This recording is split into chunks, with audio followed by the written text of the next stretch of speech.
I've got issues, 'cause I fell in love with you. Doesn't make sense, but it's true. I can't help myself, gotta get help, 'cause I can't deal with my issues. Make me feel alive, but confused. Should've spent more time on you, 'cause I know that you hurt. Leave me in the dirt, gonna leave me with my head.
with my issues.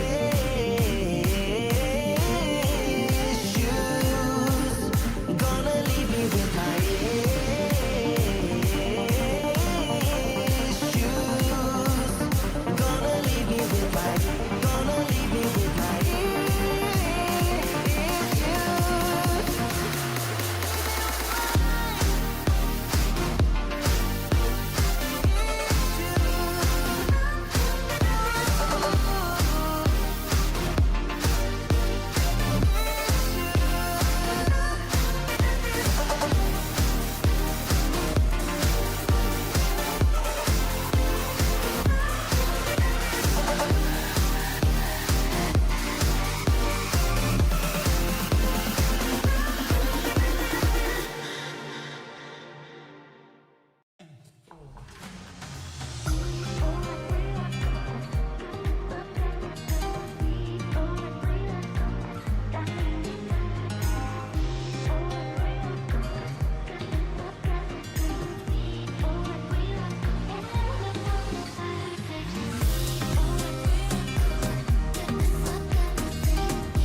737 Spyfly, thank you for coming in today. Hey, you know what? It says gate 24 in the terminal. And look at that. There is our 737 at gate 24. This is a pretty good airport. Let's go fly it.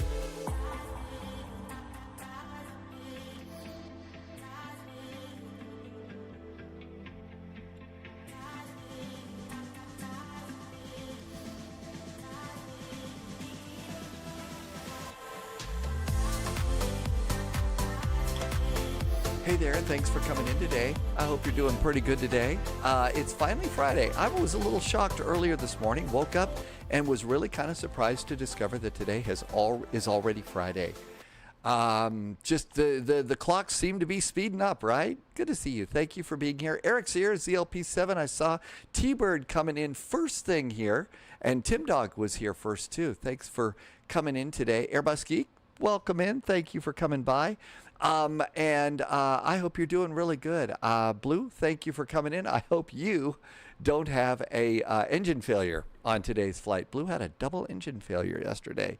Really weird too, because it was in the Phoenix. We're still not sure why that happened. GT Boy is back with not only some beer chairs, but a nice resub for over 80 months. 81 months. GT Boy, thank you for always coming in, putting in the beer cheers emote, trying to keep the party atmosphere going here. Thank you for also helping me to keep the lights on, but thanks for being a good flight sim friend and coming in. And again, nothing like a beer cheers to make friends smile, right? I know yeah, Blue, you were having troubles, right? Yesterday, you had a big problem. I don't know what it was, but that was sure weird.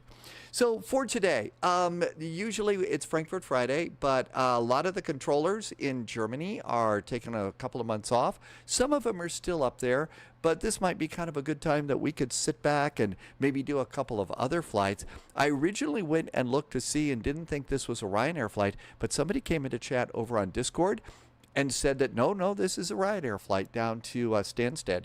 So we're all good to go, and this is a real one for sure. Mr. Jazz keeping us jazzy today, and I didn't get the music started again. And Mr. Jazz has been here for a long time, too. Thank you for keeping the party atmosphere and reminding us to keep things jazzy. This is one of Blue's milk runs. You did a milk run, and it worked fine. So I'm guessing that today's going to be okay. No hard landings today. No, we're not going to do that. And actually, that's kind of one of those unfair things because Ryanair does so many landings. And, you know, everybody has a rough landing every now and then. So, you know, a little unfair. They actually are pretty cool along those lines. Menifee, good to see you. I hope you are having your coding today. No kidding. Is it computer coding or spy coding? Because, you know, there's spy coding too. And I could go off at a big old crazy thing about that. But so good to see you, Menifee. Blue says, Salt Lake City, let's get the plane started. Okay, let's get going. Absolutely. Daniel, good to see you. The exam was canceled in BIKF today. I did go looking for it earlier this morning as I was trying to figure it out. So right now the plan is not a ton of ATC here and there. So once we get on the ground at Stanstead, we could try the Ryanair 30-minute turnaround. Now, they call it the 25-minute turnaround, but actually, if you're a 737 MAX, you get an extra 5 minutes. So we can go ahead and give that a shot and just go over to Dublin or another Ryanair destination. We could come back up and go to Edinburgh or something. So we could do that if we want to do that too, and give that a shot. And then we could do another, I've got a practice flight for Oshkosh set tomorrow too. So it could be we are, doing a few too many practice flights and stuff. But I do have a practice flight over to Oshkosh.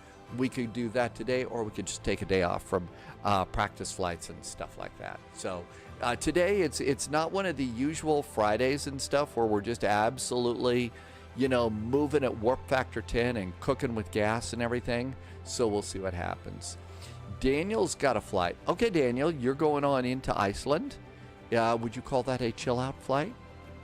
So let's come on over here. I was really kind of impressed. We haven't been, we're here at Glasgow. According to some friends from Scotland, this is the home of the deep fried Mars bars. But they did actually a really good job here. So we've got a little departure gate over here. There's the obligatory, here's, this is what your carry-on will be. This is, the carry-on things that they've got. I think they did a really good job on this. So there's a gate agent there, and I think the jetway actually is modeled here pretty nicely too. So we got to come on down here. I think it's neat when they model the jetways too. Yes, I'm one of those geeky people, haven't gotten to travel in a long time, so I do generally like a good jetway walk. So, and then we've got a door over here. And let's see. Okay, not much to see in this jetway here. And we'll come over here. So this part wasn't modeled, but that's okay. And there we go. Here's the edge of the jetway. There's the, they've got to extend the jetway over to the airplane. Okay. Yeah, we gotta, unless you've got, do you have your magic wand? If you've got your magic wand, maybe you could Leviosa your way over to the door and get it open before you go clunk. But there you go. So we're good to go there. Pretty much anything deep fried. Deep fried Mars bars. So they'll do deep fried pizza? Really? A deep fried pizza. I'm not so sure that that's something that I really want to, do, I guess. My opinion, the only interior that should be modeled as the scenery is the one that's right in front of the airplane. Well, Manaphy, now that we've got things that don't load in, when we don't have things that load in until you get within a certain amount of space, I think that, you could actually go ahead and drop your airplane, get everything loaded in. And you can, model the airport. Since, back over at the end where we started, there's nothing there. Abelards calls it a standing long jump, and Sunjammer suggests perhaps trying a deep-fried kebab. Okay, maybe I'm not one of those people that I'll try anything once. Okay, I might have to have an adult beverage or two before I try some things. Some of the things I might need a problem with. Yeah, but I'll try something. Elk Danger, is it Elk Danger 2021? Your home airport, EGPF, and you're going to Oban, and you're near Loch Lomond, and that's a lovely VFR route. EGEO, Oban, that was one of the airports. So if you've been with us for a while, you remember there were a couple of tours that Sunjammer took us on, and the tours that we went on with Sunjammer was up to go past Hogwarts, because yes, over at flightsim.to, you can get a freeware Hogwarts School of Witchcraft and Wizardry from Microsoft Flight Simulator. And I think that that's really pretty cool. But Oban Airport, Elk Danger, that was one of the airports that on the Sunjammer tour we went to. So it's pronounced Lomond. Lomond, okay? Interior modeling. Yeah, well, I didn't really have big frame rate issue with this airport. It was working pretty good for me. But I understand, yeah, if they're not going to use that special kind of, loading scheme, if it's got good performance, I'm excited to try the airport for sure. Deep fried chicken. Only boiled stuff. Yeah, I'm afraid I've kind of gotten to the age too where deep fried is gonna, seize up my heart or something. Not that I'm very lucky. I've got good health when it comes to things like heart health and everything else. So, but it just makes I don't think I can do some of that anymore. All right, our SID going out is going to be the Norbo 1 Juliet departure. And the Norbo 1 Juliet is actually a really cool departure. We get to do a nice little turn on final, but if you really zoom in tight, you see that you actually, after runway heading, so when we take off on runway 5, you actually do a little jump to the left and a step to the right over here before you get to EGSS, I guess, or ZSS, I don't know. You actually get to do a nice little turn around here. Keep your speed down, though, and don't go above 6,000 feet. Manafeet has tried deep-fried Oreos. So yeah, it's sort of like, do we really need to do that to like Oreos? I don't know. Maybe there's some advantage to that. Except, you know, killing people when they're younger, I guess. I don't know. Listo 1 Lima departure. Listo 1 Lima. Oh, let's come here to taxi. And we need to turn this off first and then go do the departure. Oh, no, the arrival. Sid starts. Mr. Posh Martin is back with a very nice resub. Mr. Posh Martin has been helping keep things just a little on the posh side here for 18 months now. Thank you for being in here and always reminding us to, again, nothing wrong with being a little on the posh side, I think. Listo 1 Lima. Okay, so good old Listo 1 Lima. And don't forget, you need to get the transition here at Stanstead. Okay, so there's an initial approach, and it's going to be the initial approach for Laurel, and we're going into runway 4 right now. So initial approach from Laurel from runway 4. Be sure you grab that. And pop that into your arrival. Manafee went to the Texas State Fair and they had fried beer. You know, okay. I'm sure that, somebody might like that. I don't know. Don't mean to sound like an old crank, and I do like trying new things. I really, really, really do. But some things do not need to be improved on. All right. I think we've got all of our charts stacked up for the flight. There's pins. So Listo, initial approach, ILS, airport. Oh, wrong one. Wrong one for the airport. We need to get the better airport here. There's airports. There we go. That's it. If you are flying and it's your first time into Stanstead and you bought a payware, very important to go into your library before loading in and disable the default Stanstead. Otherwise, when you try and leave the taxiway and go into the ramp area, it's going to be a big old cliff. It has a little elevation problem at Stanstead. So be sure you go and disable the Stanstead, okay? Mr. Posh Martin, thank you for always being here and coming in. GT Boy, thank you for always being here and doing a sub. And we just got one from DC. Hi, DC. Happy Friday. Been here 31 months. Thanks for the support. Very nice jet fuel in the flight plan.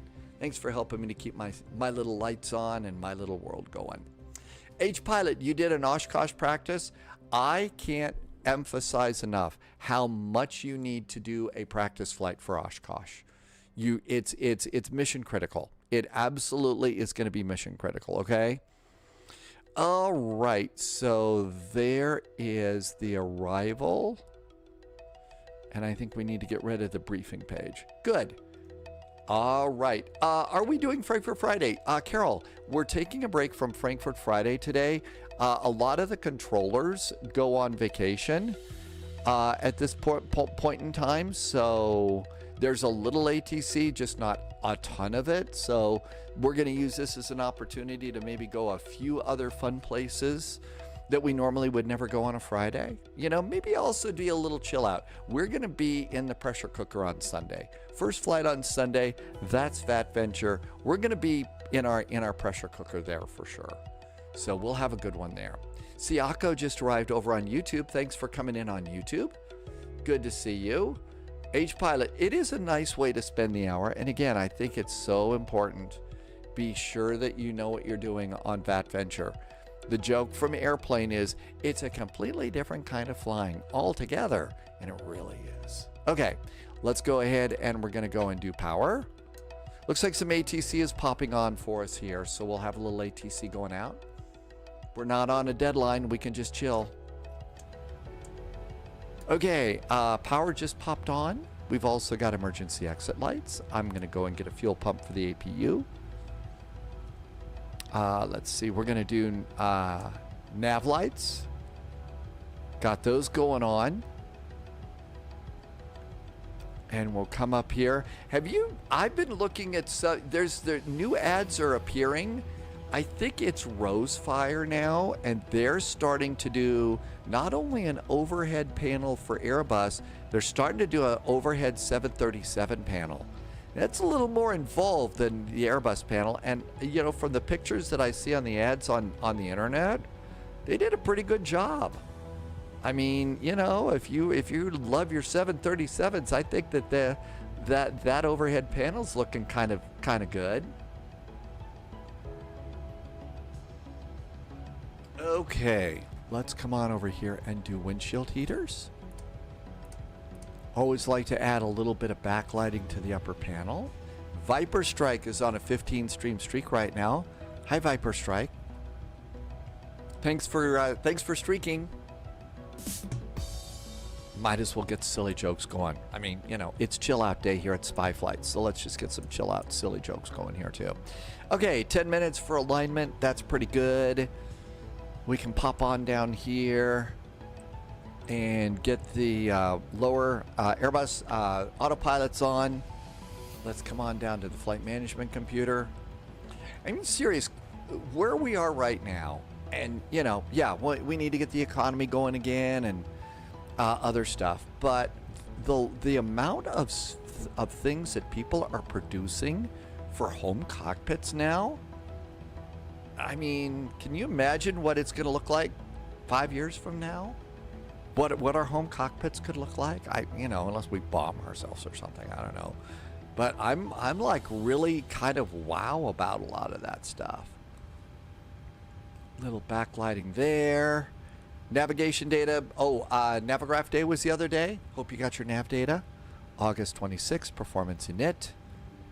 And we are at EGPF. EGPF. I am at gate 24.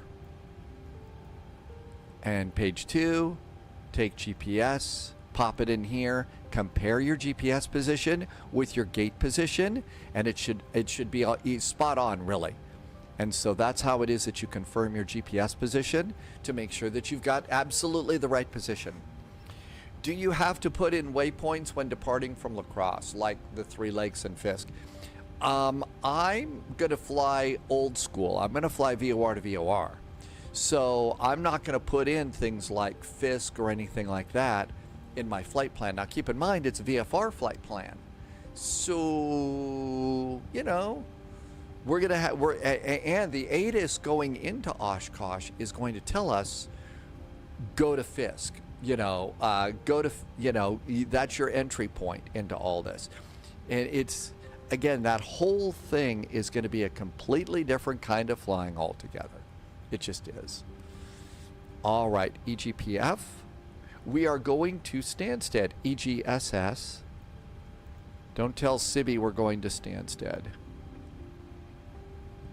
Okay, RYR, we're a Ryanair flight. 441. And let's go plug in the route. So first waypoint is Norbo, N-O-R-B-O. N-O-R-B-O. Norbo. After Norbo, we're going to be on the T256 airway. T256. That takes us to Ripno. R-I-P-N-O. Ripno. After Ripno, we're going to Akomo. Akomu. A-K-O-M-U. A-K-O-M-U. After Akomu, it's VAMEB. V-A-M-E-B. V-A-M-E-B. VAMEB. Now we're back on an airway. It's the UL612. UL612. And the UL612 takes us to Listo. And that's the end of the flight plan. So we're good to go there. Better not be any basketballs on the runway at Stanstead unless you're going to Luton. Activate and execute. All right, now that we've done that, let's come on over here and start our passengers boarding. So we're going to go to payload and balance, and we're going to have it loaded in from SimBrief. I'm going to go and look at my passenger number over here, and my passenger number on my flight plan that I filed is 178. And then I'm going to come over here and look and see. So 178 is what's planned. Does the 2020 scenery for KOSH in 2024? So H-Pilot, if you, there's a freeware for Oshkosh. So there's a good freeware, and it's all about the event. Okay, so it's a good Oshkosh airport, and it's for the event. It's got the spots on the runway, you know, that you're gonna need, and everything else. I just put a link in. There is a payware.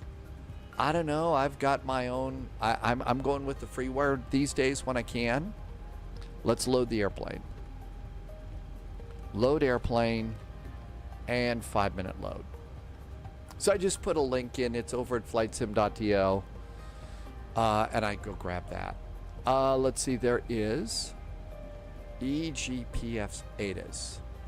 EGPF ADAS automatic runway 5 is in use. Transition level 70. Data link clearances are available. Ooh, let's try a clearance. Yippee. Departing aircraft make initial contact with Scottish. And there is our weather. Let's try CPDLC. We can do that in this airplane, right?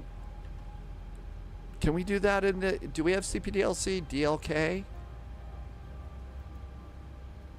Maybe not. Maybe not. I don't think we can do a CPDLC in this airplane. Not to fear. We've got Crosse's easy CPDLC. Bing. And connect. Here is easy CPDLC. And let's do system message. Login and SimBrief are okay. All right, so data link clearances at Scottish. The data link clearance is SCOS. Okay, so ATC, request the clicks, departure, recipient, SCOS. We are at stand 25. Our ATIS that's aboard is information alpha. I guess we probably can't say guten Abend here. So I guess you wouldn't do good day. That's Australia. What would be the proper greeting for somebody at Scottish? Zero Pods on a 5-stream streak right now. Thanks for being here for 5 straight streams. I guess it's just going to be happy top of the morning. Top of the... How about top of the evening? Top of the evening. Happy Friday. Send. Yeah, top of the morning. I was just thinking about that. Sniper. Yeah, that's more Irish, I thought. Okay, all of this looks really good. Let's do a little more stuff down here. Altimeter is 1020. 1020. So hectopascals.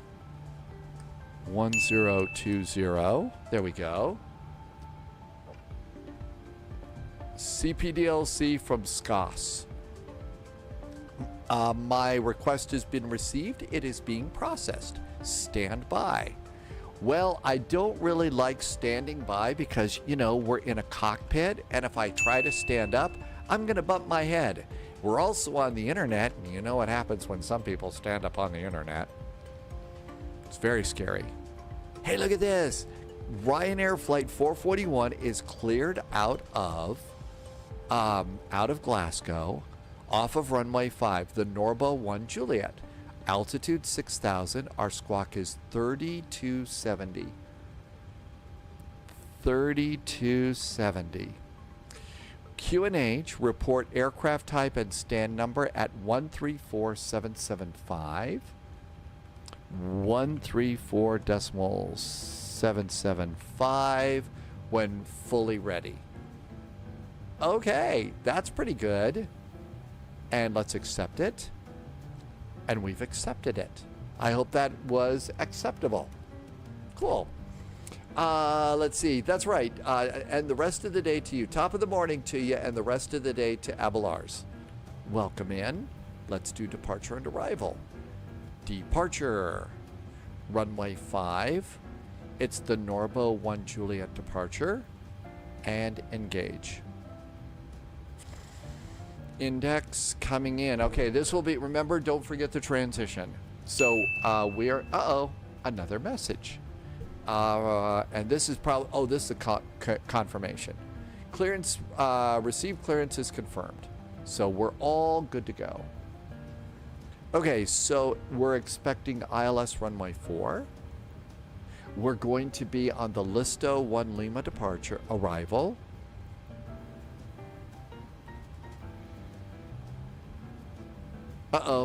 Wrong page.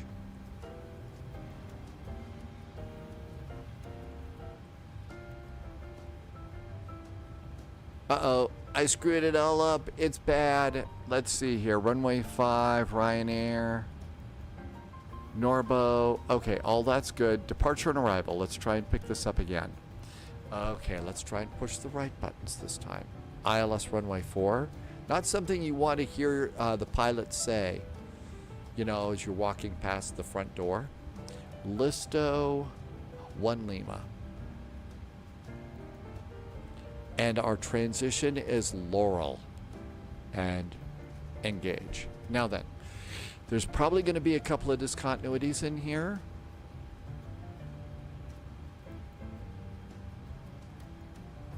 Maybe one. Nope, not even one into the runway. It's a complete flight plan. No complaints there. Performance in it.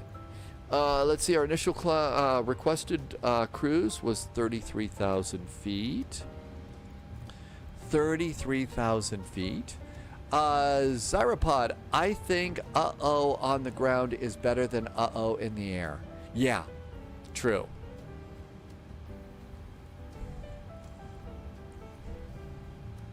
Then again, I mean, my kind of sense of humor is as the passengers are walking by the door and stuff going to their seats, you know, I'd be sitting over there and say, hey there, what do you suppose this button does?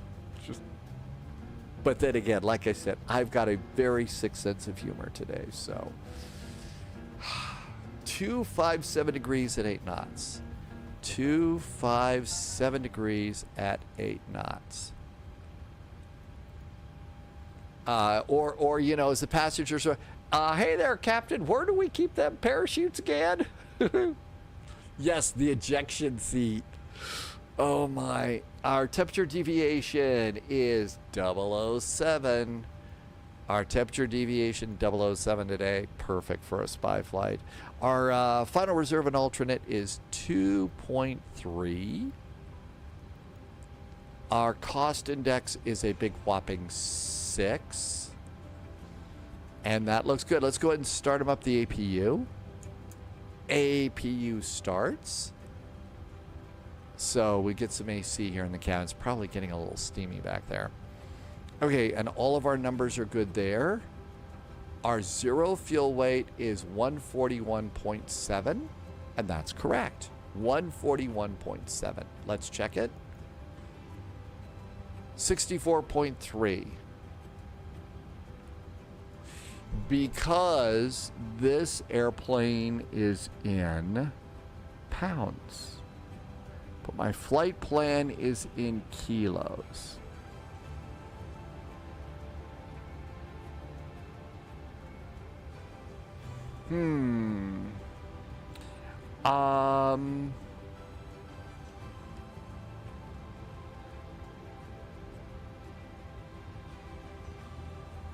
I think this is in kilos. How about the airplane? The airplane is in kilos, but the iPad isn't. So, how about settings? Let's go to kilograms over there. Now let's come back. Go back into weight and balance. Hey, look at that. It's kilograms. We fixed it. Yes. Victory. And so it's 64.2. And that is correct according to the flight plan. And it says 64.3 because it rounded it up. Let's see. H pilot, what time are we departing? So our departure time is the normal time, 1800 Zulu on Sunday. Let's go ahead, though. Maybe we need to delay it or something. Let's just do a quick check while we're thinking about this. Let's go to the VATSIM events. There is Saturday. Here is Sunday. Let's look for VAT Venture. VAT Venture. All right. VAT Venture begins from 1800 Zulu to 2200 Zulu. We depart at 1835 Zulu. So it's our first flight tomorrow. Are we flying out of Oshkosh? I think really we ought to plan to fly in, and that's it. It's going to be a madhouse, okay? It's going to be a madhouse. So I really kind of feel we ought to fly in and count ourselves if we make it as, you know, great day in the morning, victory is ours. We did that, okay? But trying to wait to try to fly out in the middle of that is going to be chaos. And probably not a lot of fun. Not much fun. Okay, APU is up and running. Let's get the bleed on. And let's get the packs on. Ooh, there's that cool air. By the way, it's hot at SPY HQ today. 32 degrees Celsius. We could see the possibility over the weekend of triple digits here at SPY HQ. Yeah, Fahrenheit, not Celsius. I think if we had triple digits for Celsius, pretty much that would be game over for the human race. I'm just saying. Okay, let's go ahead and get ready to depart. So, APU is up. I'm going to flip the generators off ground power to the APU generators. APU generators are online. Ground power is disconnected. I'm going to disconnect ground power. Let's come on over and let's close the door. Let's go ahead and close cargo. By the way, if you're a real airplane geek, and yes, I can be monstrously geeky as an airplane person, you can come back here and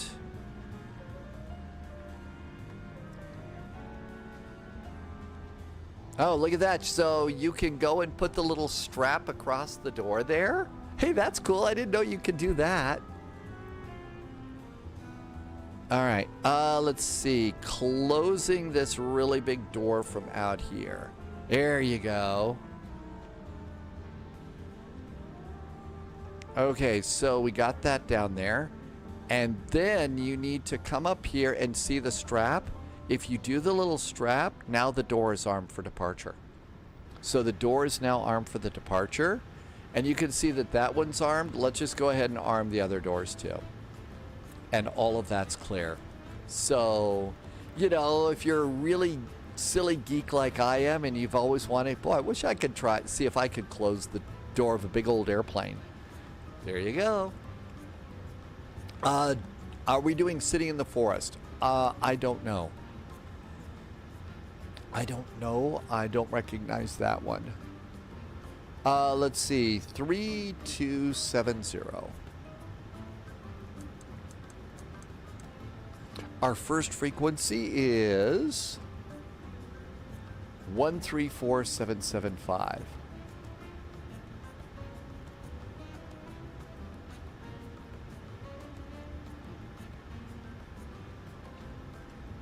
One, 3, 4, 775.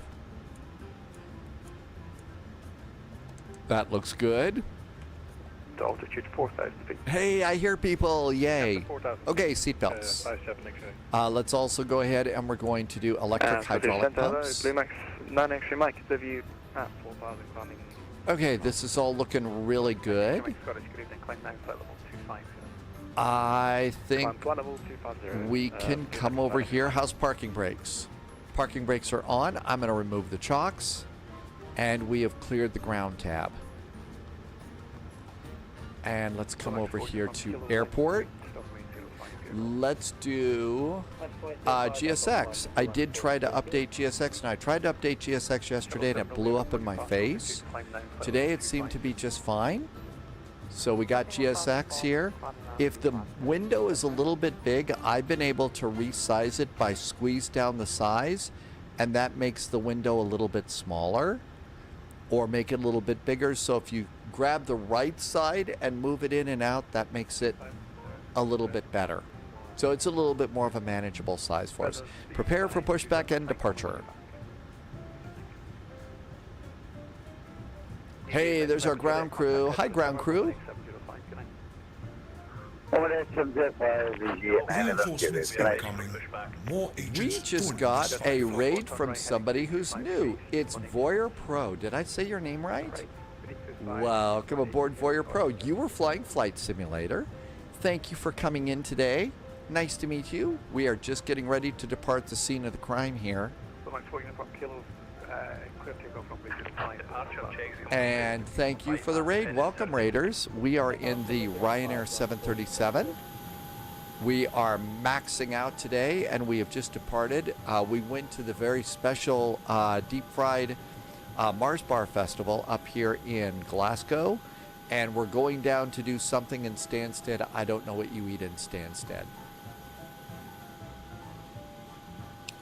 This airport does have some static airplanes at it. I generally try to not get sceneries that have static stuff, because we need to have all of our windows open. Let's see. I think we're going to need a little bit of panel brightness here. That looks good. We're also going to try the Ryanair 25-minute turnaround. So when we get to Stanstead, we'll start a timer. From the time, I think the timer starts when it's blocks. And then you have, now in this case, we've got a 737 MAX. So it's actually the Ryanair 25-minute turnaround. It's 30 minutes for a MAX. So we got 30 minutes to get the plane off blocks and out of the gate. All right, we're going to go nose left, tail right. Russ, you got loaded on the ramp after having to install and reinstall. Well, Russ, you were having some trouble with other things, right? Am I doing Glasgow wrong? Irvi, is that wrong? Would I not sound like a local if I pronounced it that way?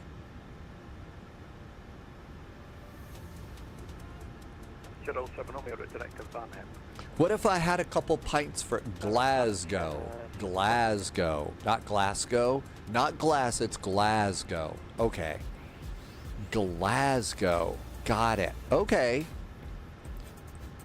Well, that's a relief. I figured I would have to have a couple of pints or two first to sound like a local. Frankie is here, and Frankie has been streaking for 120 streams. I mean, Frankie has been watching for 20 streams. Thanks, Frankie Stat. Thank you for some awesome jet fuel in the flight plan and helping me to keep my lights on. Welcome aboard. We're almost ready to go. Departing from runway 5. Kind of hard to see, so zoom it on in. 047 is our heading. 047's the heading. Let's see. We did not do our performance. We got to do the performance here. So let's read Microsoft Flight Simulator data. It's dry here at the runway. Our flaps are going to be 5. Our air conditioning is on. Our anti-ice is off. Our rating, let's do I don't know if Ryanair is still like the low-cost carrier in the United States, Southwest. They don't do D-rated takeoffs, but let's go ahead and D-rate and save a little bit of money here.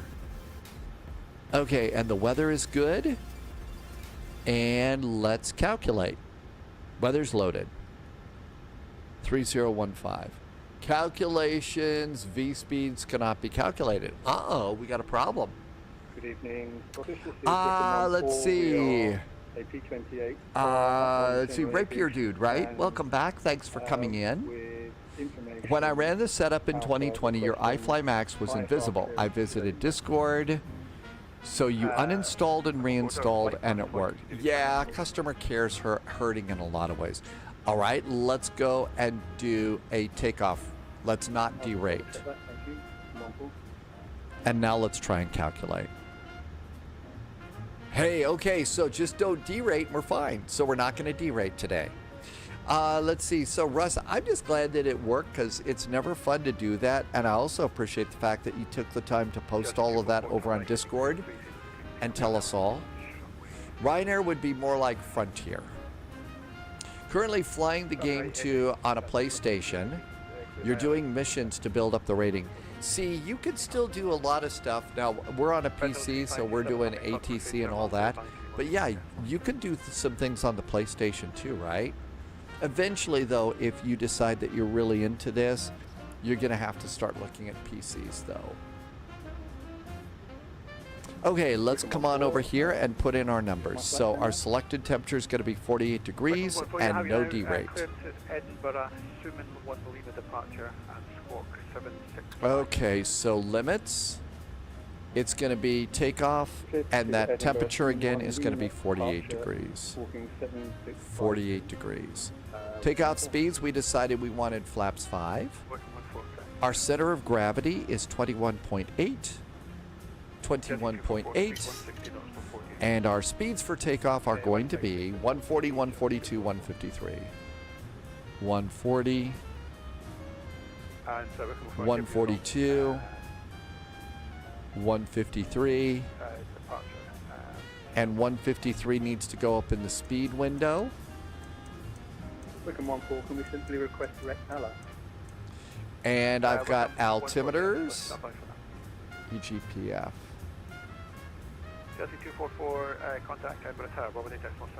Altimeter's now 1021.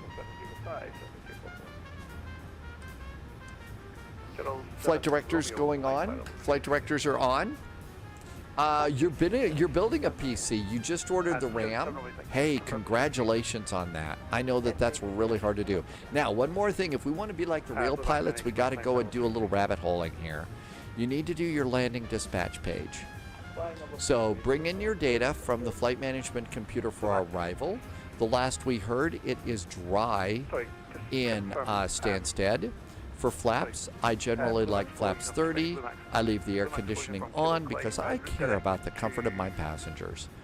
Anti-ice is going to be off. Auto brakes, we're going to go 2. I'm going to add 5 knots to my speed, load in the weather from, and there's the weather, and now we calculate. And basically we look to see, can we still land safely based on how heavy we think we're going to be? And we can. So we're not going to go careening off the runway being crazy. Hey, jokester, welcome aboard. Thanks for coming in. All right, I think we're good to go there. We're going to go there. We've cleared all moorings. I think it's time to go. Let's go start squawking. Squawkage has begun.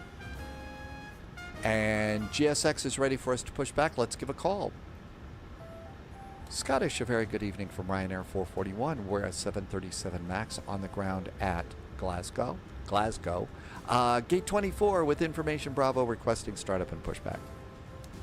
Ryanair 411 Scottish Control, good evening. Your push and start is approved. The Glasgow, the QNH is 1021. 1021 on the altimeter. Push and start approved for Ryanair 441. Let's go.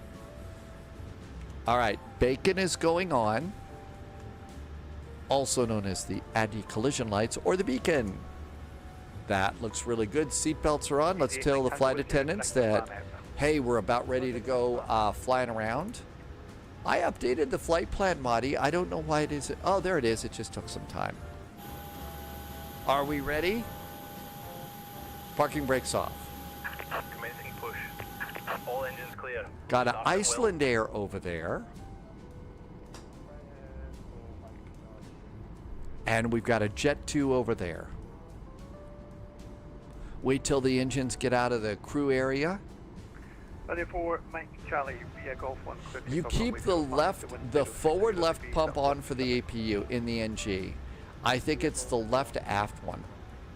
So Manaphy, the left forward, or is it left aft? I have always been taught in a 737, it's the left forward for the APU. Manaphy says, though, that they're different. Packs off. Ground start engine number 1. And here comes our really cool 737 MAX startup sound.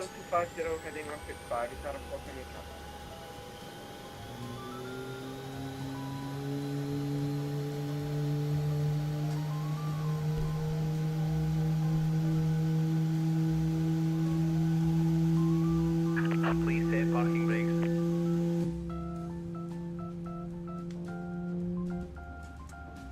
Parking brakes are set. Supernature Baby. Did I say? Yeah, Supernature Baby. You're going to do Ibiza or Zagreb later on. I don't know. Isn't Ibiza the better beach like vacation place? I mean, this is the spy flight. We do like our beverages with little umbrellas in them and palm trees and shorelines. Unlocking here. All right, looks like we got a good start on engine number 2, starting 1. Starting engine number 1, and you just go ahead and do fuel, and the engine takes care of itself. Signature is going to be, Supernature is doing an MD-11 flight. Haven't been in that one in a while.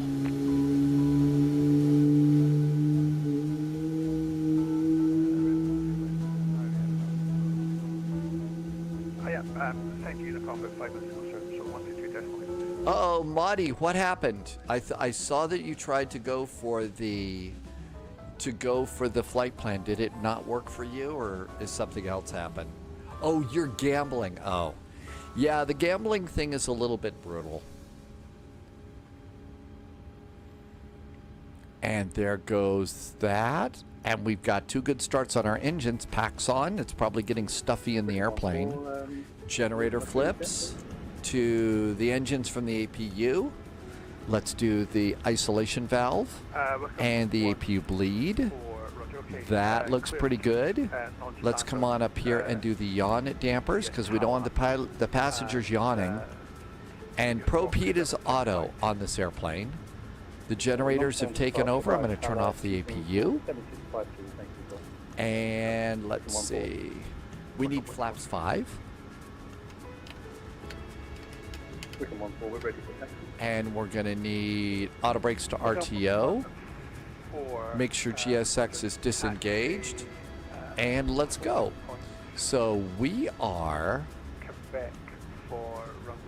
pushed and started facing north on Mike requesting taxi. It's basically going to be golf.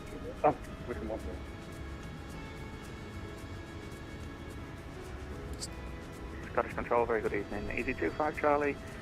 Passing through altitude 3,200 feet. With the famous Cooper livery font. Climb now for level 250, easy 25 Charlie. Scottish, hello again from Ryanair 441 at Glasgow. Pushed and started from stand 24, north on Mike. Bravo's still aboard, requesting taxi. Ryanair 441, taxi holding point Golf 1, runway 05. Taxi holding point Golf Run to runway 05. Ryanair 441. Hey, we get to go any way we want, right? Well, there's really only one way to go. You can only do Mike Golf and then the holding point over here, so you really can't do anything else. And there's Golf 1. Parking brakes off, taxi lights off, on. Cabin call. Are we ready to go? Jokester says Boeing's like rock and roll. Airbus is well, I call it. I think that this is more rock and roll. Maybe Southern rock, and maybe Airbus is like, jazz. I don't know another way to say it. But I think that's a good way to put it. I love my Airbuses. If we were going into a complex VAT sim, I would probably want to be in an Airbus or something. But okay, let's see here. This is going to be a LNAV, VNAV departure. We'll arm those. Manaphy hopes the development changes with Bluebird. I have no idea what to expect on all that, Manaphy. Oh, well, yeah, the really, really good rock and roll is going to be the 757. All right, what do we got over here? Nothing over there.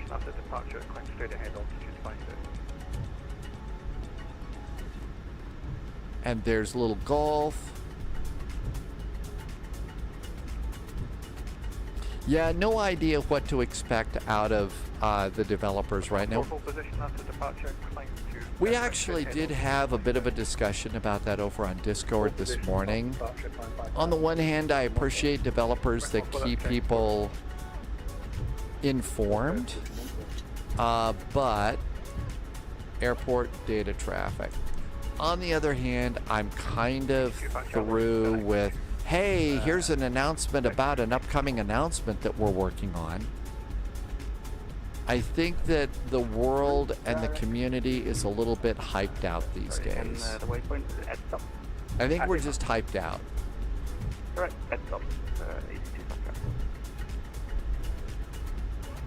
So grateful that, you know, there's somebody that one of the developers is going to do a video update on their airplane, but I'll get excited about it when they actually say, hey, it's available, you can fly it now. Especially for some of these developers that have been saying the four-letter S word a little bit too long. Looks like a big construction area. Maybe they're doing some work on the airport here in Glasgow. 5622 Lufthansa. Yeah, we get announcements about an announcement. And that's annoying. Okay, auto throttles are armed. There is the Category 3 hold point. We don't need to go to Category 3. It's a beautiful day in the neighborhood.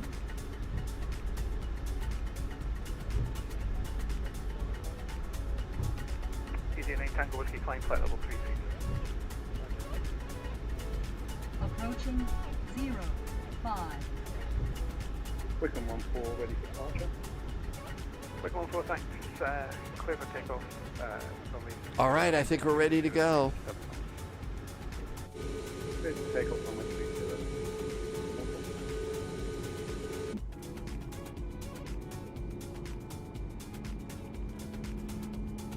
Welcome aboard our Ryanair flight today, where we are happy to announce that our coffee, Lava's coffee, is freshly brewed. Lavaza? Lavaza coffee? Lavaza? But at least we know it's freshly brewed. At least we know it's freshly brewed coffee.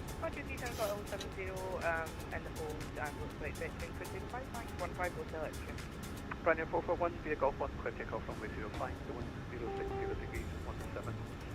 Via Golf 1, clear for takeoff, runway 05, Ryanair 441, thank you. Let's go. Strobes? Final cabin call. I blame this stream for the fact that I keep getting ads for affordable coffee. Ryanair 4 Mike Charlie, climb flight level 3. What kind of affordable coffee ads are you getting for, Thalo? Approaching 05.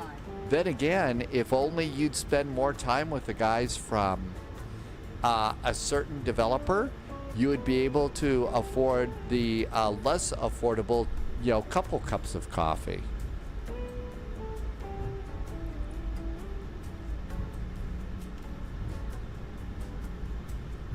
On runway 05. And landing lights. Shall we go? Throttles up about halfway.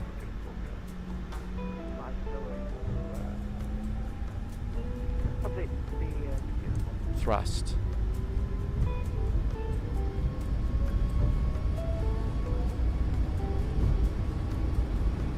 80 knots. Wicked 14, which is 5,000 feet, left on direct south. 5,000 feet, let's colour, that's going to take 5,000 feet. Rotate.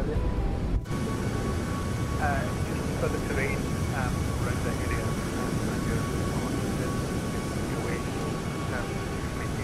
Gear. So, keeping separation, colour. Wheels are up. Looking good.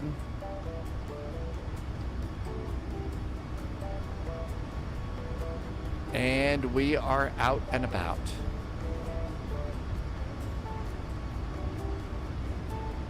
Just flying my flight directors right now.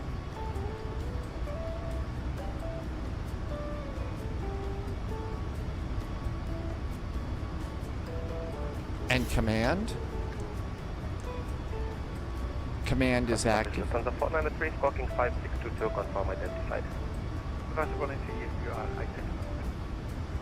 And there's our speed. Remember, 411, report your passing altitude, climb down by level 250. climb flight level 250. Our passing altitude is 2,800 for Ryanair 441.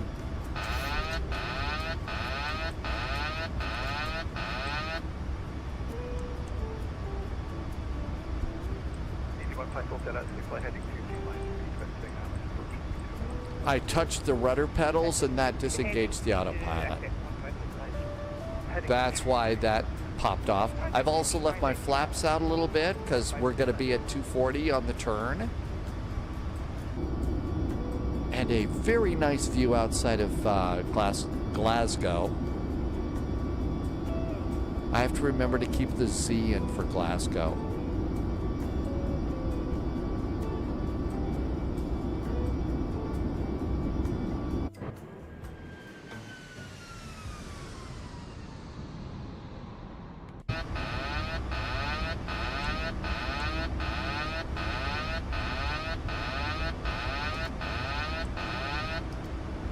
My autopilot keeps disengaging today. Something is amiss.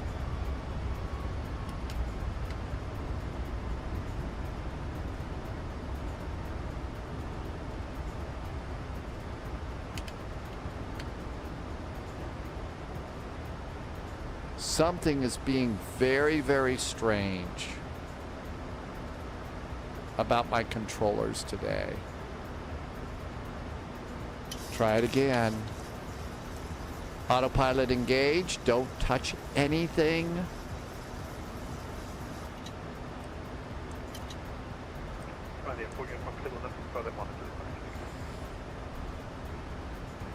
Thalo, there's lots of ads today. What are the horror ads? From Kilo, nothing further, monitor the span today, can I? Some things are kind of horrible.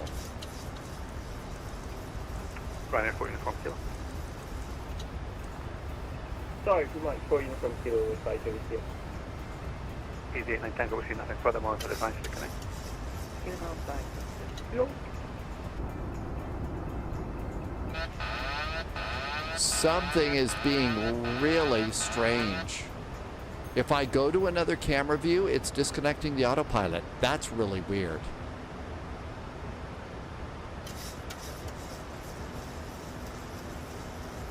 Something is amiss with my controls.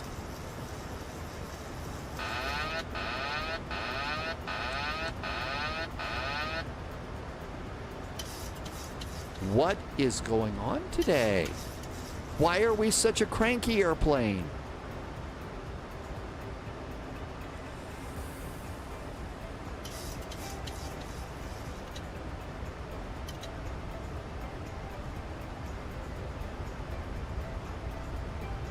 Okay, here's our climb back. Why are you being so weird? I know, Saeed, but if I change a camera view, it freaks out. Something is weird. I'm coming forward, service required at second control airspace. Wickham 140 seconds. Wickham forward, service to required at second. I think I've got a key binding problem. Basic service, please, Wickham 140. Wiggle 4, so I can't give you basic service on an IFR. I can downgrade you to VFR and give you a basic service. I'm going to leave that at none. And then the main is our top one. Controlled airspace on track power. That'll give you complete service. Successfully controlled airspace, direct hello. I've been having trouble with some of the keyboard control configuration files lately. Maybe that's it. I don't know. Let's turn this down and dial this. Let's see. Martel, hello and happy Friday. Thanks for coming. Friday. Happy Friday, Martel. I missed a little chat on that. Sorry. Happy Friday, Keith. And Disco Suite is back. Is wing control? It is. Disco Suite. For this airplane, I do have and I haven't had a problem. Okay, let's do a test and see if the keyboard configuration's a problem. So I just did a camera view and taxi. 10,000 foot cabin call. Let's go and look at the left wingtip. I think that was it. I think, so I've been changing some keyboard configurations and trying to clean them up because something got really dirty, and I think that was what it was. I think that's what it was. Manafee has got espresso, cinnamon flavored espresso. Yeah, I've got just basic Folgers today, but it was really tasty this morning. Bristol 6, just confirmed up, Bristol 6 to Golf. Disco Suite, or Disc Suite, maybe that's not an O. It was happening earlier in the week and a conflict with your MobiFlight profile. If that's the case, it's the first time for me. But I think it was that secondary keyboard profile for the airplane, and I changed it back to nothing, and now let's see. Let's look out the right wing tip. Let's look down there. Let's look outside. Let's do a flyby. Let's go back in. You'll be landing runway 34. Autopilot is still engaged, so we will not have to do the Picard maneuver. You're talking, oh, okay. Thalo is talking about the difference between suite and suite. Well, I hope you're having a sweet conversation. Ryanair 441, climb flight level 330. Flight level 330 for Ryanair 441. Thank you. Okay, clearly talking is going to be a problem today. Shall I just go to the galley and get a beer? Because it's going to be a problem. I just know it is. Michael, welcome aboard. Let's see. Kali is on Twitch. Hey, welcome aboard. The graphics for the wing views. I love the wing views. I really love coming back into Microsoft Flight Simulator and getting to go and look out the window and enjoy the view. I mean, look at that. That's what it would be like if we had departed out of Glasgow right now. It's great. And, you know, traveling and exploring is something that I dearly love, just can't do it right now. And so this is the next best thing. It really is.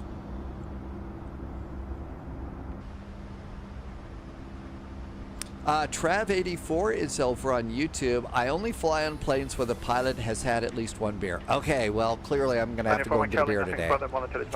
It might be towards our last flight, Trav, but I'll go get one later. Hi, Saeed. You're matching the realism. It is wonderful realism.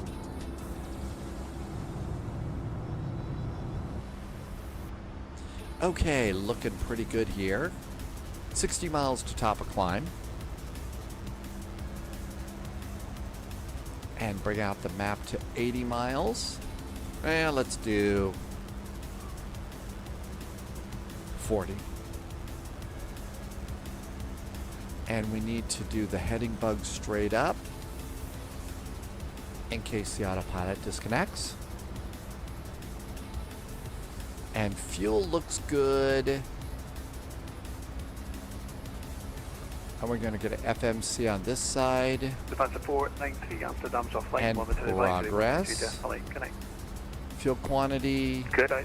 We'll have 3.5 in the tanks when we land at Stanstead. According to Mr. Flight Plan, we panic at 2.3. EG15 Hotel X-ray, descent to altitude 4,000 feet. Descend 4,000 feet, 15 Hotel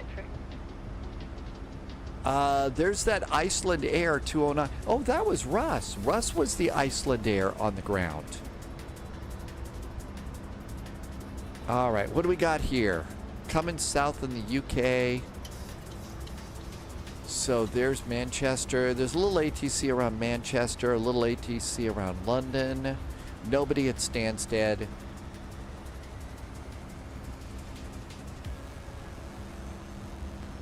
Oh, are you having fun with the title of that one song, Sweat on Me? Honestly, for the longest time, I thought it was Sweet on Me. I wasn't paying attention. I have music playing.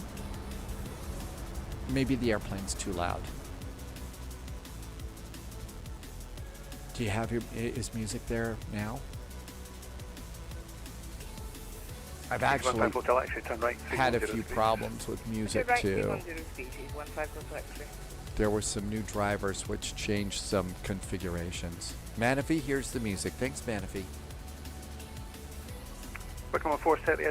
24, 25,000 feet, seatbelts to standby. And so landing lights are off, taxi lights are off, APU is off, engine starts are off, logos are off, strobe and steady, anti-collision. All of our lights look good. Pressurization. The cabin is climbing. We're not giving our passengers a headache.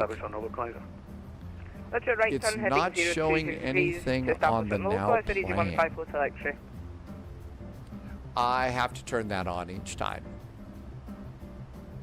I got to turn that on. So I thought I clicked it, but it's there. And Irby says that the music volume is fine. Thank you for saying so, Irby. So once we get on the ground at Stanstead, we have to start preparing for our flight into Dublin. Dublin does have some ATC. Dublin. Sorry, I think I blocked you. Arrivals. We're clear to the ILS. From descent 2,000 feet, cleared ILS approach from 05. Roger, descent 2,000 feet, cleared ILS from 05. Expect ILS approach, runway 10 left. So that's up here. So we're expecting 10 left. So they're probably departing them on the right side today. The ATC was a little bit loud. I've got it turned up a bit much. AZ wants to go to Dublin IRL. Vacate at November 3. So they want us to vacate at November 3. So they want us to get off at November 3, and then it's going to be Keela into Link 7 and Chuckles, and Ryanair is here on the north side of the airport. Okay, so all of that's good. We know the landing runway. We know that we're going to be departing out of Stanstead on runway 04. 04. So we got that in. Manaphy went to Dublin in the sim from Vancouver. Was it Cross the Pond Day? And the busiest airport in flight sim is Frankfurt, followed by Heathrow, Gatwick, München, Amsterdam, Kennedy, and Atlanta, Hamburg, Miami, Los Angeles. Lufthansa is our #1 airline today, followed by Speedbird, Ryanair, EasyJet, Delta, American United. The most used aircraft right now on VATSIM's an A320, followed by the 737-800, the 321, the Neo, the Whiskey, and we're number 6. There are 80 737 Maxes. And our busiest route is Gatwick to Frankfurt, Frankfurt to München, München to Frankfurt, Hamburg to Frankfurt, Heathrow to Frankfurt, Frankfurt to Hamburg. So there's an awful lot of people flying around. And we have 1,576 people flying on VATSIM. That's pretty good. Control airspace, flight control winning, right, station to go.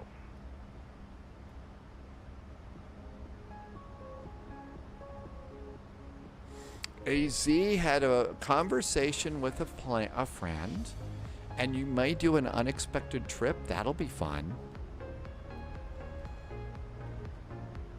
Climb is going pretty good. It was cross the pond when Manaphy did that. We are 293 miles from Stanstead.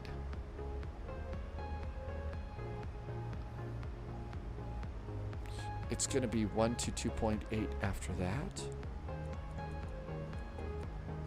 Got a little bit of a gap right now. That's okay. GT got an RX 790 and a 24 gigabyte GPU yesterday and installed it today.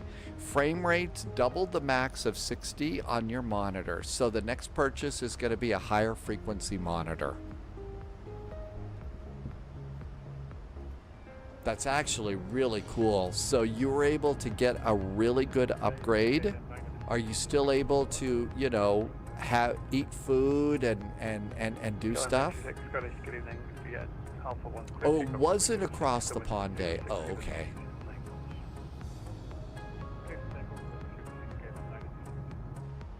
EZ274, when ready, descend flight level 70, level by target. All right, all of this looks good. Descend flight level 70, level by target. And let's do en route. The en route charts are actually kind of nice. GT Boy is actually using this as a way of losing a weight loss program. Okay, that's not a bad idea. I'm going to disconnect from CPDLC now. Glad that Scottish was using it. That's nice. Are you going to take your weight loss program and turn that into something that you sell on the internet? Irby has a nice new monitor. Let's see what Irby's monitor looks like. Irby's monitor is a big old Samsung. It's also a smart TV. Well, you know what? I worked in TV for 35 years. There's not a whole lot that's smart about it. Irby says the Microsoft Flight Simulator looks really good. It's on 83 inch and it's massive. Massive. Is it a flat one or is it one that kind of curves a little bit? That's no monitor, it's a space station. Good way to put it. And now we'll go to 80-mile range. Looking good. And we're at our final cruising altitude. Means we're 111 nautical miles from top of descent. Let's see. Let's go get ready for the arrival. EGSS. Now then, for the ILS. EZ154, taxi stand 28 to connect. Roger, taxi stand 28, thanks very much for your service and apologies for earlier on. Thanks very much. Uh-oh. Taking a while to download the chart. That's always scary. Irby says it's flat. Not a big fan of the curved screens. JSG Droid here. 160 degrees, climb flight level 250. JSG Droid says you'd have to sit back 20 feet to take in that whole monitor. Welcome aboard, JSG Droid. Happy Finally Friday. Okay, 110.5. 110.5. It's already set. Yeah, sure. Inbound. I can't give you a CDPLC clearance because it's an airways clearance. 042. Yes, go ahead, shuttle 042. Minimums. 532 feet. 50 and squawk 0477.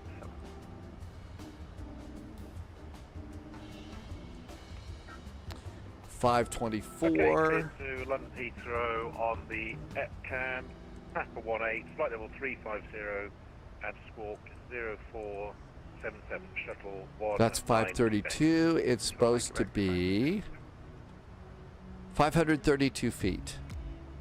532 feet. That looks good. Irby says that's like having a cinema in front of you. GT Boy's been losing weight ever since I switched to intermittent fasting, which is actually only means eating less often and for a shorter period. I've actually kind of started doing it a little bit differently.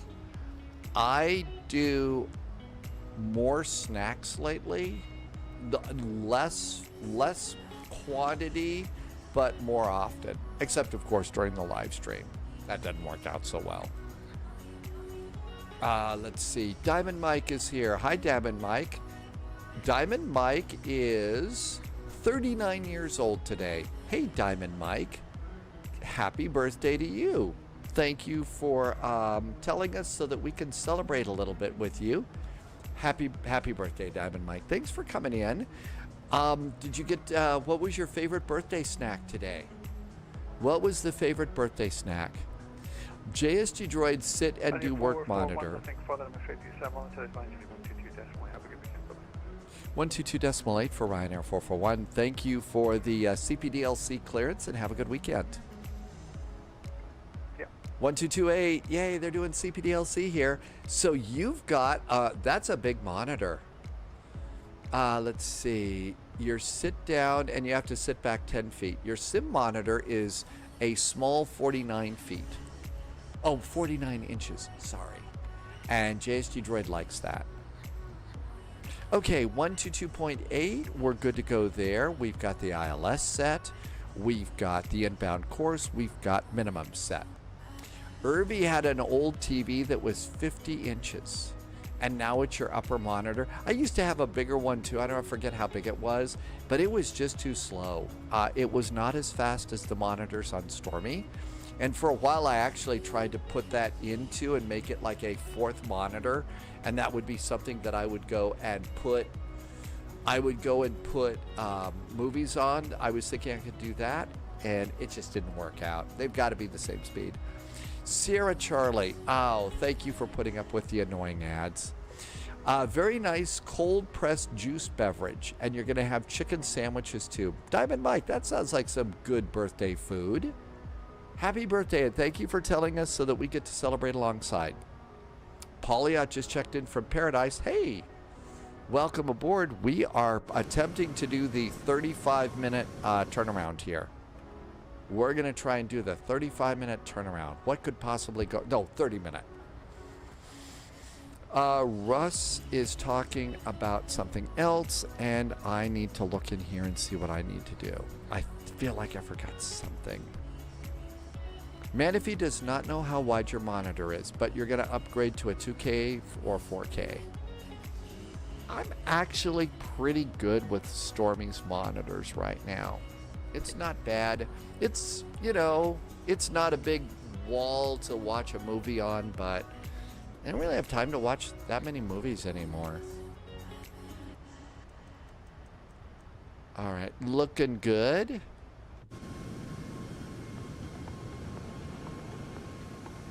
Hi, Jim. Thanks for coming in today. Welcome aboard.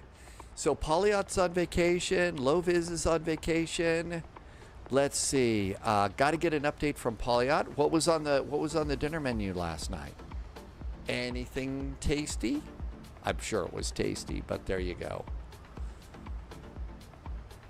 And over there we go.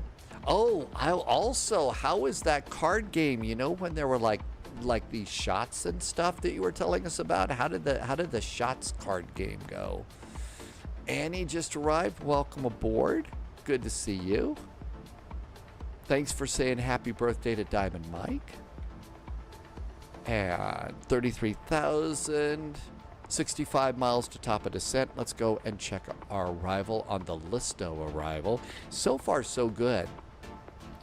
All right, at Listo, we need to go down to flight level 70 after. So let's go ahead, no ATC. We're going to clear ourselves down here. So 7,000 for our arrival.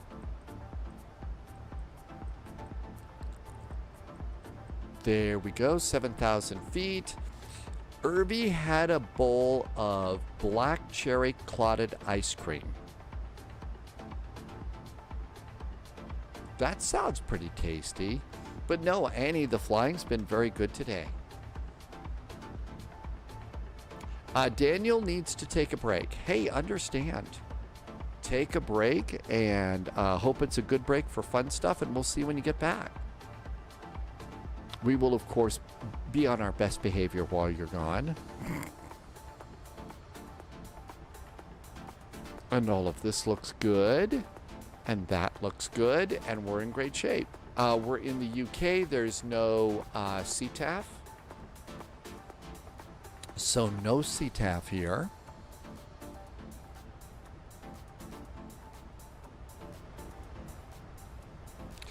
Annie was trying with the ATR. You were trying to do something with the ATR? What happened? I have not been able to get mine to work at all. Continuing to Dublin NASCAR and then off to Oshkosh.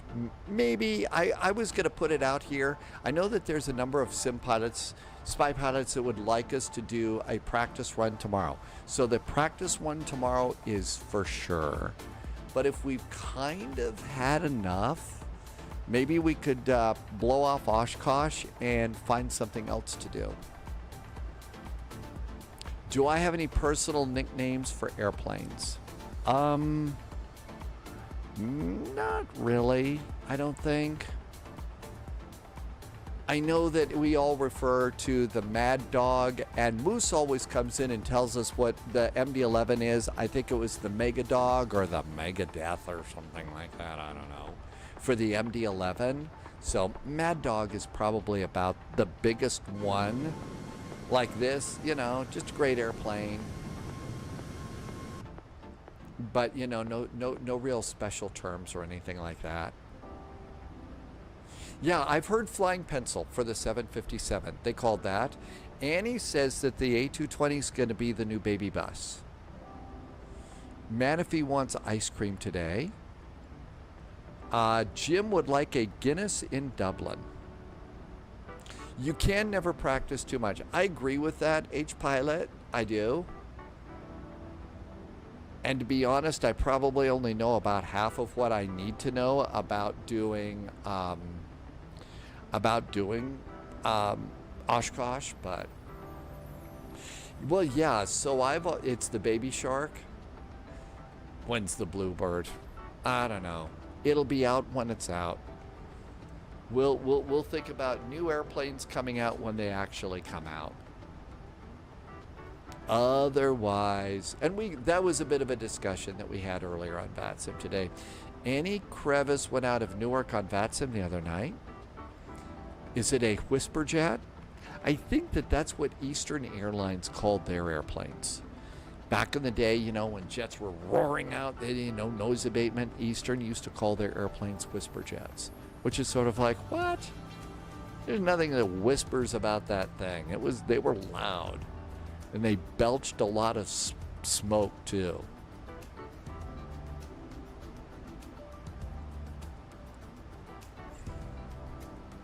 Yeah, they said they'd be out. Again, I think, you know, with developers, and they say when a developer puts out an airplane, then we'll assume it's out. As far as anything else is concerned, at this point, that's just too much hype. And I think that there's enough noise in the world. There's just too much noise in the world today. And there's too much hype.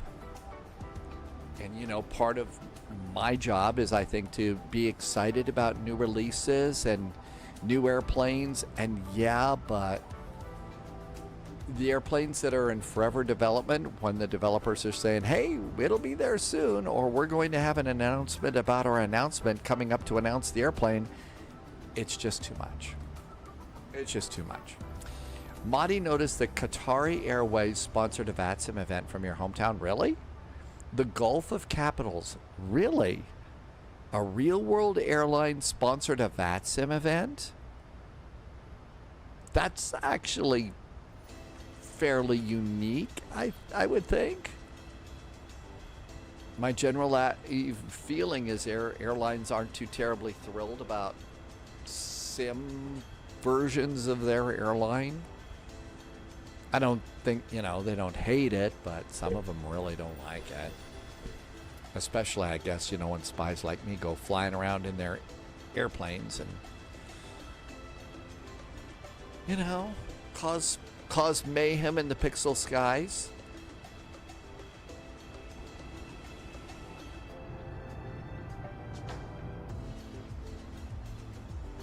Let's see what we got here.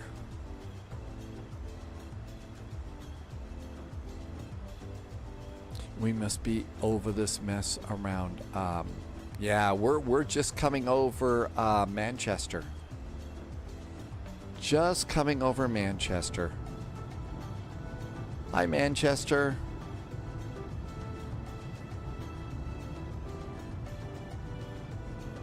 Maybe I'm looking at the wrong side of the airplane.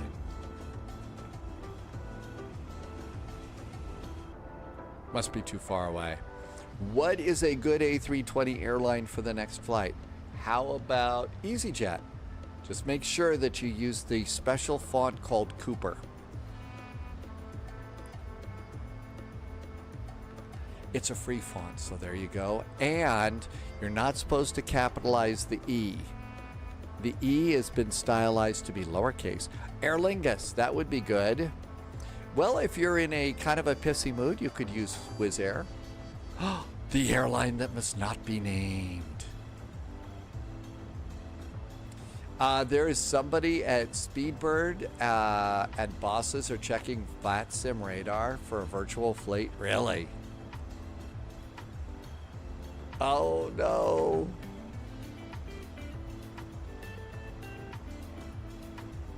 I know I can already feel a disturbance in the force. 7 miles to top of descent. Airplane's going to take care of it for us. Ooh, we did not take auto brakes. We did not disengage auto brakes. We're all set for the arrival.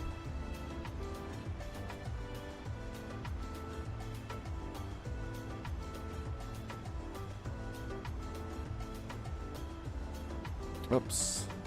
Heading bug straight up. Got a little 9-knot tailwind right now. We made good time. Happy Friday, Captain Chris. Welcome in. No, I don't think so. Polyot wouldn't want to unplug the PC.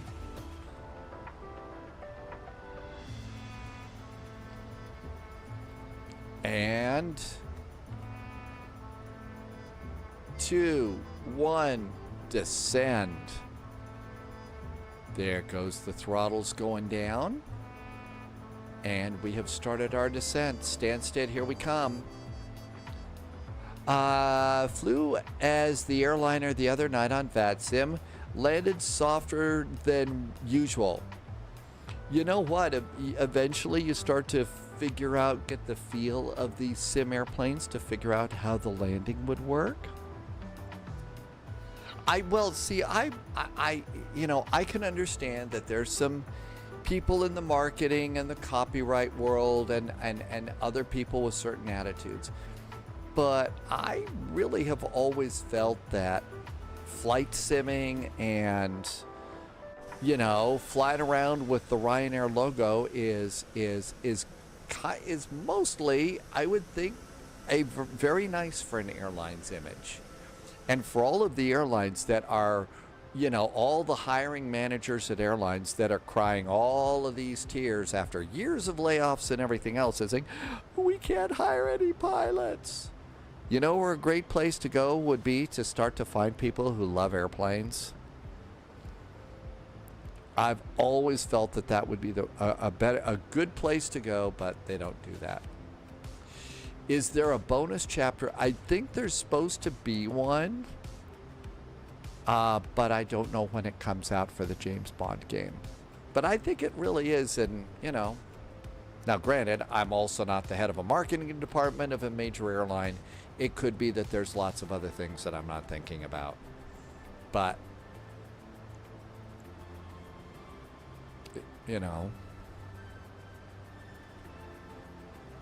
And our descent has begun. Stanstead here. Oh, it wants a little drag. So we got to get Stevie next to start singing Stop Dragging My Airplane Around.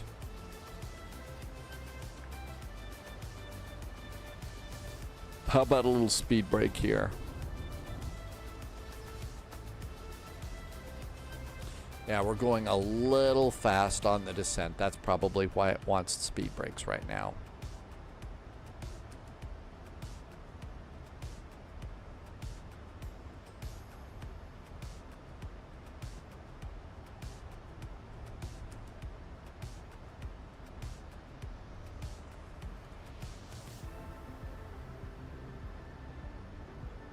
All right, coming up there, that looks really good.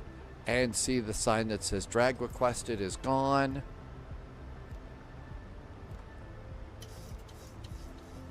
We'll wait till we get a little bit closer. All right, that looks pretty good. So, speed brakes back down.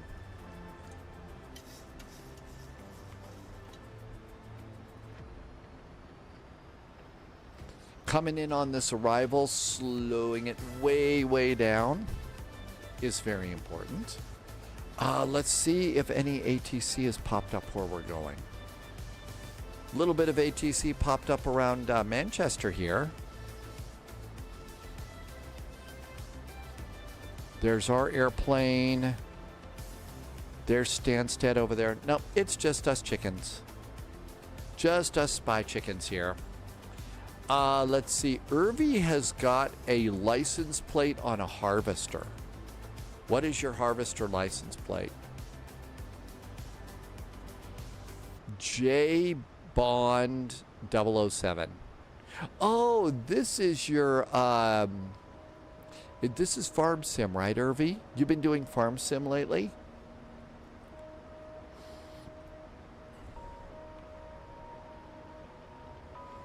Heading bug straight up.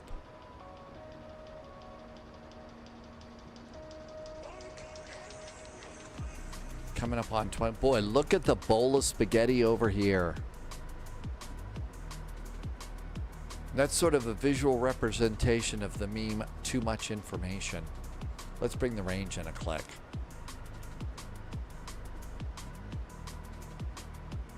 Here comes 25,000 feet. If you come back into the cabin, if you're new to this flight sim thing, and look back in the cabin up there, we do have the seatbelt. The no smoking light is on, but the seatbelt line is out. So if we come up here and we take seatbelts from auto to on,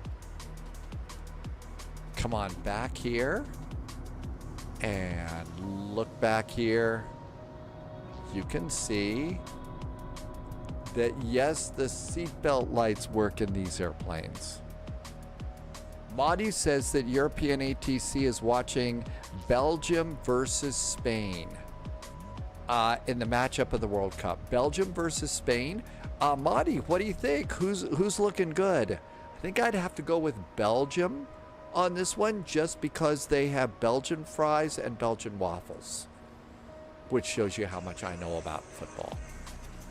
Spirup, welcome aboard. We do have a nice little Ryanair flight today.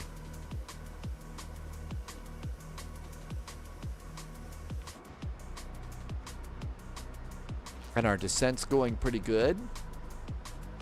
Let's go and do a new round, the final round of performance. So let's see, I'm going to go first over to the takeoff page and clear the data. I'm going to go to the landing dispatch and clear the data. And now we're going to come down here, read weather information. It's dry. I'm going to go flaps 30, AC is on, anti-ice is off. Auto brakes are going to be 2. Reversers are operational. Non-normals, there are no non-normals, so nothing abnormal. Madi says is hoping for Spain to win. Is Spain your favorite team, Madi, or are they much better? Or let's go and update weather. 3009 is our altimeter setting. Let's go and preset 3009 up here since we know it.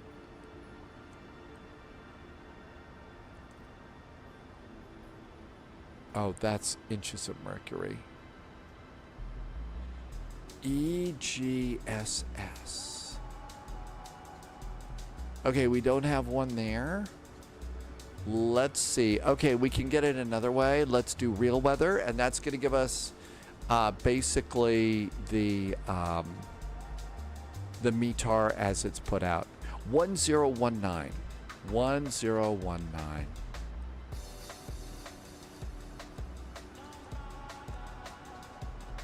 I'm at 1021 2019 1019. Okay, that's set.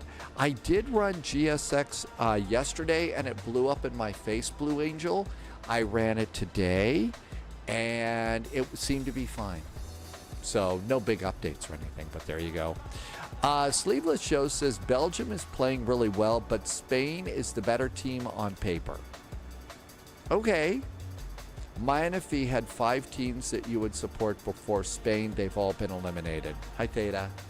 Thanks for coming by. And Buckeye says posture check. Yeah, I'm kind of scrunched down, aren't I? Okay, sit up straight. Let's calculate. Okay, looks like VREF 30 plus 5 knots is going to be 152. So init ref and 152. Clear, clear, and 52, and that's going to be our landing speed. That's good.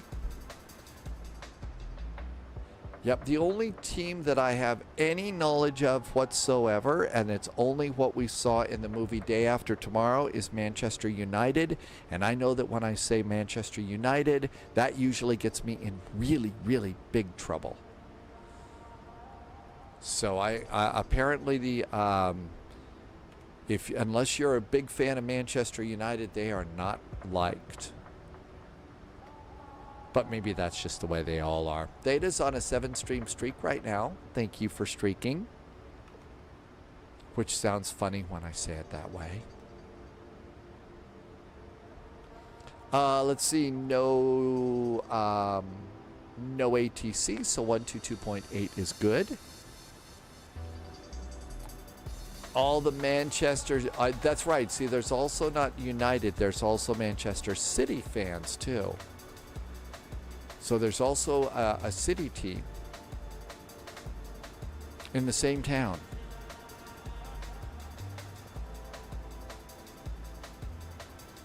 That could cause a problem at a drinking establishment after hours, don't you think, Thalo? That you've got, United and City in the same town? People might be upset at one another, especially after, like, a whiskey drink, a vodka drink, a lager drink, and a cider drink.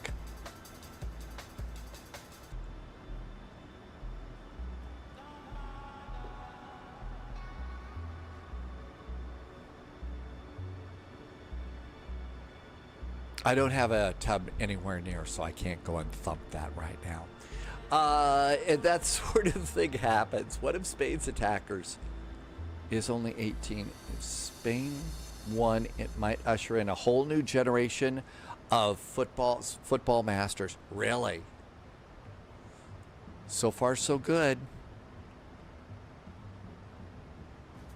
All right, let's go. And there's no ATC here, so our groovy little way of checking this out. So here's our flight. Here is Stanstead.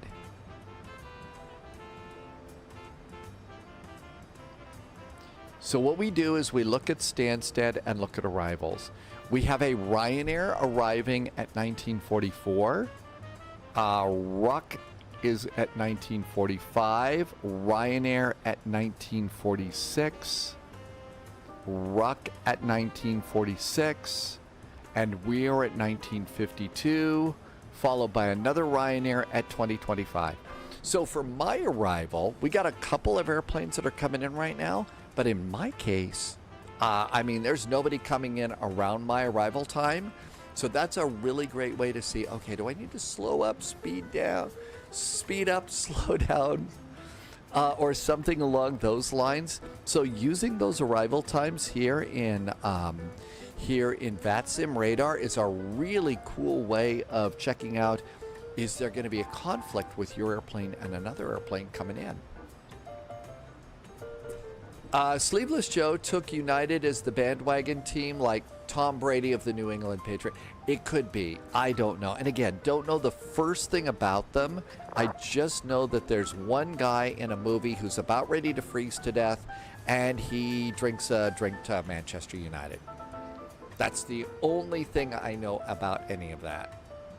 I should probably take some time to learn more.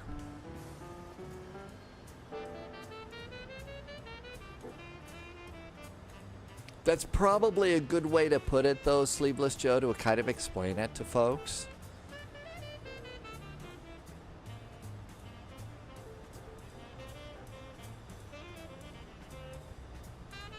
Mad Noob, I've totally forgotten. Let's do some fixes. That'll fix my landings, right? Okay, let's see. We are expecting runway 4. So RW04. Now we got to get the opposite direction. So Navigraph and airports. And the opposite direction for our runway is runway 22, and that's going to be 221 degrees. 221 gives us an extended center line, and 5 gives us a 5-mile range ring. 10 gives us a 10-mile range ring, and 25 gives me a 25-mile range ring. Outstanding. Thanks for the reminder, Mad Noob. Okay, let's go back into VNAV for a while. I think we're good to go there. I'm going to go back to a init ref for the landing. And let's go make that normal size. That looks good. Runway 4, we're exiting right and go into the gate area. Nico is back. Hi, Nico. I hope it is beautiful in Denmark. You should have flown to Denmark. The weather is nice. You've flown to Billund and Copenhagen. Would I do Aalborg? We've been to Aalborg. I have never done is at Roni Airport. I don't think we've ever done that other airport, Roni.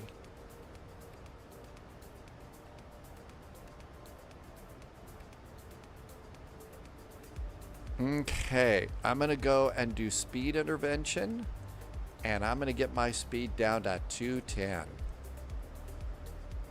We need to start slowing this thing down. But no, Nico, that would have been nice too. All right, altimeters.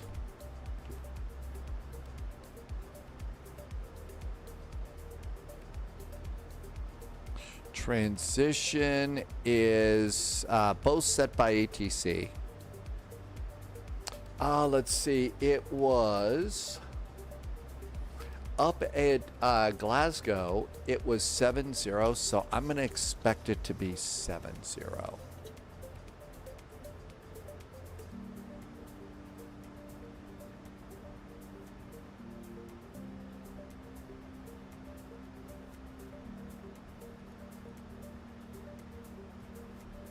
Let's pop that in that way. There we go. That's a little bit better. Looking nice here. When you hit this, you know, go to 100%, it should also center it in your window. It's really kind of hard to see that.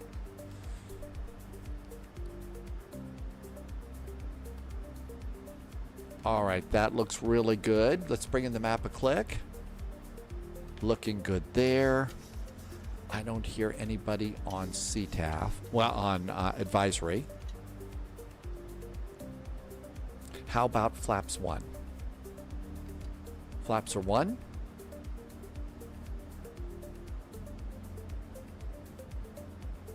It's a traffic postman 6701, taxi and runway 07, holding point Bravo 1, via Delta Alpha at Bravo Lytton.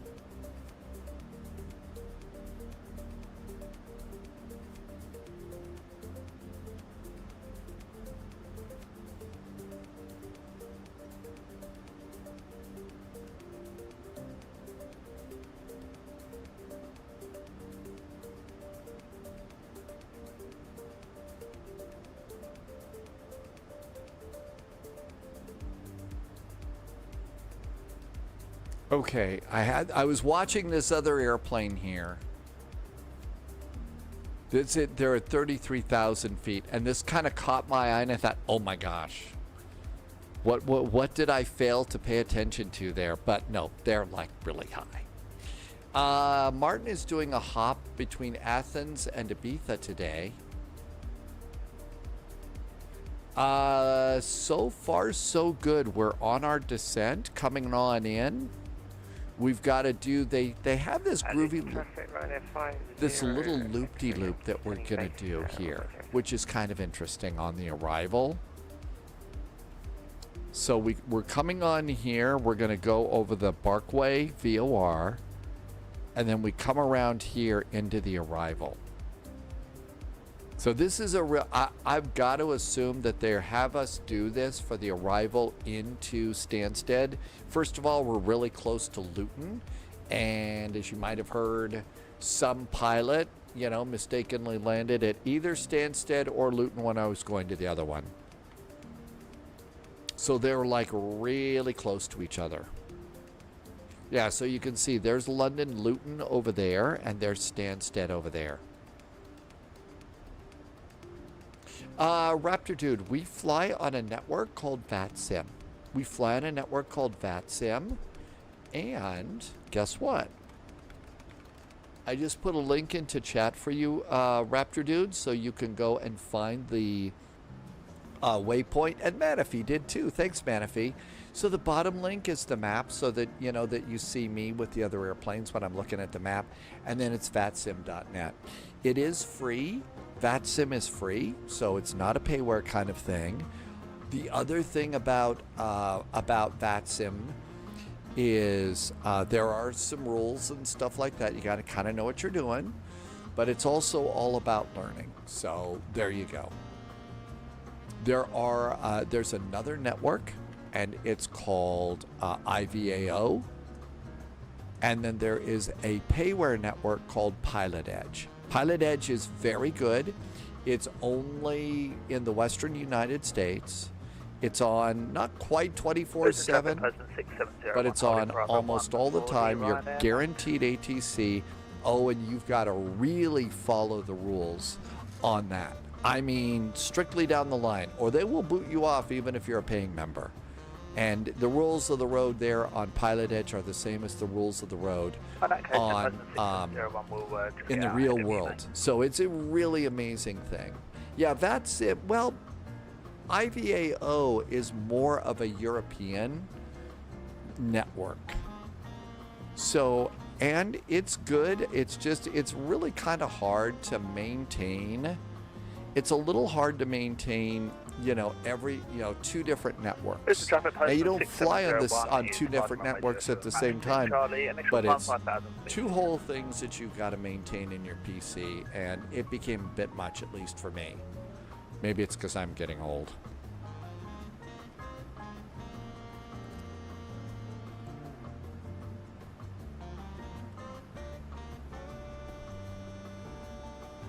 Stanstead traffic, Ryanair 441 about ready to do the little loop-de-loop over Barkway, setting up for the ILS runway 4, Stanstead.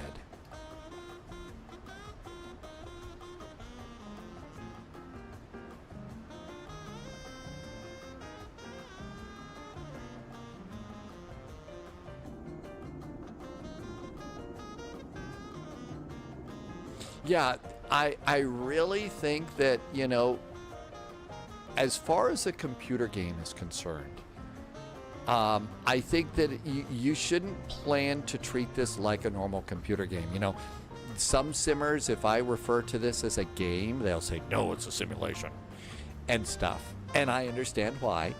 But it really is one of those things that requires a little more preparation than, say, my favorite example, starting up a session with Assassin's Creed. You have 5 minutes of training to learn how to move forward, backward, right, left, hack and slash, and all that other good stuff. And then you play to your heart's content. Flight Sim takes a lot. It's a much deeper rabbit hole of learning. But the thing is you go through like Odyssey, and that's going to be about 90 days of gameplay for you, and then the game sim's over. Unless you know you're going to devour the game in a week or something like that.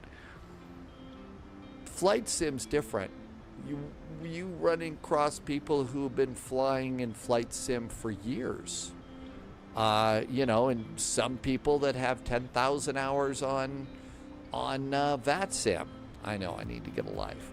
But, so it's one of those games that, you know, you jump into and it lasts forever. And we've got these incredibly cool things to add to our sim cockpits right now. I mean, you know, you could go get the Staff of Leonidas or something like that for your Odyssey game, but still, we've got autopilots and McDoos.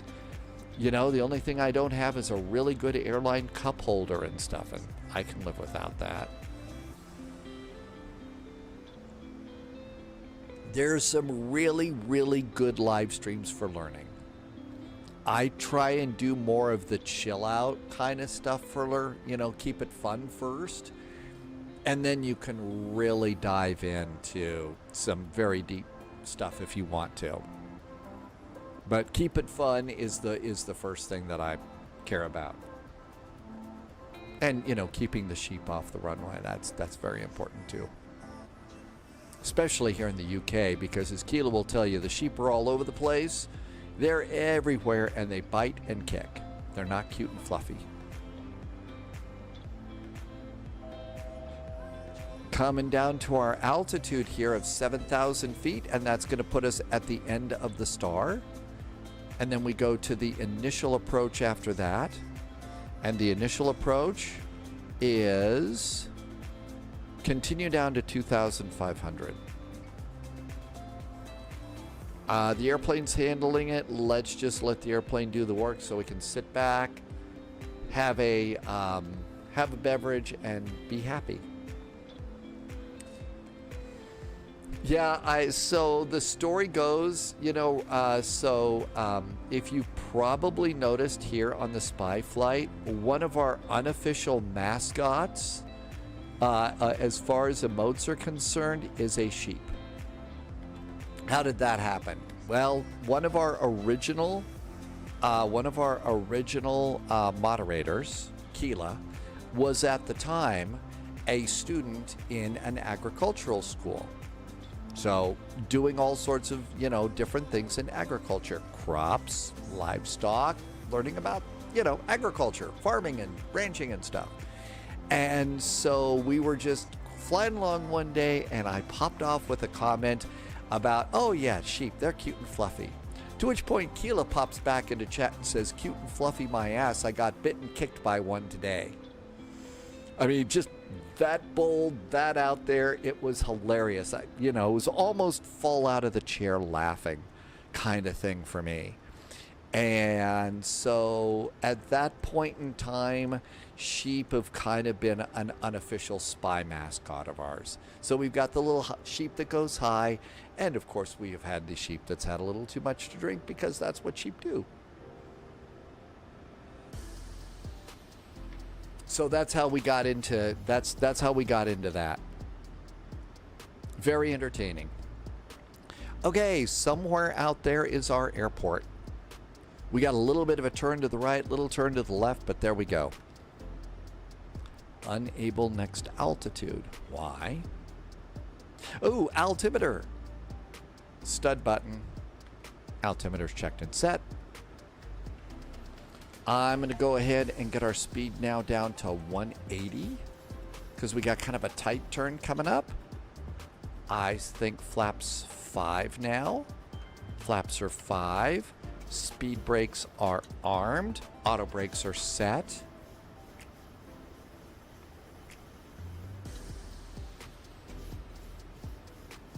And out we go over here. And my guess is we do all of these tight turns and everything else because there's so many airports packed into this area. I mean, you can't see Luton. Luton would be over here, somewhere off to the right.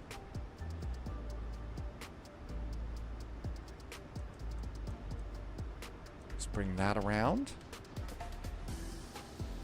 And how about flaps 10? Flaps are 10. Pretty good looking flaps there.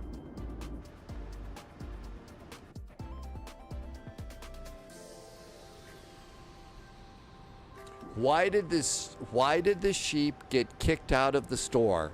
They were too cheap. Cheap. Is that it?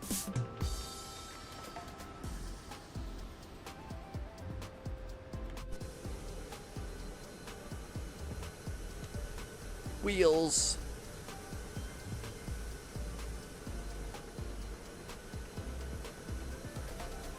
Absolutely amazed at all of the systems that they've got modeled underneath these airplanes. Hi, Tim Dog. Welcome aboard. Good to see you. Thanks for coming in. Okay, there we go to 180 around the turn. Flaps 15. There we go. Stanstead traffic. Hello there from Ryanair 441. About ready to turn base and final for runway number 4. Stanstead. Or is it Luton?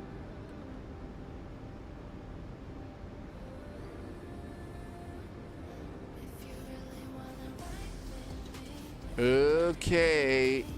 Auto throttles, why are you letting us slow down so much? Come on, auto throttles. We don't want to stall. Little on the slow side there, airplane.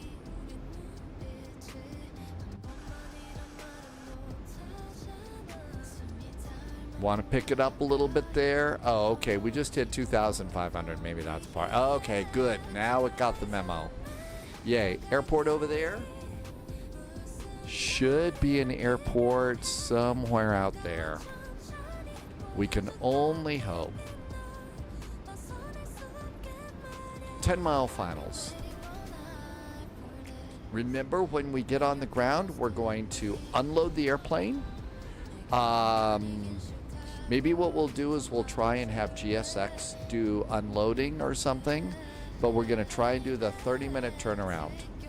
Polyot will say that I'm not doing a real turnaround because I'm not doing a walk around and a checklist, and you've got to be able to do that too, to do the proper Ryanair. And it is 30 minutes for, it's 30 minutes for a max. You get an extra 5 minutes for a max. All right, looking good. Let's go ahead and arm the approach. Approach is armed. Speeds for landing. 152 to land. That's the first officer's job to walk around. Slothman says that Emirates is now running a 777-300 cargo liner now. I kind of thought that they were either they were or getting into that or something, but it's now officially out there and they're now doing that? That's part of the thing. There's just one of me, so there we go. Okay. Taxi light on. Landing lights. Cabin is secure. Landing. Posture check. Posture check. Good. Catching that glide slope.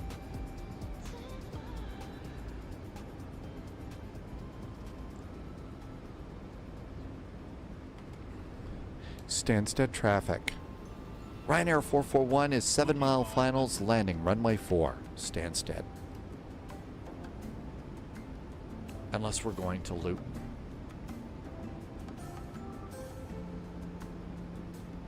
Looking good there. 152 to land. Coming up on 5-mile finals.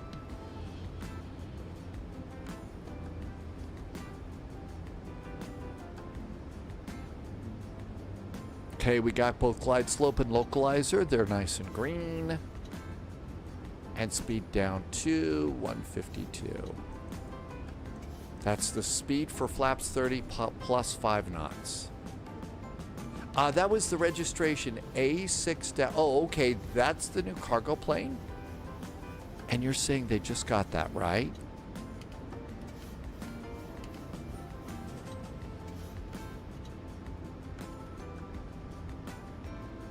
Okay, flaps going out. Speed's good.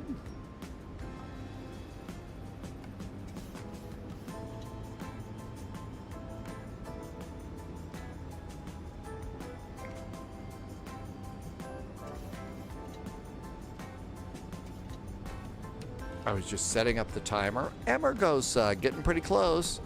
All right, I think it's our turn. Exiting right. Oh, let's do one more thing. Airport. Looks good. Parking. Uh-oh. That's the wrong one. Gosh darn it. Taxi. Parking. Always like to get this set up before we land. Parking stands. There we go. All right.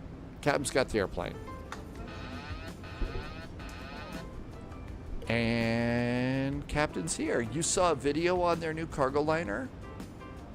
Pretty good timing there, Amargosa, for if we're there yet or not.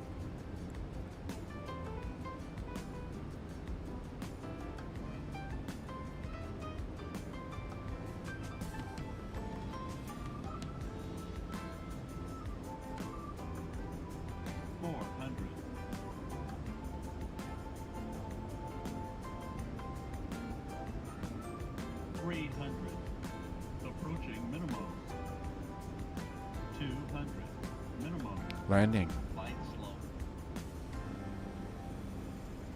Flight slow. 100. I don't feel like we're too low on the approach. 40, 30, 20, 10, 5. Reverse. Versus green.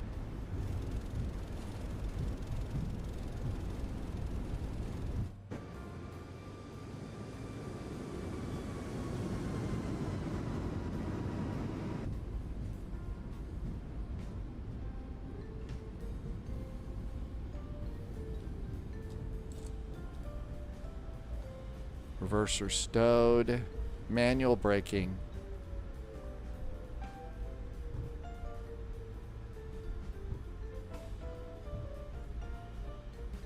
Stanstead traffic. Ryanair 441 is clear of runway 04. Taxi to the terminal via whatever. Apologies for all of the butter on the runway. Happy landings, Stanstead.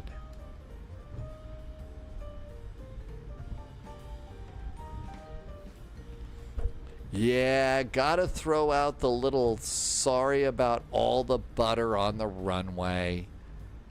That's a little bit of showing off, I know, but there you go. I know, totally unsportsmanlike, right? Yellow flags on the field. It's time for some serious penalties here. Okay, looking pretty good here. Anybody over there? Speed brakes down, flaps going up, clean up the airplane. Looking good there. Everything's groovy up over here. APU should be coming on up. And let's get over to a gate. So let's see. Let's go to the middle gate area here. How about gate number 32? So let's get GSX setting us up for gate 32. Gate 32.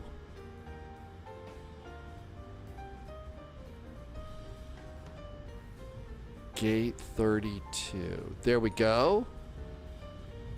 There's a gate 32 with a safe dock. Hey, Loviz, welcome aboard. Ryanair. It's called Blue Handling. Hey, Loviz. Hey, Loviz is on vacation today, too. And put a picture up of a really, really tasty looking,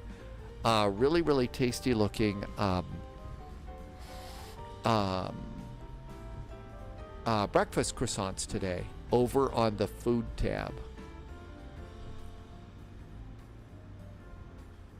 I hope I chose the right one. Yeah, I think so. Stand 32. Yeah, the low vis is actually a bit over on taxiway. Yeah, whatever. Yeah, taxiway, whatever. There you go. Okay, I think I see some gate gear over there.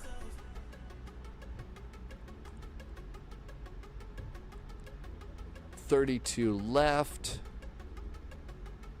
33.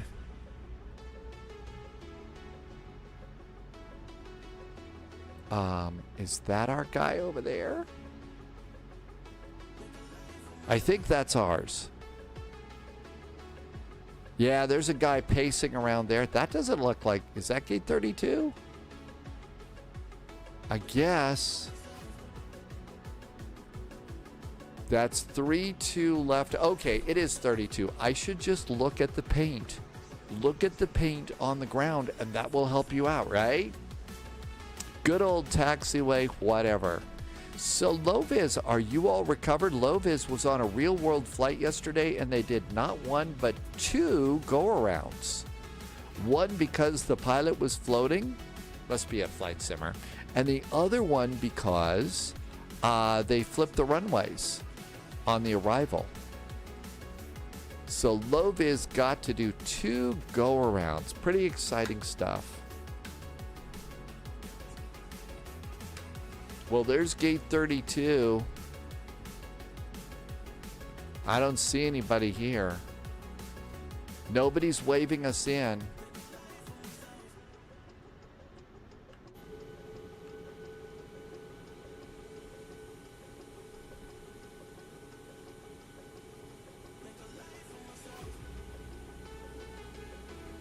I think that's probably about as good as it's going to get.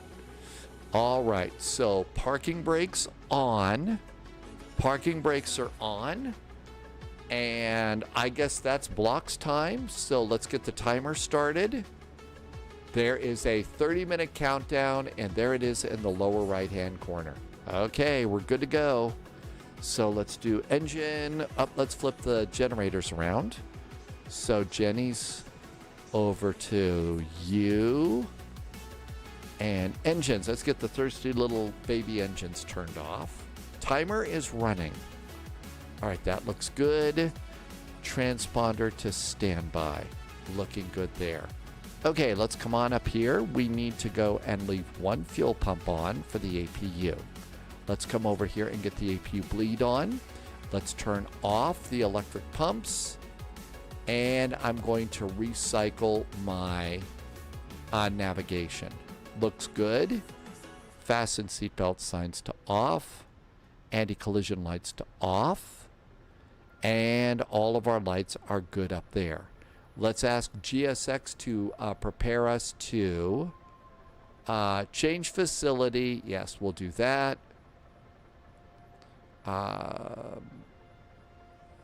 What are we at? Okay, GSX is cranky with me right now. EGSS, Stanstead. All right, which gate am I at? Very embarrassing. I am in just gate 32. Okay, gate 32. Just 32. 31, so 32 small, 32, 32 left. So it's going to be this one. No. And JetBlue, Ryanair Blue, and GSX, and request deboarding. Okay, we're requesting deboarding. I think she's upset.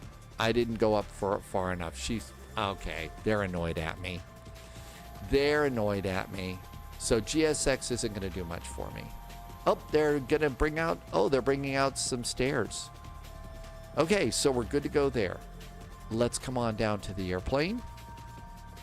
And we're going to go to ground services, chocks, and we're going to go and do that. Let's come on over to doors and disarm our doors, open up cargo, and we got to keep an eye on these to see how that works. Loviz has never been on a plane that did a go-around before, and then a missed approach. So you really got... I think that they're going to use landside stairs here. But yeah, Ryanair does use air stairs. I don't think that they have them on all of their airplanes, though. So I'm not 100% sure. All right, this is looking pretty good. Now, my guess is we need to open our own doors. Doors are open. And now it's closing my doors. And reopening them. All right, fine. Okay, let's go down and start getting ready. So we're going to come over here. And come over here. And passengers are deboarding. So we're good to go there. Maybe a little bit later, H-Pilot. There was also some conversation about maybe just doing it tomorrow. I don't know. No real idea. But we're doing the turnaround first, okay? All right, so let's go ahead and get ready with the flight plan. Sim brief. Here comes sim brief, new flight plan. Okay, we are a RYR flight 441. We are a EGSS. We're going EIDW. We are a MAX 8. I imagine that sitting back there and realizing what was going on, low vis, while they were doing the arrival was probably a pretty cool deal for you. You know, getting to actually be, in the plane and realizing, oh my gosh, dude, we're on a go around right now. You know, most of the other passengers going, or being weird, but there we go. Okay, 4 and 10 left. That looks good. Fuel planning, we need just a little bit more fuel in case. 15 minutes of fuel and generate the flight. And how we doing? 25 minutes to get the gates out, to get the airplane out of here. All right, that looks really good. Let's go ahead and get a PDF version of the flight plan. I'm going to download that to my desktop. I'm going to make a copy of the link and pop that into chat so you can check all the numbers and make sure, or just use them on your flight. Control C, Control V, and there we go. All right, now we come in here, pre-file on VATSIM. SimBrief says for this flight, it wants us to go to flight level 320. That doesn't sound too unreasonable for me. Looks really good. Let's pre-file. We are pre-filed. Dublin, here we come. Loviz pulled up Navigraph charts on your phone and figured out what was going on. That had to have been kind of good for you too. So did people on the plane catch you, catch you pulling up the charts and looking at cool stuff? Russ says that there's a problem with the latest Navigraph air data. It causes some PCs to freeze. Ooh, I hope not. You have to control, alternate, delete to get out of it. Ooh, I hate that one. Blue is already pushing back. Okay, so we're pre-filed over there. Now we come over here to Navigraph. En route. And let's do import SimBrief. No, my spouse just went back to sleep. Oh, come on. You had all sorts of great inside intel on what was going on with the plane. Went back to sleep. Jeez. Can't believe that. Okay, Stanstead to Dublin. Now, to do this gets cranky. So what we need to do is over here, we'll go and do Dublin. So EIDW, put in Dublin over on this one. Well, let's see. Does it have it over here? Yeah, see, it doesn't like this very much. So over here, we need to do EGSS, put Stanstead back in. And then come on and look down here. And let's look and see.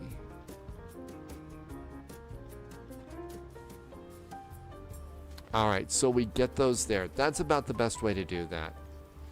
Went back to sleep. Can't believe that. Some people's spouses. Okay, and our SID, according to the flight plan, I think I'm being way too slow. You have to put in the default to get it to run. That's not good, because I've got it all updated. That can be scary.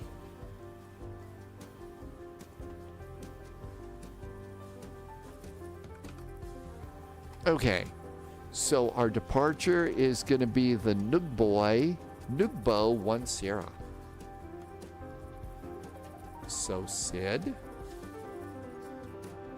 Oh, turn that off. Nugbo 1 Sierra. I'm kind of zoomed in a little bit so I can see it better. Nugbo 1 Sierra. There it is. And let's look at it. I've had issues before with the iFly and the air rack. I always download, uninstall, and reinstall. Now, I did notice I was having trouble with that.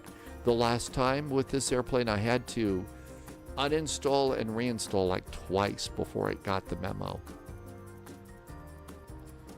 Okay, routing, altitude, at or above 3,000. Average track miles. Warning, 5,000 feet is our initial climb clearance. 5,000 feet. Okay, that looks good. All right, so we're good to go here.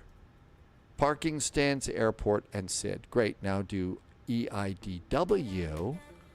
And now we need to come and get ready over here. Disengage the map. And we want to come up here and do the arrival. It's Ablin into 10 left. We don't have an arrival.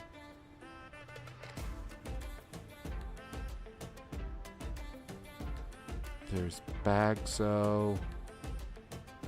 Here's Ablin to the 4s.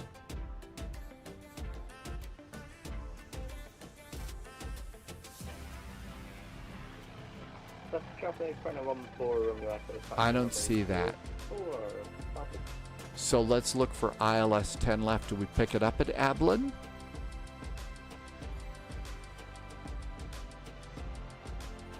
There's Dublin. We pick it up at Badif. I don't have an arrival for this. Yeah, it didn't give me a star. Really weird. Bagso. Burned. I don't see Ablin. 16s. Bagso. Nemat. Ablin. That's for the 4s. We're not doing the 4s. Okay, we don't have an arrival coming in. That's just it. All right, this will be entertaining. Airport. Airport. And we want parking stands east, I believe. Yep, east. Okay. Let's see. Come on down here.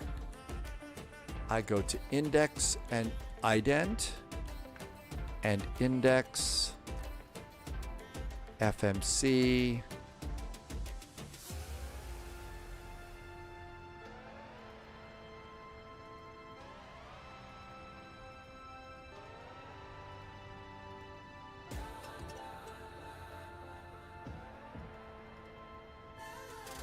Oh, come on. How do I get to... There's index. Index and ident. Okay, we're good to go there. Let's go ahead and start realigning. And nav. And nav. That's going to be about 5-10 minutes. So we're good to go there. Nav date is good till August. Before init, we are at Stanstead. EGSS. Stanstead. We are at gate 23 or 24. Where are we again? No, not even close. We're at gate 32. I should probably write that down. 32. Gate 32 at Stanstead. Not in database. Page 2, GPS. Page 1, engage. Cool. Route. EGSS. EIDW. RYR 441. And that looks good. Are we still unloading? I think we're done loading. I think the passengers are off the plane. Let's go get the passengers coming on the airplane. So payload and balance. Read from the OPF. There's the OPF. Let's just check and see.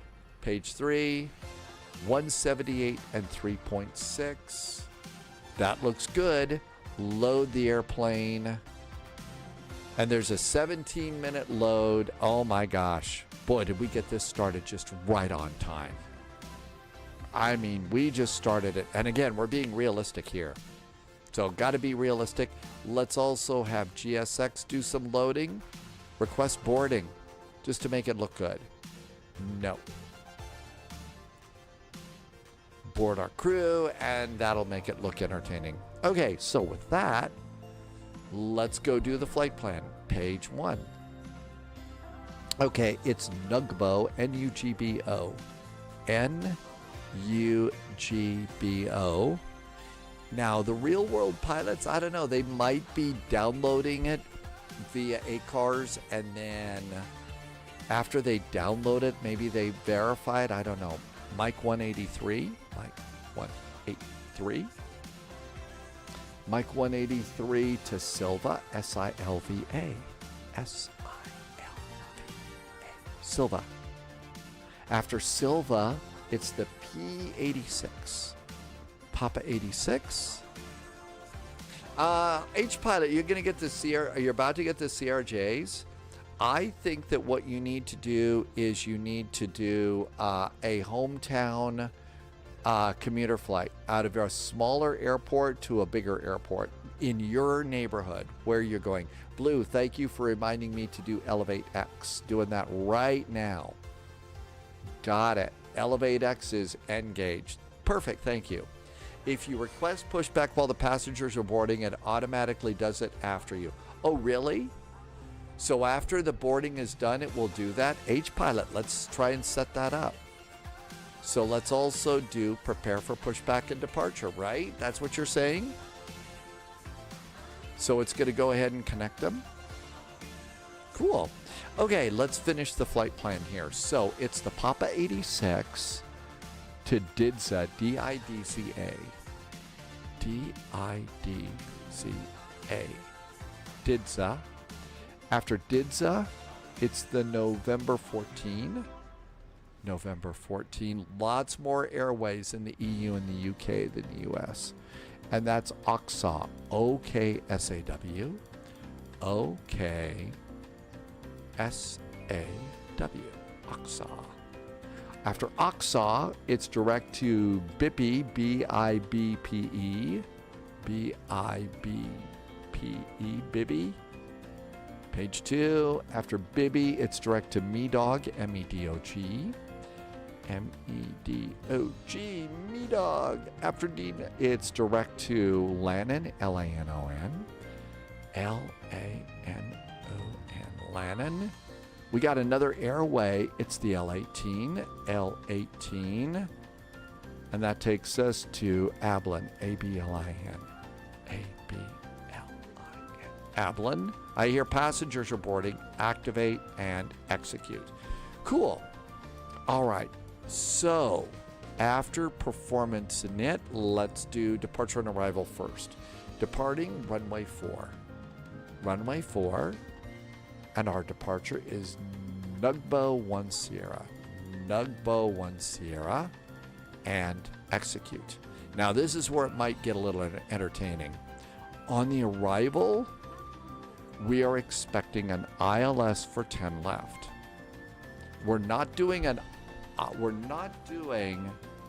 a star, but I was wondering if there was an Ablin transition, and I don't see one. So we got a few seconds. Let's see if we can figure that out. Traffic, Neptune 572 on a 12-mile final, runway 04, Stanstead traffic. We have an arrival. Traffic 5 Kilo 3, runway 14 on your echo signal from a 04 something. All right, there's BATF over there. There's IFBAP and Olaf. So what are our options again? BATF, IFBAP, OLSAX. Let's look over at the en route chart a sec.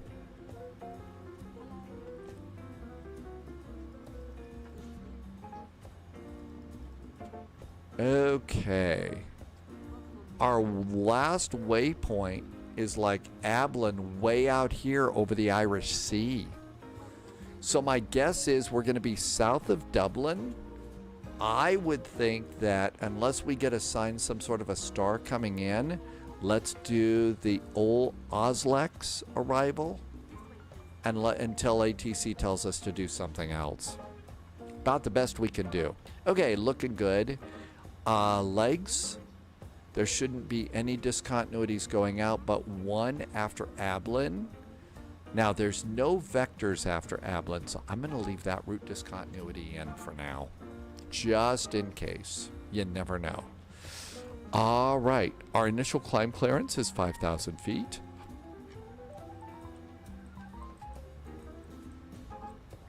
Let's just continue squawking what we're squawking because we haven't got a better one. European and UK ATC does not give us a new squawk code. So we'll just go with that. All right. What else? So we'll leave that there. APUs keeping us cool. We could do ground power. We could leave ground power in and just use the APU for AC. Hey, look at that. All of our passengers are coming aboard. Hi, passengers. Thanks for flying with us today.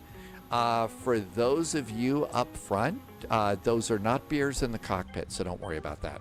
Kemek, no, I should have them.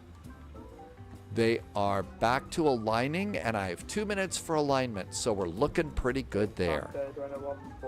Let's see, our departure heading. Let's do departure. Stanstead. Our departure heading is still going to be runway 4.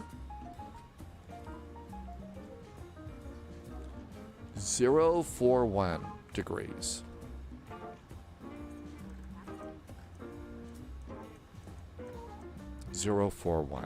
Let's do performance.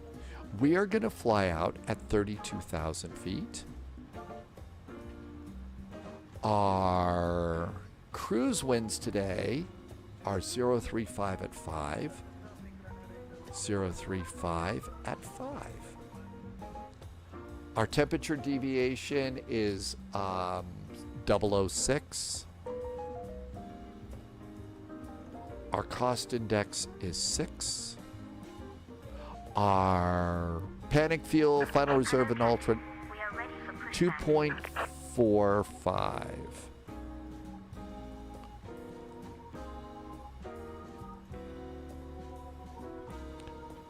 I think we're done loading. Yep, we're done loading over there. How about in the airplane? Does the airplane think we're done loading? No, it says 9 minutes to go. 9 minutes to go over here. Hi, Morgsco. Welcome aboard. Blue is already ready to go. All right, so our expected zero fuel weight, our planned is 64.3. 64.3. Locking gear. And execute. So 64.3, let's do performance. So take off, let's clear this, and now let's get new data. EGSS, that's good, runway 4, it's dry. Flaps here are gonna be 5, AC is on, anti-ice is off. Takeoff rating, let's try a D-rate just to save some fuel, although I don't know if they do D-rates or not. 30.09 inches of mercury.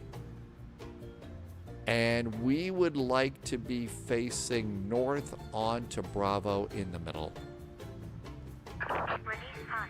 Okay, we're not going to release parking brakes because this airplane is still loading, but we're ready to go.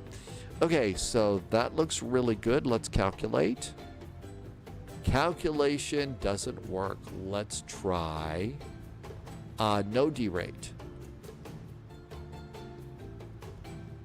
Okay, so no derating today, that's for sure. Morgsco, welcome in. Thank you for coming by. Okay, so selected temperatures 50 degrees. 50 degrees and TO. Take off. We said flaps 5. Our center of gravity on our flight today is going to be 20.9.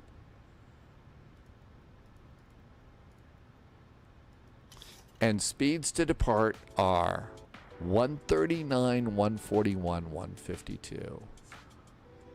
139, 141, 152. 152 is already in the window.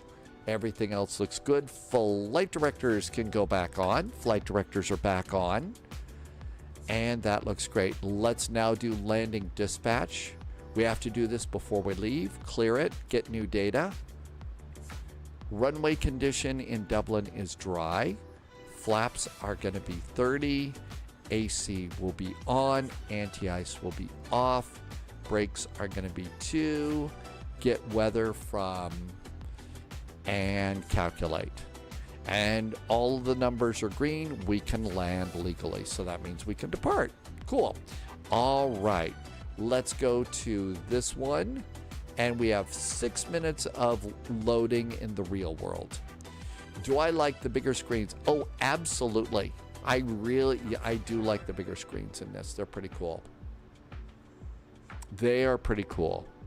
All right. Everything's looking good here. So for realistic, I chose the realistic boarding time. I really needed to start the boarding a lot sooner. Now, GSX has already boarded us. So the passengers are aboard as far as GSX is concerned. But what we're waiting for is this real world boarding time. And that's why. But yeah, the bigger screens are nice. I also really like the fact that this airplane it works so well. It's a good, solid simulator airplane. You can take this into any VAT sim event, and it's going to be it's going to work good for you. And that's another thing I really like about this airplane.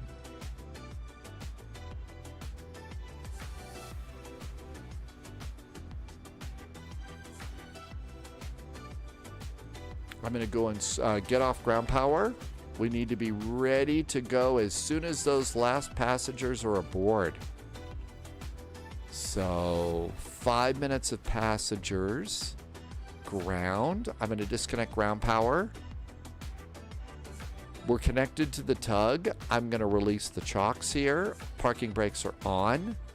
So we're connected to the tug. We can get rid of that. And we've cleared all moorings. Over at doors,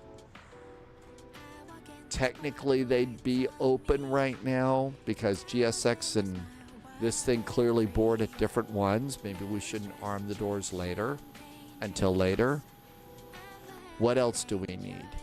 All of this looks good. Let's do progress. 317 miles to Dublin. Nothing to worry about there. We're going to continue this squawk code. Now let's look and see who's here. I don't see any ATC. So here we are over here. We push back and it's probably going to be Juliet. Well, this one's coming in. So we got to watch out for that one. I would think they would bring us in on hotel and bring us out on Juliet since it's single runway operations. But I'm a little bit weird. I may not know, I mean. So we got this Ryanair over here. We'll see what that one does. Reinforcements incoming. Vescu just did a nice raid with some friends. Welcome in. It's Vescu Gaming. Thanks for the raid. Mad Noob says spy hat. I think we need a Boeing spy hat. Hi, Vescu Gaming. Thanks for the raid. Thanks for bringing your friends in. We're trying to do the famous Ryanair 25-minute turnaround. Okay, we got an airplane coming in close behind us. So let's see what this one does. Hi, Ryanair. So we're going to see what that one does.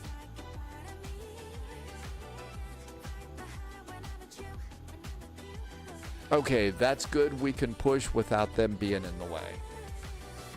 Eperonymus is back. Welcome. Thanks for coming in. Appreciate you stopping by. There's Fescue in chat. Welcome to you and thank you for the raid. 2 minutes to go. We're going to get out like just barely.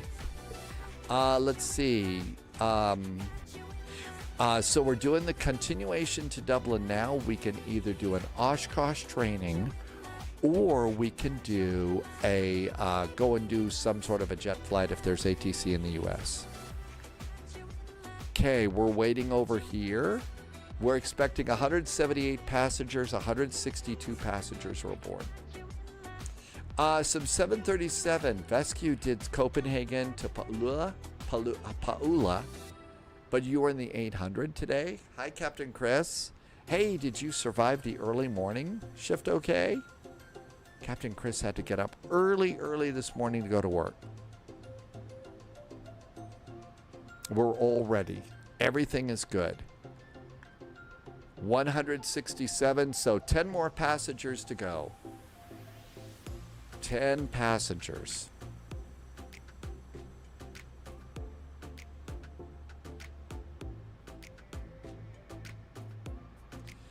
One minute. Oh my gosh, we've got to get that credit. 171 passengers. 172. 3. 4. Come on. They're taking forever. This is why when it's time to get on the airplane, I always get to my seat, get my seat belt on, and get ready to rumble. I can't imagine how frustrating it is for crews to have to wait. 77 and 78. Okay, passengers are aboard. Let's come on over to doors. Arm the doors for departure. Doors are armed for departure. Let's go beacon. Beacon is on. Seat belts are on. Everything looks good. Rest of our fuel pumps are going on. Cabin crew is notified. Hydraulic pumps going on. Everything looks great. And parking brakes going off. Parking brakes are off. We're out. 2 seconds to spare. Holy moly. But hey, we beat the 30-minute turnaround just by the skin of our teeth, but we did. All sorts of unsportsmanlike celebration now. Celebrate, celebrate, celebrate, right? Packs off. Ground start engine number 2. Ground start 2. That's right, they were running from duty free. They had to buy an extra bottle of Jack or something. Wow, how about that? We did by 3 seconds. I expect a phone call from Mr. O'Leary any moment now with a job offer. No, it's 25 minutes for an NG, Fescue. It's 30 if you're in a MAX. And I didn't know about doors open to doors. I thought it was brakes on, brakes off, that kind of a deal. Chocks in place, that kind of thing. So I did it from brakes on to brakes off. But yeah, you get an extra 5 minutes if you're in a MAX. Parking brakes are set. Parking brakes set. Good. Start on engine number 2. Starting 1. Ground start. Engines. Morgs go. I think it might have to do with the fact that you know how, oh God, we got ground 121.73. Somebody just signed on with ground. I don't have an ATIS, so 121.73. 121.730. Tow truck disconnected. Bypass pin removed. Okay, that looks good. Left is clear. I think it's because the airplane kind of motors the engines a little bit. I'm not sure. Could actually be brakes on, brakes off. I think that might be in it. And the 5 in is for engine cranking. I think that's right. Engine cranking. All right. There is the gear pin. Let's get packs. Let's do generators. Ryanair 44 Kilo on the CPC. Hello, Stanstead ground. Ryanair 44 Kilo, Mr. Ground, give me a second, please. Ryanair 44 Kilo, just saw you getting online. So, do you want us to get the clearance or? There is no no new GSX tugs for you. Probably not. No.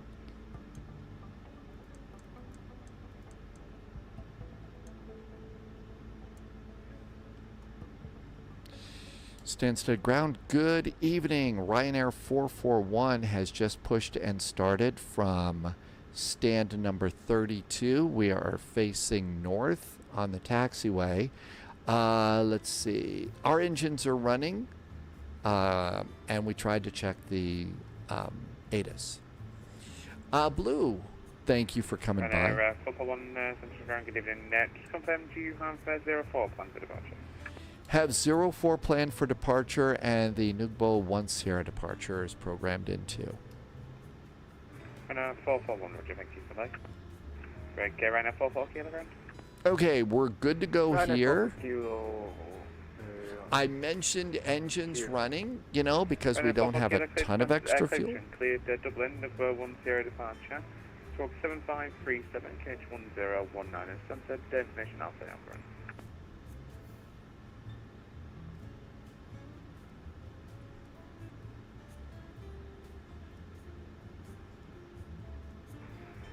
Ryanair 4 Kilo, clear to Dublin, northwest. Okay, we're good to go there. Direction, nope, 1 Sierra, departure. The new one is a small tow barless tug, and it's cute. Is that one over in in GSX? Ryanair 441 ground. Ryanair 441 standing by.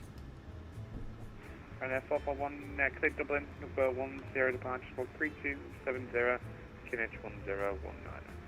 1019 are cleared to Dublin, Nugbo 1 Sierra, departure 3270 on the squawk for Ryanair 441. Ryanair 441, correct. Stanstead ground, Ryanair 441 is facing north in apron B, ready for taxi. Ryanair 441, Roger, squawk Charlie Adam.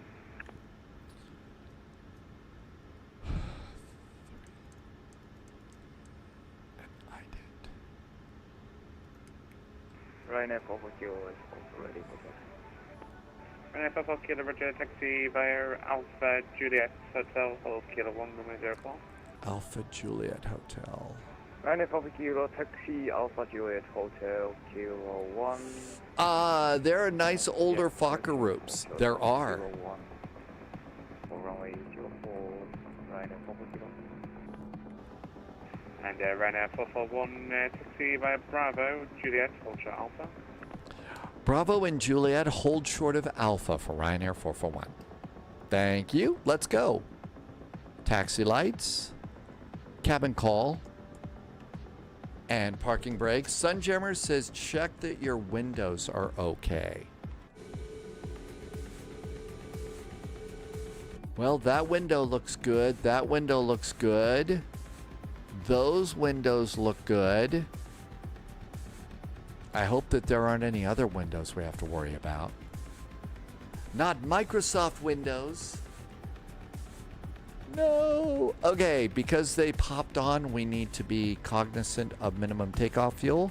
5.4 is our minimum takeoff fuel. So we've got to keep an eye on that. Let's see where we are right now. I'm at 6.0. I think that there's no reason to panic about fuel. Vescu Gaming, there is a new tug, and this is in GSX. A new tug in GSX. Okay, they said Juliet, right? So first turn and hold short of Alpha. We could do that. Have you used it yet, Vescu? the new tug. Okay, is there anybody over here? I don't see anybody over there. Anybody over there? Yep, there's one. That's probably why we're holding short. If Apple made the airplane, would it have windows? Inquiring minds want to know. That's actually a really good question.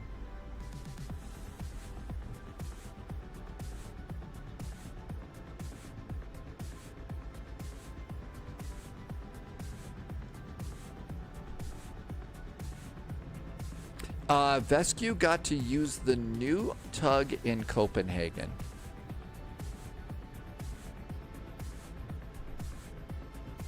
All right.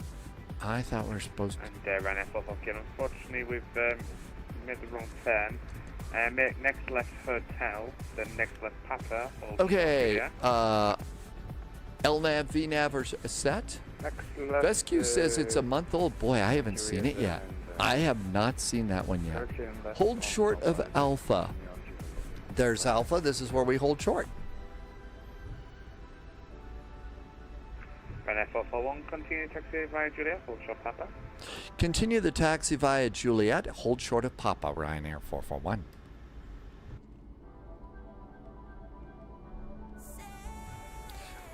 Blue says the catering has arrived. What kind of pizza did you get today, Blue? Man, I'd like to do something like that. It's Friday, it's the weekend. It's Friday, it's the weekend. Auto throttles are armed. And 441, give out to the company traffic, moving right to left on Papa. Then continue taxi 100 Kilo 1 runway 04 by Juliet Hotel line. Ryanair 441, we will give way to the company at Papa, continue the taxi via Juliet, and then we're going out. And what was the turnover? Was that November to hotel for holding point runway 4? So we continue straight ahead Juliet, and then you'll merge onto hotel, so it'll be all the way down to the end. You'll come around the corner, then left onto hotel, then to Kilo 1. Kilo 1 is where we're going to, and then I see where we're merging into hotel for Ryanair 441, and we will avoid bumping into the company airplane. Blue got chicken, sweet corn, and mushroom. 44 Kilo, no problem. Continue taxi via hotel for short Lima. Hotel and hotel for Lima, Ryanair 4 Kilo. Okay, let's just keep going here. We're doing good.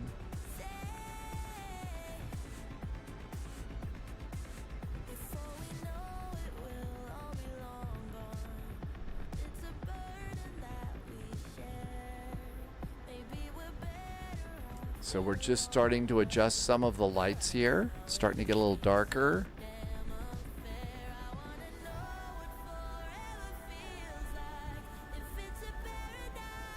And I'm just staying behind the other airplane, and that'll be fine.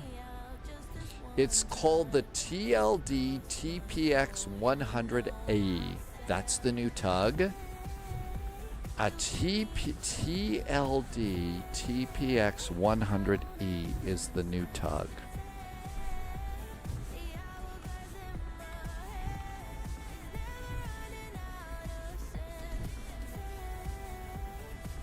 Is it this cute little thing right here?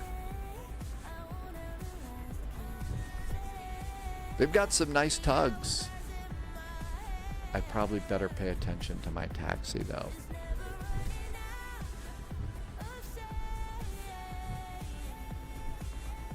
It's a tow barless tug. So is that one of the kind that picks up the front, the nose wheel, and shoves the airplane around that way? I think we're fully ready. Let's do a Boeing. Ooh, doesn't like something. What have we forgotten? Oh, we didn't do flaps yet, did we? We forgot to do flaps.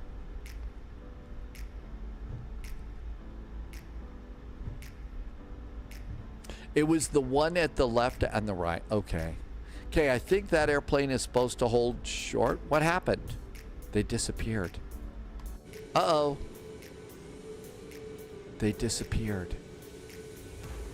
time warp or space warp, or maybe they went into a parallel universe. We've heard of the Bermuda Triangle. Is there a Stanstead Triangle? Okay, let's try the config again. Throttles up halfway. And it didn't beep. So the takeoff config in the Boeing is not a button. You just run your throttles up halfway. And if it beeps at you, you've forgotten to do something. It doesn't tell you what you've forgotten to do. I guess they expect you to know what you're doing for some silly reason.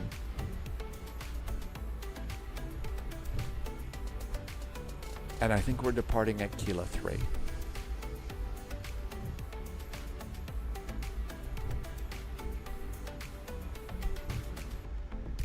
Okay, here's where they said that we merge over here. That's right. You will know pretty quickly if your airplane is not configured for takeoff, right? You will know very, very fast. All right. That other airplane, did it reappear or did they give up? Uh-oh. You don't go over there. You're supposed to merge here. Oh, I made a sharp turn. We're going to get some grass in the tires here. Shh. Don't tell anybody. Maybe they won't know. But that one doesn't go. We were going into the compass area. Boy, did we catch that quickly. Now somebody's got to go out and clean the grass off the landing gear. All right, anybody over there? Nope, nobody over there. Anybody over there? Nope. Yep, don't mind us. We didn't do anything wrong. We're just chilling. And then the next available right.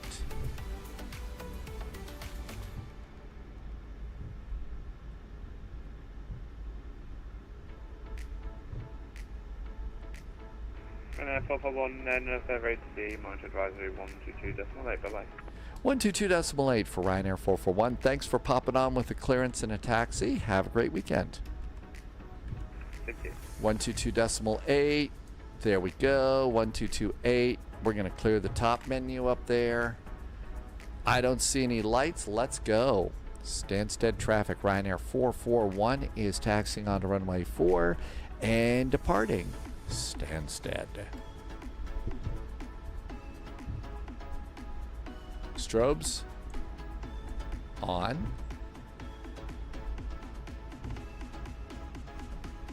Stanstead is a training airport for VATSIM UK. Hey, if that was a new controller that popped in, I think that's great. I'm really glad they did that. Okay, one last check for landing lights. Don't see anybody. Good. Good evening, Dutch pilot. Hey, thanks for coming by. Welcome, welcome.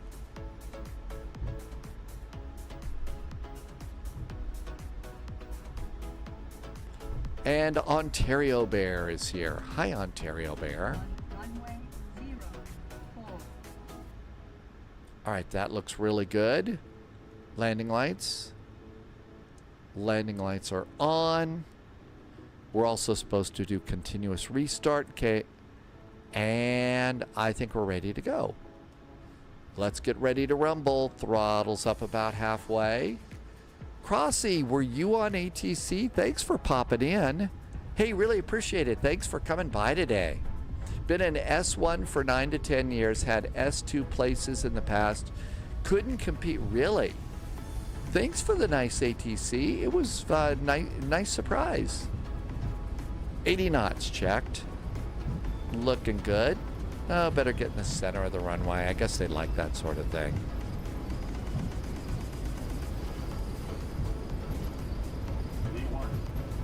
And rotate. Let's go.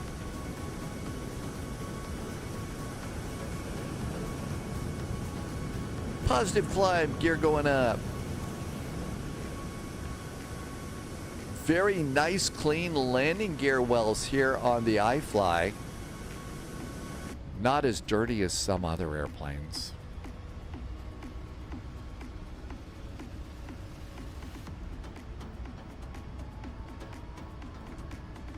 And APE, let's just get it in there right now.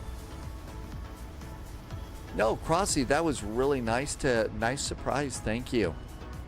182, looking pretty good. We'll keep the speed down a little bit on the departure, I think.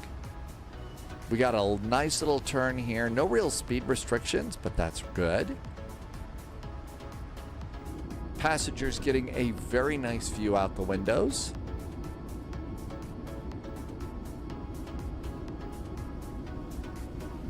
Ontario Bear is going to go and do some groceries today. If you got anything special you're going to get, just because it's always nice to have one surprise, you know, when you get home. Flaps 1, auto brakes off. Vinching, did I say that right? Thanks for the follow. Welcome aboard.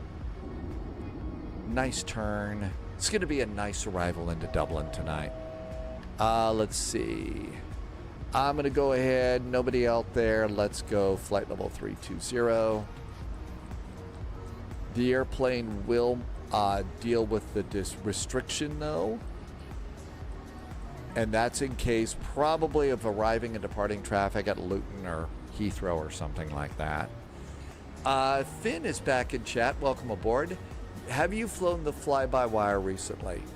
Not recently, no. That being said, it is a great freeware airplane, and especially if you're new on VATSIM, if you're new on or you're new into flight sim in general, and you've been learning about small airplanes and you're ready for a big jet, that's a great first big jet. A, it's well done. B, it's free. And did I mention it's free? That's that's a really good airplane to kind of get into learning about big airplanes. Flaps up. A little late on the flaps, that's okay. And there's the Barkway VOR, and there's Nugbo, and after that it'll resume the climb.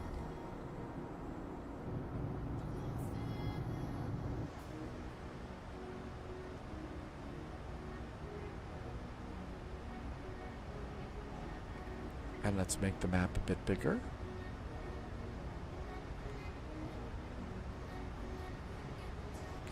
Finn has got 300 hours, but mostly you fly the Phoenix. I just really want to fly the Neo without buying the FS Labs one.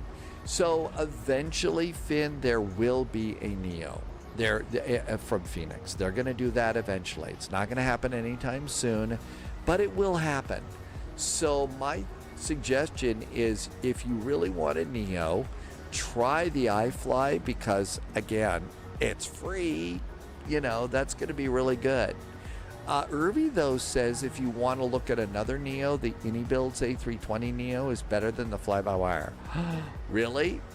And is also free. Oh, well, there you go. Finn, it's free and included in Flight Sim 2024.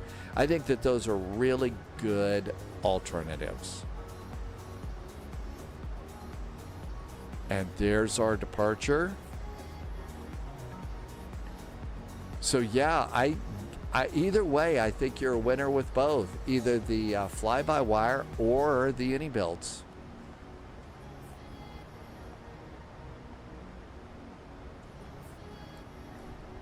All right, really, really nice departure tonight. We have 300 miles to get to Dublin. Somebody needs to call ahead to Art's Tavern and say the spies are coming to town and he needs to brew a little more Guinness there. Good old Art's place, right? All right, there we are going out. My guess is Dublin probably, yeah, Dublin went to bed. This is nice chill out. You know, normally on a Friday, we're going crazy with, you know, Frankfurt Friday and a bunch of other stuff. I really don't mind a chill out Friday. You know, pizza, a favorite beverage, and just chilling in the airplane. Doesn't get much better than that. It really doesn't.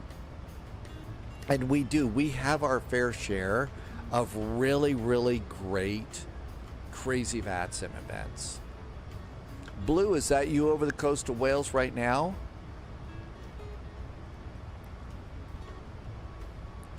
And let's come over here. And here is our en route chart.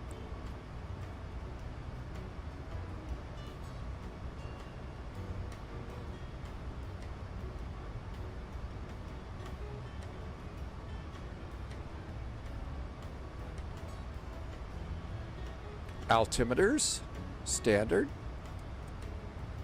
10,000 foot cabin call, landing lights, taxi light, continuous restart, cabin.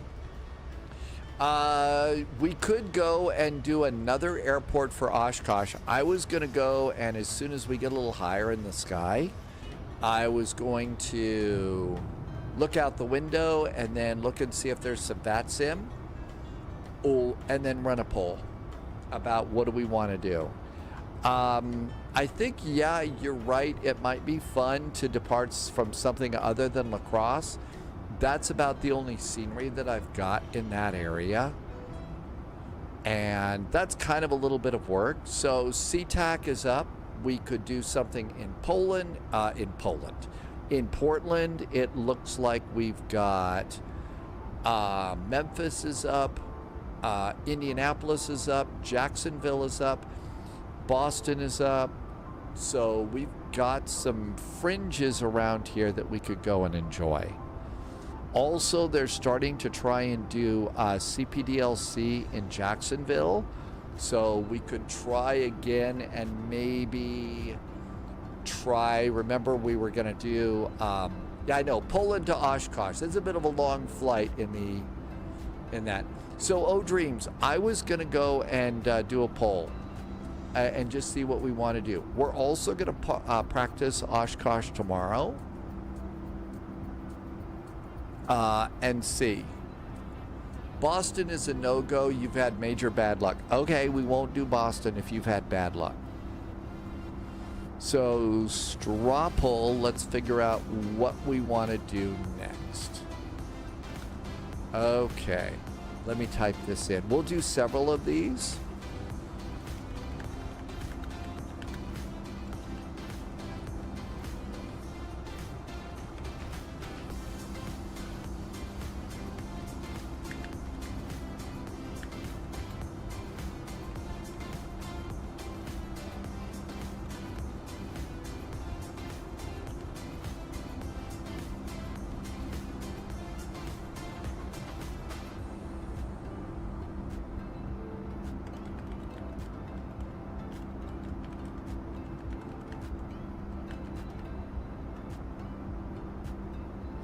All right, straw poll coming. I'm going to put it in chat. If you're on both Twitch and YouTube, you can vote in the poll. You can also look at the results and see. The Oshkosh slide shouldn't be too big, and it's a good idea to do that. But I wanted to see what you thought. We are going to do a practice tomorrow, okay? It is 1-to-1, space dementia. Yes, it's not like Truck Simulator, where Truck Simulator is a little bit different.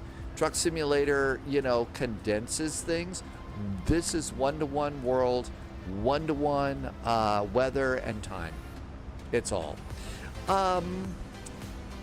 Jim is here. Jim's here, and Impatient Patient just did us up. And it's your first time. Thank you for becoming a subscriber, Impatient Patient. This is what how I keep my life going, but it's also what I do for fun. So thank you for the extra support and very nice jet fuel in the flight plan. So guess what, Space Dementia? We just took out of London Stanstead Airport. We're going over to Dublin in a Ryanair 737. If you look out there, this is what it would look like out the window because all of the scenery is satellite photography. So it's satellite photography from all across the world. It does have enhancements like the lights and stuff, which are just going on because the sun's going down.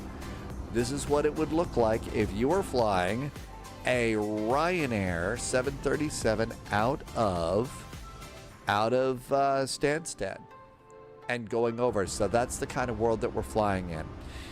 The simulations, the airplanes are more and more accurate than ever before. More and more accurate than ever before. There is a tie right now between Fly the Twin Otter and Fly a Jet someplace else. If it were me, if I had to break the tie, I would probably do the La Crosse flight first, just so that we could go and look at the ground. I was a little worried that I was doing too much of it. That's all. 20,000 feet looks good there. So I'm going to go ahead and let the flight attendants get up. Okay, there is one extra vote now for blowing off Oshkosh and doing something else. Space Dementia is going to lurk. Thank you for coming in and lurking. Catch you next time. We'll see ya. Watch out for sheep on the runway. There, it's tied again. It's tied again. There'll still be time to do jet flights. Oshkosh does not take forever. It doesn't take forever. It's an hour and then we can go and jump in a jet and do something like that. Let's go ahead and let the passengers get up. Passengers getting up. NMM, I actually don't have the FA-50. That's not an airplane I've got. I went and got one of the other biz jets that just came out, and I don't do that many biz jets, so that's kind of why it is that I don't do that one. Nice departure. Dublin, here we come. Heading bug straight up. Good. Up. Turn on the autopilot cam.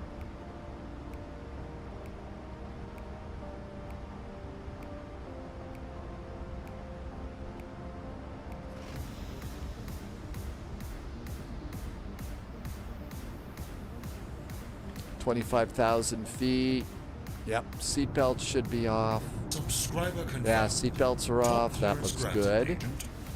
Blue just did a really nice resub. Thanks for the resub, Blue.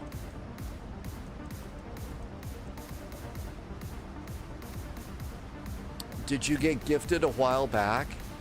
You've only done to one other streamer. I really appreciate that. Thank you so much, Blue. And, you know, thank you for coming in and flying as often as you do.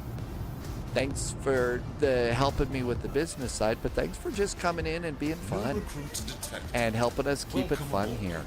Stay sharp. We are okay. Take a jet someplace else and blow off Oshkosh is now leading by 1 vote. So 1 vote to we'll do Oshkosh tomorrow and take a jet someplace else. And then if that one wins, we'll have to do another poll to figure out what we're going to do next.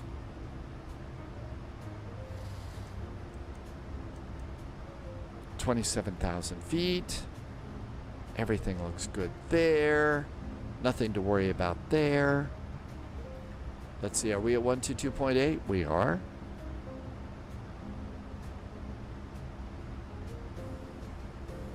And now the votes have flipped again. So what we'll do is let's go ahead and we're going to get a final decision here. I'm going to go and do a 30-second countdown. So 30-second countdown from right now.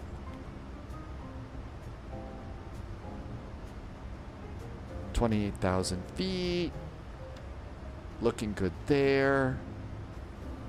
Looking good there. I feel like I forgot something up here.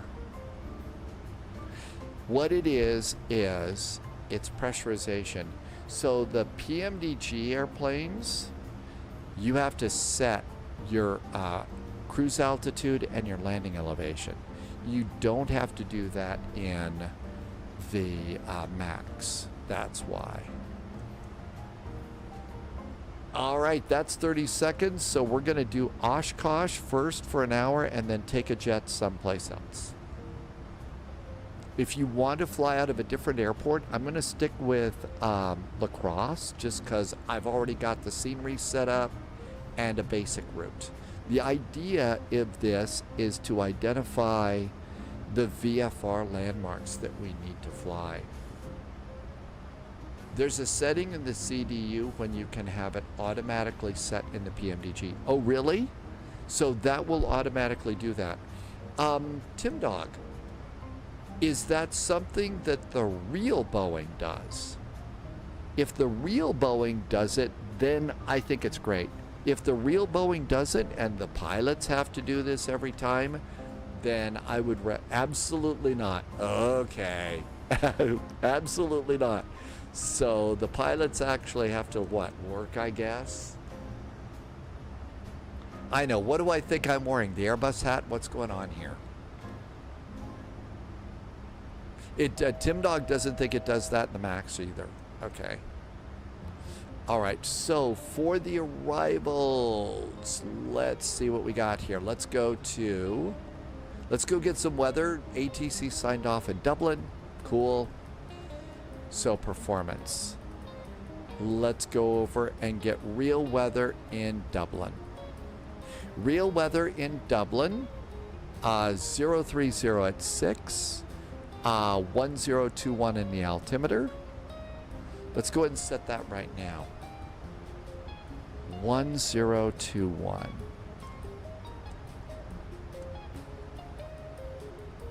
Okay, the altimeter's set.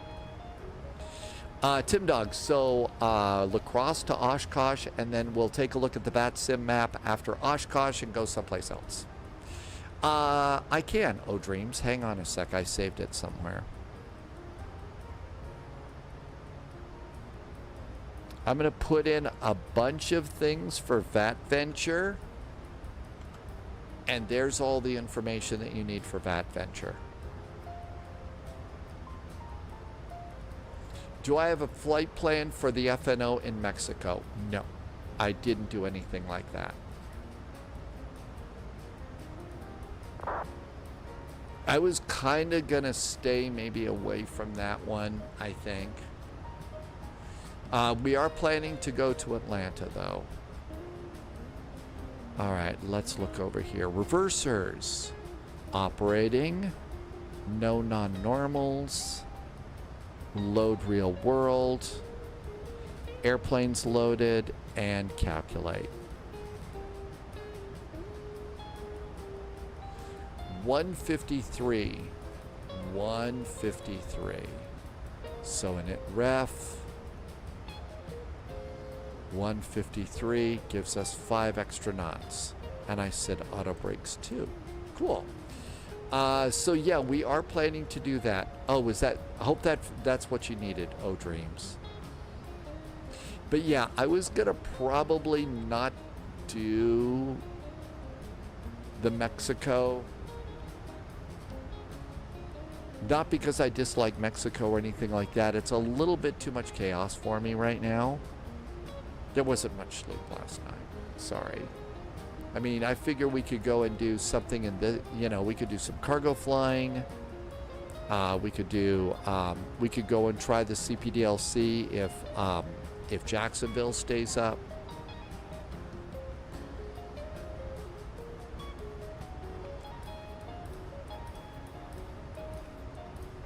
We are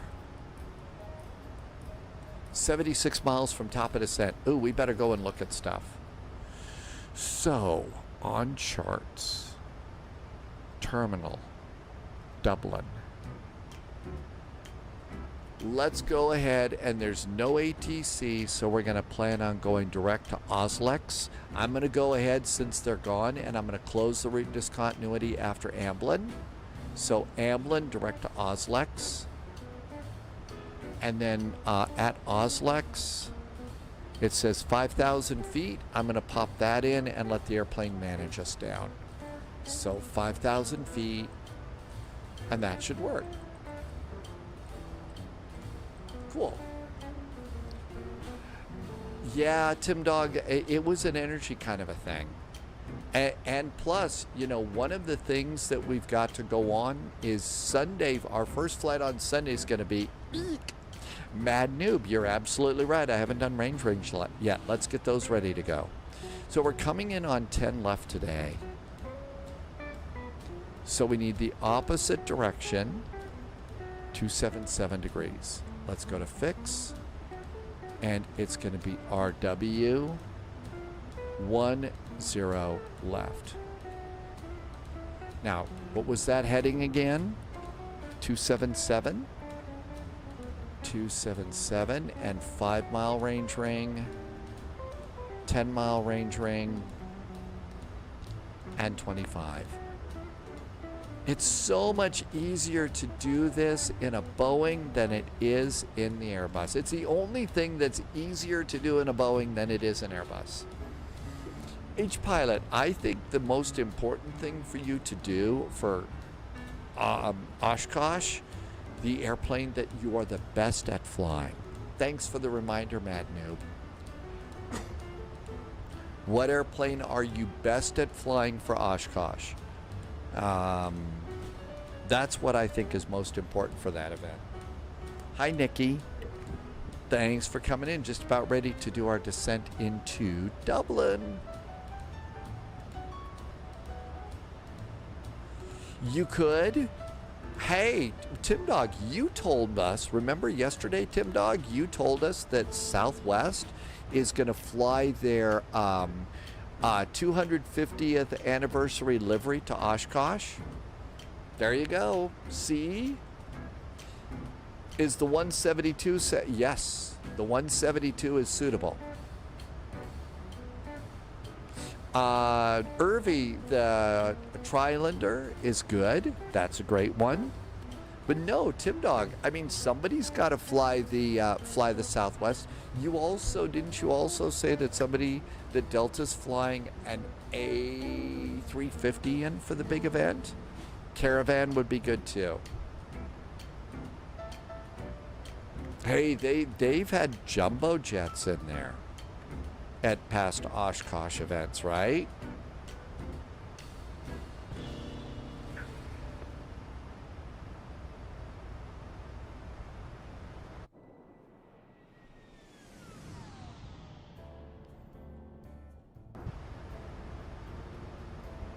Yeah, they do have a long runway, but they're generally going to bring us little planes in on a short runway. And the thing about the Otter is the Otter goes slow. It's not a fast airplane. So it's a little bit bigger than, what a lot of people bring in, but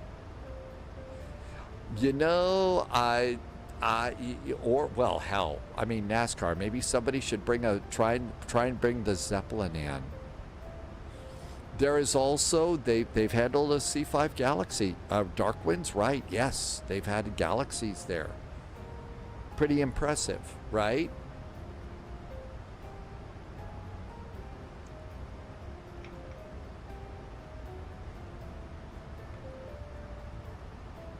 My guess is the Southwest flight that's going to be in there is probably going to be, a party flight with some Southwest people.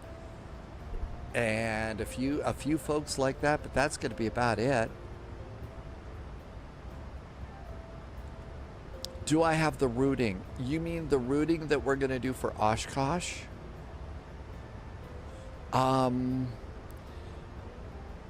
Yeah. I have the VORs. Okay, so I've got the VORs that I'll plug in. I don't have the exact numbers yet. So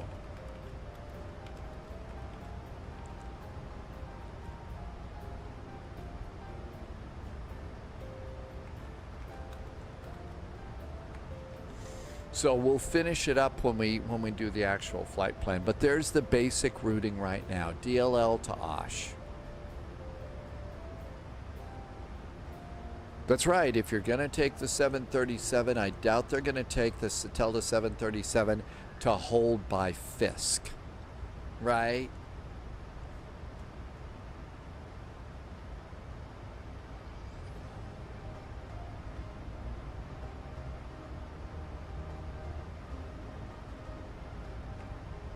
We'll do a VFR flight plan for the flight. We'll do that before we go.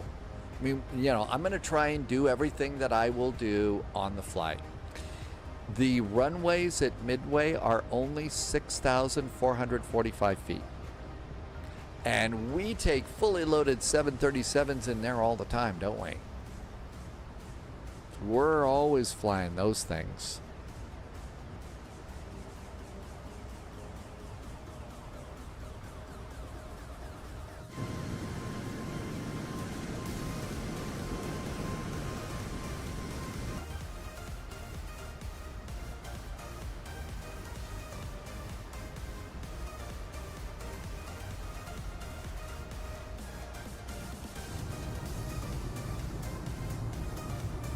Clouds appear to be thickening up a bit.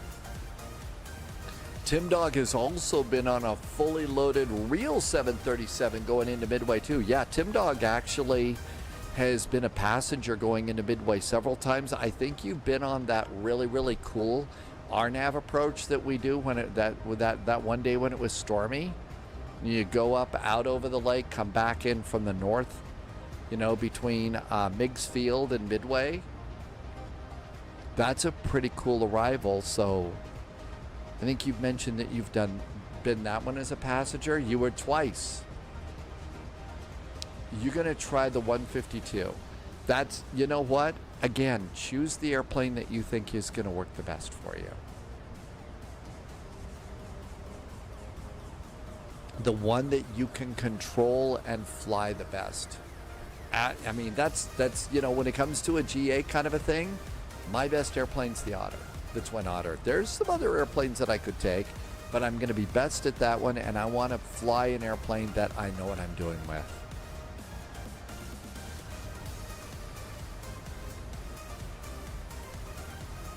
Top of descent coming on up here. Let's go ahead and do our cute little VATSIM arrival test now.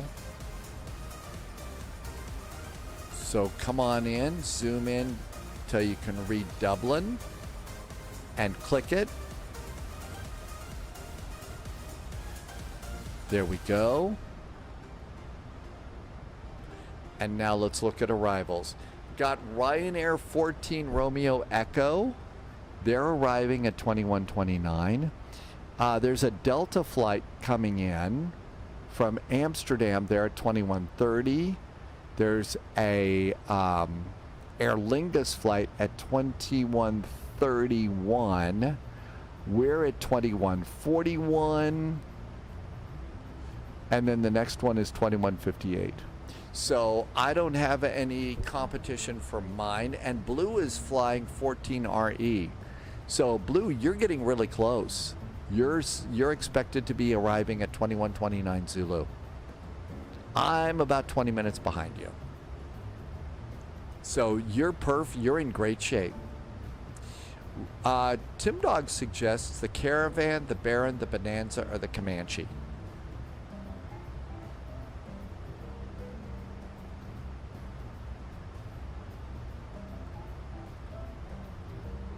H Pilot got to go to the Super Bowl and you flew to Midway.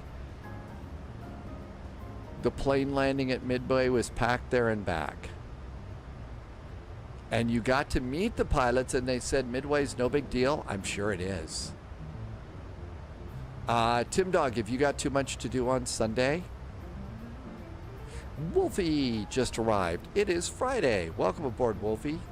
Thanks for coming in. It's kind of a chill out Friday today. I think it's kind of nice like that. I think we need we need more chill out stuff for these days, so I'm glad we're doing it like this. All right, the ILS is 109.55.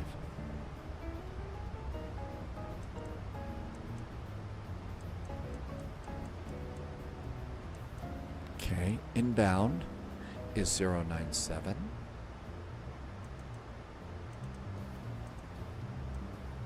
There we go. Minimums are 505.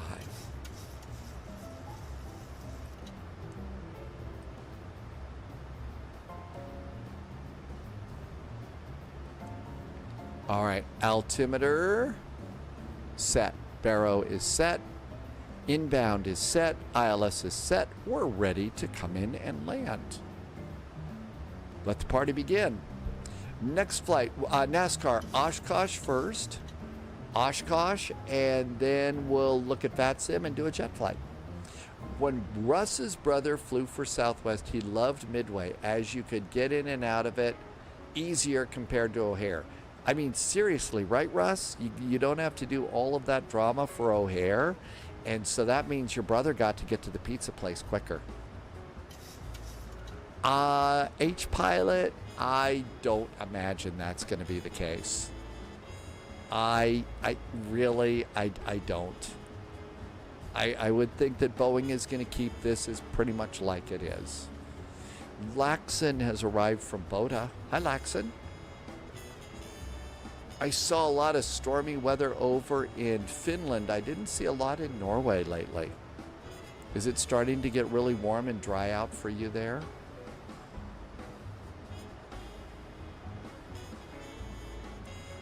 Logo lights on.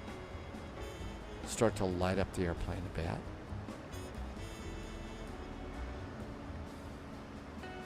We're all ready to go. I'm going to look at TCAS below.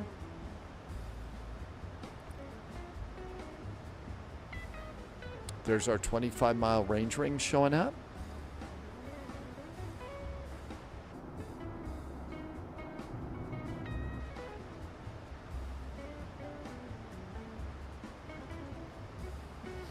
One of the links that I put into chat is going to be a link that you're going to need for the Oshkosh event. And that is going to be to this document here. If you need me to, I'll put the links back in. You absolutely positively must have this for the flight. It's 41 pages. It's pretty tightly packed, but this is kind of the stuff that we need to know.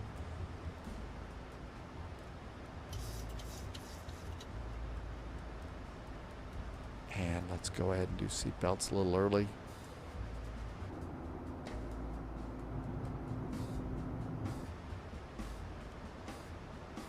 Passengers excitedly awaiting the arrival into Oshkosh. Okay, I think the sun is on the other side of the... Yeah, it's on... Ooh, wow, almost 100 degrees. Hey, give me just a second. I need to bump the AC down just a touch, okay? Don't touch that dial.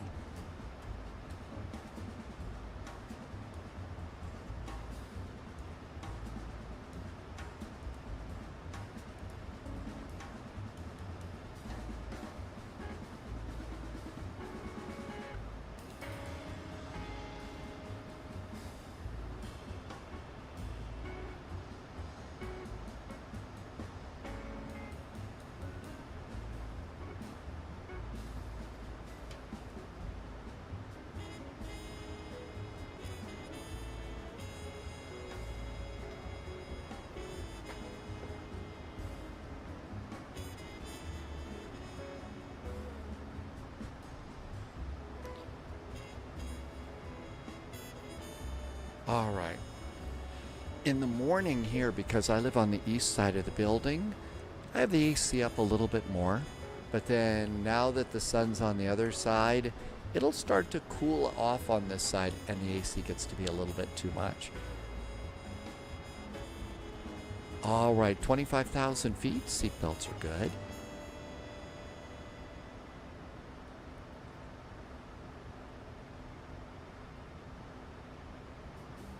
Is that the Oshkosh? So drizzle and rain. Manaphy is back from lurking. We did. I beat the 30-minute turnaround by 3 seconds, Manaphy. 3 whole seconds. Feeling pretty hot rocket and flamethrower in here. Really sort of like... I'm looking at my phone. No calls from Mr. O'Leary yet about that. I mean, you know, I did the Ryanair 30-minute turnaround. What's going on here? Jeez. I guess they probably need something more, you know, somebody who can do more than just the turnaround, right? It was a total spectacle. Laxon is... Oh, is that your weather? Your weather. Oh, okay. Yeah, 1019 millibars. That's not going to be... That's not going to be Oshkosh. So Laxon in Boda's got freezing drizzle and rain. Light freezing drizzle but rain. It's 13 degrees. And it's not too windy, just 15. That's not so bad. So Manaphy. I don't know the exact answer. I did it basically... parking brakes on to parking brakes off. That's what I did. It could be chocks in place, and chocks off, chocks on, chocks off. It could be door open, door closed. I don't know what their exact rule is. So I did it parking brakes on, parking brakes off. That worked pretty good.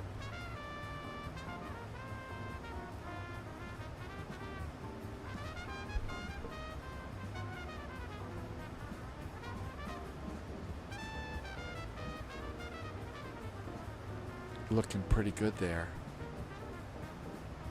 I'm going to bring in my range map one click.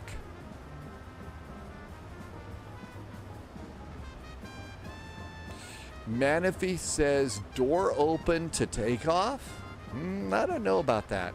Hernan, are you talking about, you're talking about like the numbers and stuff? So if you're looking here and you might be looking at that altitude, it's basically blurry as the numbers go by. You need to change your anti-aliasing to TAA instead of the other really groovy ones. That's how you turn the blurry numbers off. If it's a whole screen that's blurry, you may need to not drink as much beer. You may need to, cut back on that. Most airlines, Wolfie says it's chocks on, chocks off, or door open. Hi to Toby Brasco, welcome back aboard. And Tomb Trekker is back too. Chops, I'm sorry, not chops. Chocks.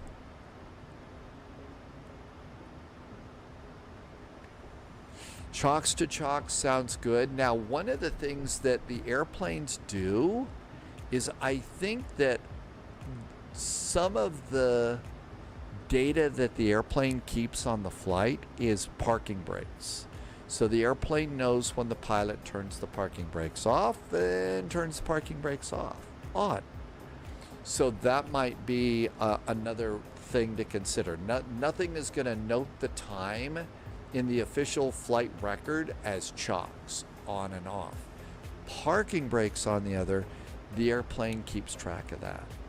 Toomey Brasco, thanks for coming back in. Welcome on in. And Tomb Trekker just came back too. Welcome to you. Fuel's great. 3.7 to land. No problems there.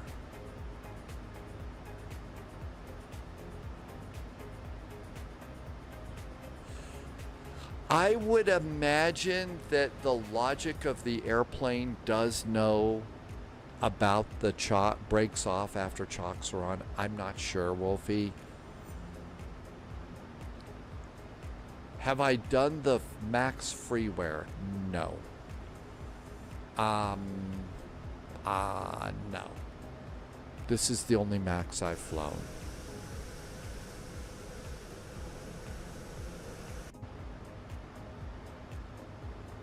Well, what we'll do, Wolfie, we'll wait till Polyot comes back.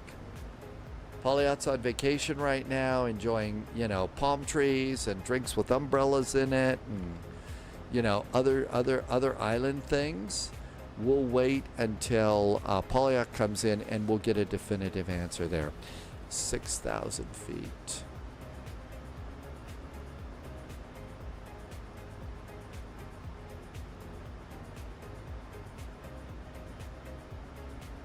According to Gemini, okay, AZ.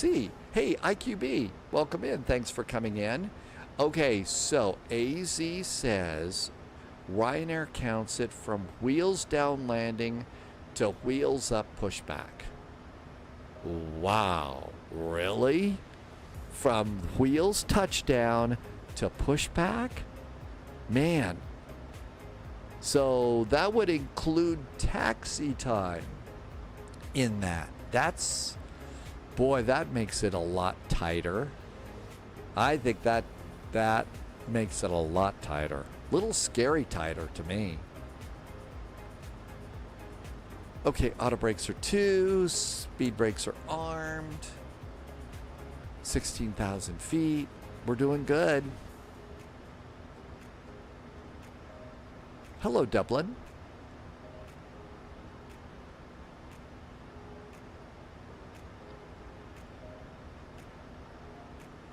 I think, yeah, the taxi time is a little unpredictable.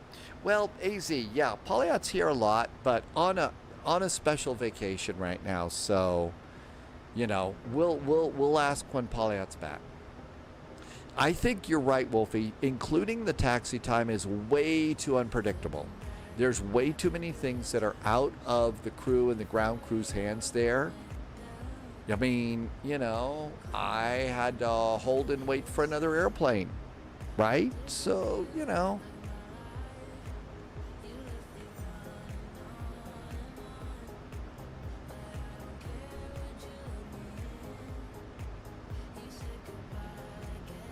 Well, yeah, 100% deserves it in his villain lair. Keep in mind, you know, he has got some pretty big responsibilities in one of his many jobs, and also did a whole career upgrade while undergoing cancer treatment. So pretty impressive list of accomplishments there. And so it's sort of like, you know, you get all the beach time you want. Hey, Paul, thanks for coming by. Welcome aboard. All right, looking good. We are 30 miles out. Keela's here. Hey, Keela. Hey, I told the sheep story today. Somebody wanted to know about how sheep go with flight simming. Hope you're doing good and that there are no sheep kicking and biting you, and that your new house is going good. Are you surviving the really hot temperatures right now?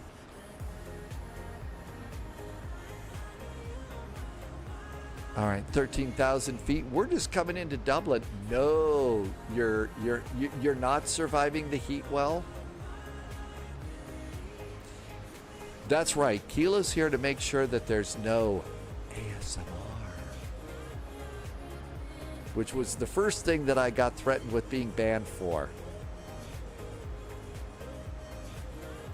The fan in your living room has been on nonstop for 3 days. I can imagine it's been really wickedly hot in places that it's not normally wickedly hot.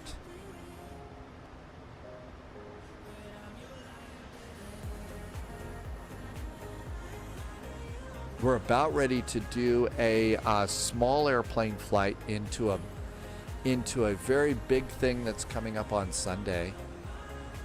Efren Reyes is in chat. Welcome aboard. Thank you. We hope to have a nice landing.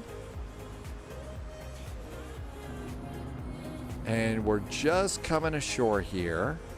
The airport is over there. You can kind of see we're going to kind of make the turn to landing.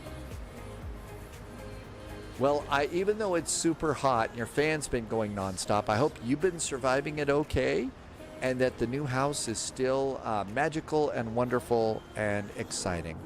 Just coming ashore on the Irish coast here. Their dwarf hamster. Oh no, so you can't keep the room cooler than 24 degrees. Do hamsters like swim? Can you do like a big soup bowl, a big like baking bowl full of water? Big baking of cold water and put that in with the hamster? I don't know if they swim or not. Jamal, gotta have a Boeing hat when you're flying a Boeing. Gotta have a Boeing hat when you're flying the Boeing. All right, I'm going to take control of speed and 210 now and let it coast down to 210. To me, Brosco, I know that's the cool thing about flight sim is we all learn more all the time. So you basically left 2 fans on. That's so nice. And you got an ice pack zip tied to the cage side. That's a nice thing to do too. And let's do landing lights and 10,000 foot cabin call. When Keela left for work, it was 27 degrees Celsius, and that was in the room. So right now it's 37. So it's 10 degrees warmer outside here, and that's almost 100 degrees. Now imagine that you're a furry little cute you know, hamster thing, and you've got and you're wearing a fur coat. Oh, he's also got a mug in the cage too. See, that's nice. Keela says it got to 34 degrees Celsius. So it got, and that's a little bit warmer than usual. That's a little bit warmer than usual where Keela is. All right, looking pretty good here. I think I'm like the only one coming in. Doesn't even sleep in, oh, so in the cage there's a little hamster house? Too warm with all the bed? I would imagine so. I'd imagine so. You know, if you've got like a little kid's pool, maybe for the backyard. He's been grumpy and bitey. Oh, okay, so maybe doesn't come out. Dad Game Time says it was 75 Fahrenheit because the AC conked out. You left to do some court work, came back, and they had your AC fixed. But it was a warm morning in the office? I'd imagine so. 75's a little warm for an office at times. So probably doesn't come out of the cage to hang out with the humans and go splashing around in the water. 25 degrees Celsius. All right, flaps 1.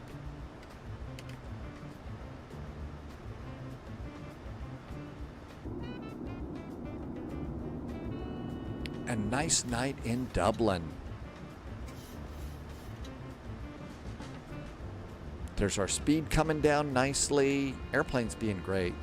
You've only had him for about 2 weeks. Oh, they don't tame very fast? Oh, so it's going to take a little bit of time before, you know, ready to come out and be civil with the humans.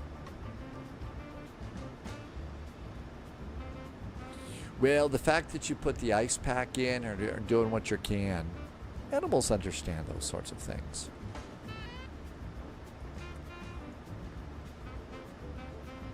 Flaps 2. Dad Game Time. Hey, thanks for coming in. Yeah, the bot will be there, but guess what? You don't have to be worried. You come in when you have time, Dad Game Time. Dublin traffic, Ryanair 441 is on the downwind for runway 10 left. 5 miles to turn base. Dublin. I don't know why I can never remember the airport from the second time out. Here we are coming in. Hernan, I'm sorry, what did you say earlier?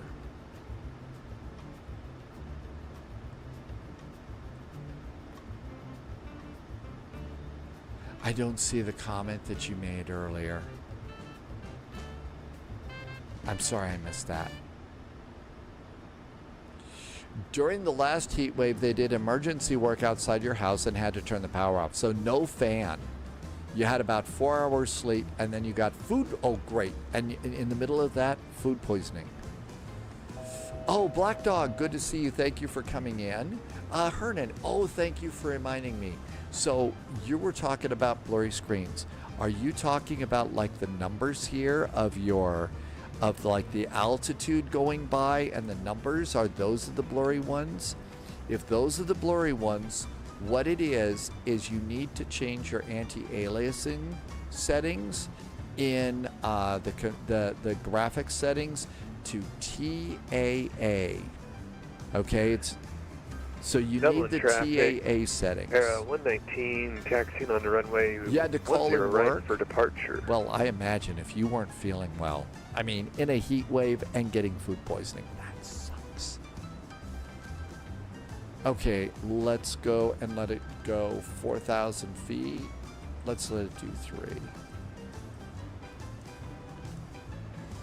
So change the anti-aliasing settings to TAA, and I'll bet all of your blurry stuff's going to go away. And let's go 180 on this turn. And flaps 5. Well, I'm guessing that you're done with the food poisoning, because that's no fun.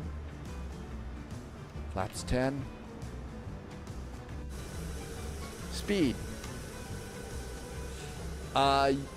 Yep, that should work for you. And that's usually what causes the blurring. It cleared up later in the day. I imagine that just wasn't fun. Especially, so being sick when you're like stuck in the heat and there's nothing you can do about it. Dublin traffic, Ryanair 441 is now 15-mile finals. On final for runway 10 left. Dublin. All right, lights are all good. I've announced landing. Taxi lights on. Continuous restart is set. Final cabin call. Seats for landing. Speeds for landing are going to be 153 to land.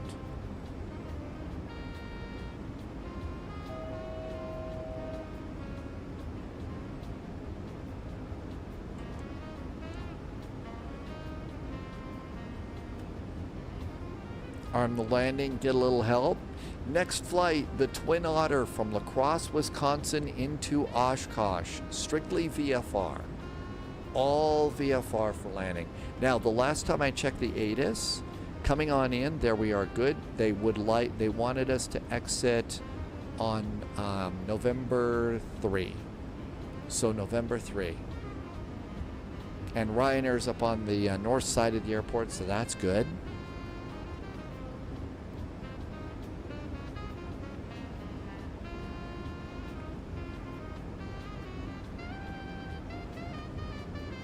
Well, at least if the hamster is a little bit bitey, that's going to happen, but at least doesn't kick like the sheep do, right?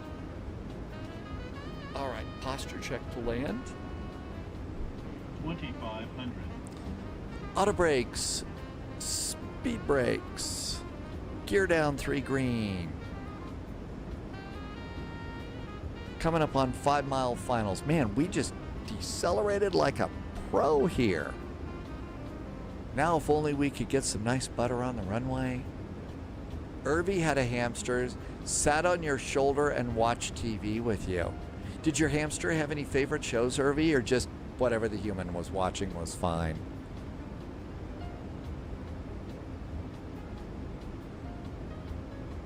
Oh, really? Only you get bit? Not your fiancé? Man, that's not being very nice. 153 to land.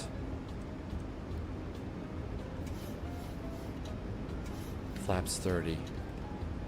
I don't know. Do animals just know what humans should be? They can bite or something like that? He stood on the back legs when the news came on. He thinks it's not because he hates me. It's the first time. He was just grumpy, and the second time because he couldn't find the food on your hand. Oh, okay. I think it's autopilot off time. Autopilot's off. Captain's got the airplane. Clear the alerts. Alerts are cleared. In we go.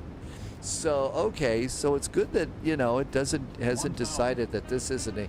And now, okay, so there's no more biting. That's good. But probably grumpy, like you said, because it's hot. And come on, everybody's probably grumpy while it's hot.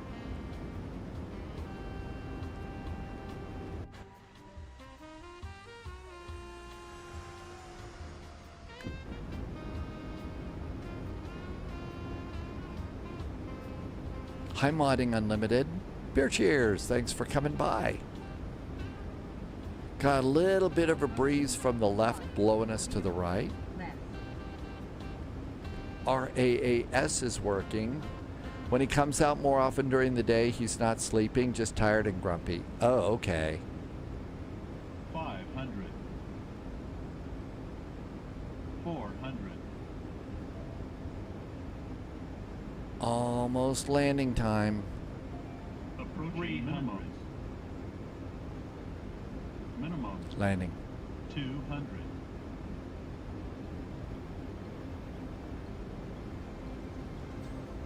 100. 50. 40. 30. 20. 10. 5. Reverse. Green.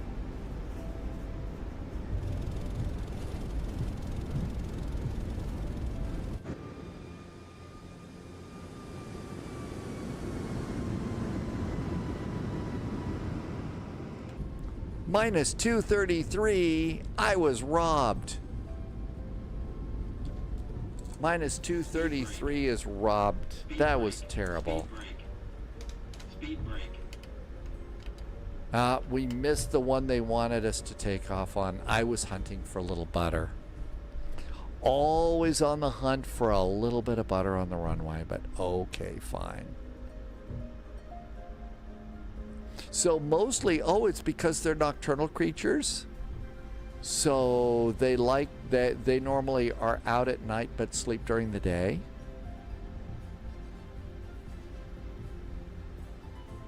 Dublin traffic. Runway 10 left is now clear. Ryanair 441 is taxiing to parking. Happy landings, Dublin. That's why he's grumpy. Dublin traffic, Blue Max 1917, turning base for the RLS runway 10 left, Dublin. So pick a 5 strings pet is essentially working third shift.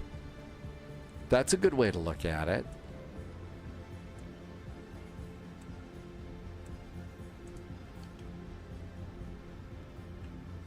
All right, let's do APU. APU starts. Let's see. Bon Me Boy. I hope I said that right. We actually just finished up an Asian tour, which was really cool. Right now, we're kind of just looking for VATSIM events and stuff. But yeah, we had a great time on the Asian tour. It was a really nice one, and I'm sure we'll be back. Do I have to buy coffee for everybody? Really?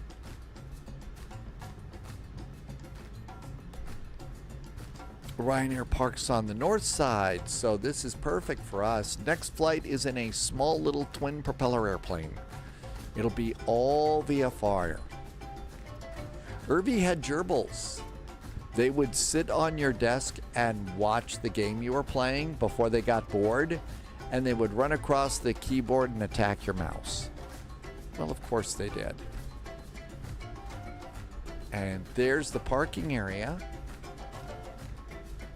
Flight Sim 2024. Yeah, I don't have any special modification or anything like that.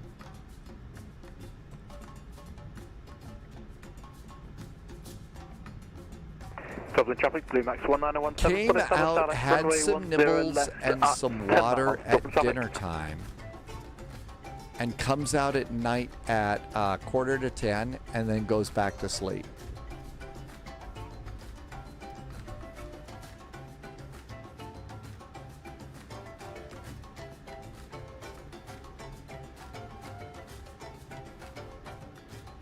Got a little gate guidance going in.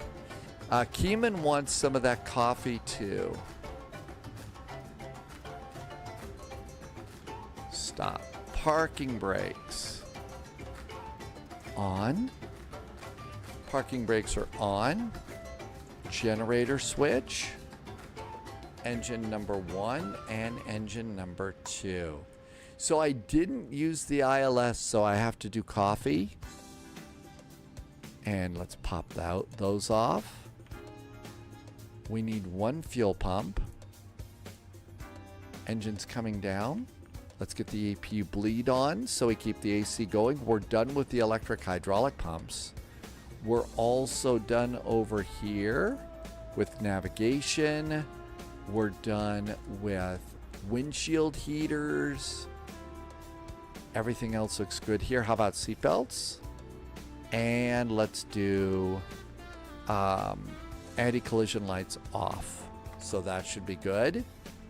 GSX. And prepare request deboarding. Ryanair. And here comes all of our stuff here. Did I not get my oops, taxi lights are on. We're blinding the ground crew. All right, come over here. Canutus is here. Let's do... So I'm going to start by disarming the doors. And let's go ahead and we're going to open up cargos. Cargo is open. Now we need to come over here to the Final course ground. Dublin, Blue Max 1917, final runway 10 left at 5 miles, Dublin traffic.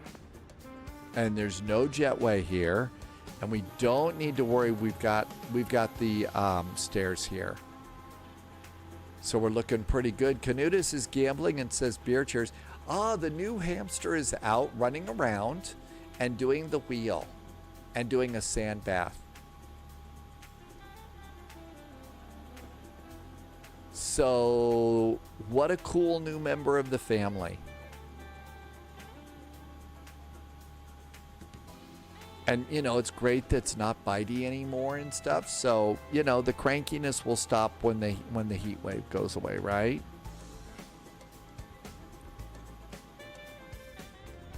Let's see. We may need to open our own doors up here. We'll open those. And we made it. Let's see. Pick a 5-string says it's a hamstring. And he does poopies in the sand bath bowl too. Well, okay. We did a really nice flight. We did Glasgow to Stanstead to Dublin. And that was a really nice flight. It was a good chance to also, you know, one of the challenges for a Ryanair flight is to get the Ryanair out of the gates in 30 minutes. We did that with 3 minutes to spare. And everything looks good up here. I think the airplane's pretty secure. And we'll start deboarding and everybody's happy. They're already pulling off the suitcases and stuff. Not a bad arrival. A very nice double flight. Okay, let's go and get ready for our practice flight into Oshkosh for Sunday. Gerbils were spoiled rotten. Oh, they had tubes going around the ceiling so that they could go and climb around and stuff. That's neat. Let's see. He also does something where he drops to the bottom of the cage from the first floor shelf instead of using the ramp. And it's kind of funny to see dropping down like that. All right. So that venture, big thing. So it's like a multi-level cage and stuff, and just doesn't do the ramp, but kind of just flops down or something.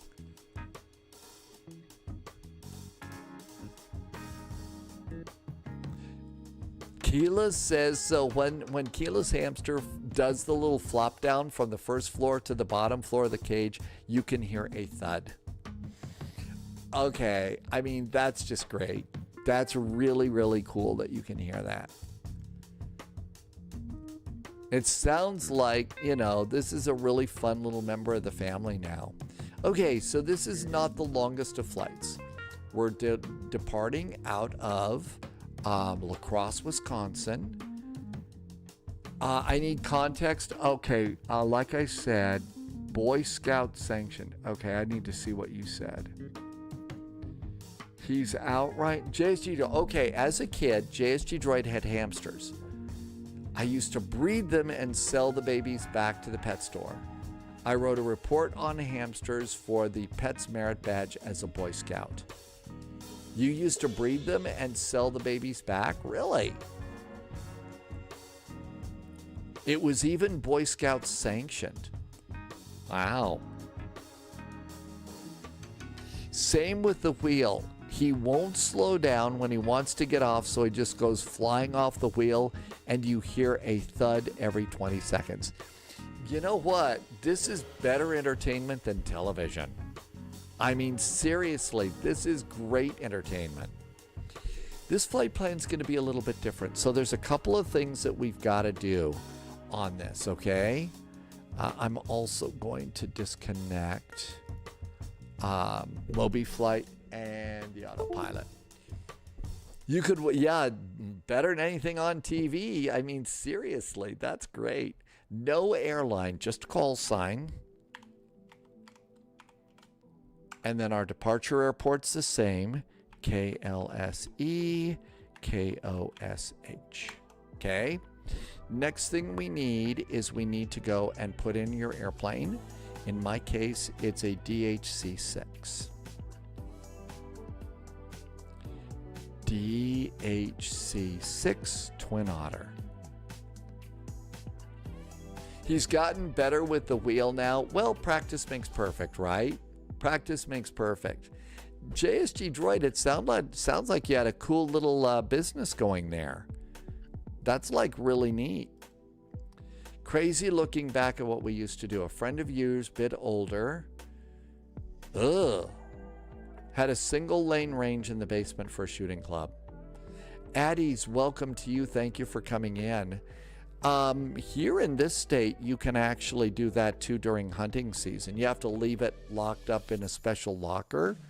But yeah, you can do that for hunting season. Okay, right now, SimBrief says runway 18 for departure, runway 9 for arrival. Let's just go with that. Big change, flight rules. I'm going to go with VFR for the flight rules, okay? Altitude, how about 5,500 feet on that? Fuel planning, I still always like to board a little bit more fuel. And I think my Twin Otter should be in pounds, so let's put it in pounds. And that's about all we really need. Okay? Generate flight. Start sim. Let's get our cute little otter. And of course, we have to make cute little otter sounds too, right? Orp, orp, orp. Okay. Get a PDF. You'll need some numbers. So we'll need to get fuel. Anyway, Keela's got to call it a night. You got to go to work. Hey, thanks for coming in with the cool hamster stories. Good luck staying cool and always keep an eye on yourself. We're starting to see some dangerous temperatures for humans in some part of the world. So stay healthy, stay safe. And I will keep the sheep off the runway and refrain from doing ASMR. Because, you know, I'm good like that. Thanks for coming in. Captain Sort of, good evening. Thanks for coming by. Control C, Control V. And that is my flight plan is now in. And you can access that by doing !point flight plan in both Twitch and YouTube.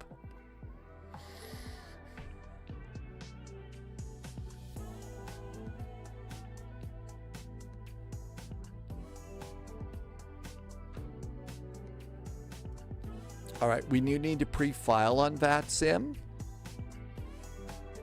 So pre-file, VATSIM. Now, it's important to do a couple of things with the flight plan. First of all, ensure it's VFR. We did that. Next, I'm going to put my route's just fine. And let's go, and instead of TCAS SimBrief, I'm going to say blue and white with sharks. Teeth. That's my airplane. You need to tell them what your airplane looks like because they're going to look at this and talk to you that way. Flight plan. We're filed. So we're good there. You had a male and 2 females. I couldn't determine sex. If it was male, I could have 6 pregnant females or 1. If it was the latter, I had 28 hamsters at one time. That's a lot of hamsters.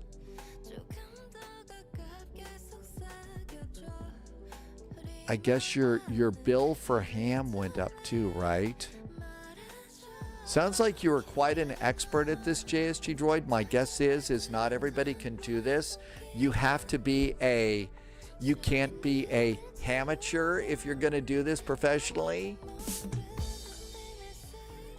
You knew that there was going to be a silly joke come out on that, right? All right. I'm going to go and clean up some stuff here. Okay, we don't need these numbers or those numbers. And our flight route is going to be over in the flight plan. There it is. So 5,500, and there's our route.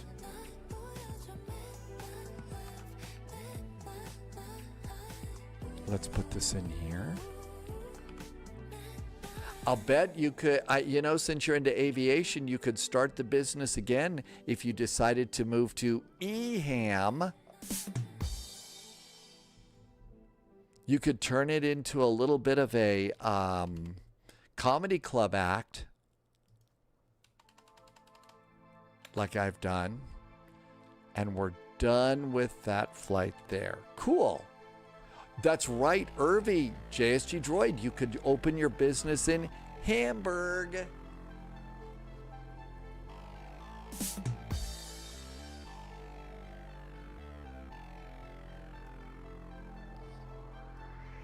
All right, all this looks good. So passengers, I'm going to have 15 and 768 pounds of bags and cargo.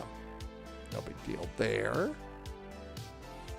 It's 132 miles, 5,000 feet, and 1,602 pounds of fuel. So we're all good to go with that.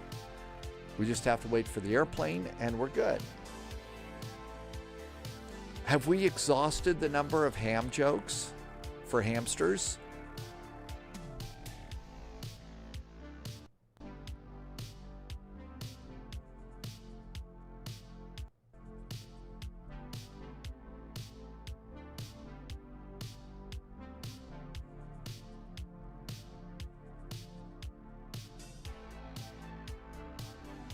I don't think we can wear a Boeing hat in a Twin Otter. That might be pushing our luck a little bit. AC popped on. Have we hit triple digits yet? 2 degrees away. Wow. 2 degrees away. I think we're probably done, but I bet tomorrow or Sunday we get a triple digit reading. Moody Rocket says, stop hammering me with the hamster jokes. And Irvy says, that's right, JSG Droid could have been the mayor of Nottingham.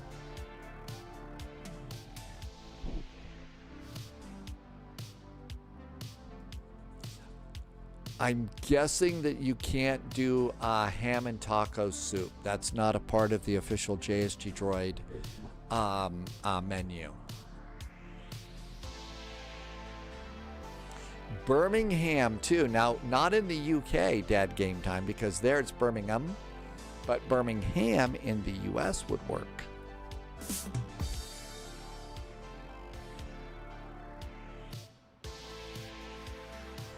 Pick a 5 stream says the topic is hampering my enjoyment of the stream. I'm so glad I'm the perfect have it up straight man. I don't know. You know, well, actually, I think Keela started it by talking about the Keelister. Keelister, the Keela hamster. I don't know. We got to figure out the name of the hamster's name. Why does the mother hamster never tell her babies a bedtime story? She doesn't have a tail. Didn't realize there were this many jokes available about hamsters.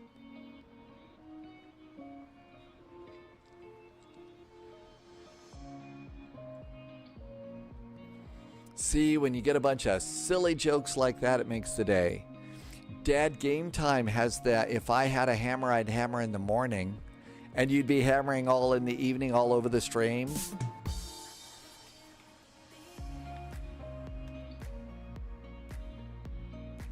Okay, what else do we need? I think we don't need anything else. We're just waiting on the sim. Let's see, official temperature out at the airport is 98 degrees. Why do hamsters stay inside during bad weather? Because it's raining cats and dogs.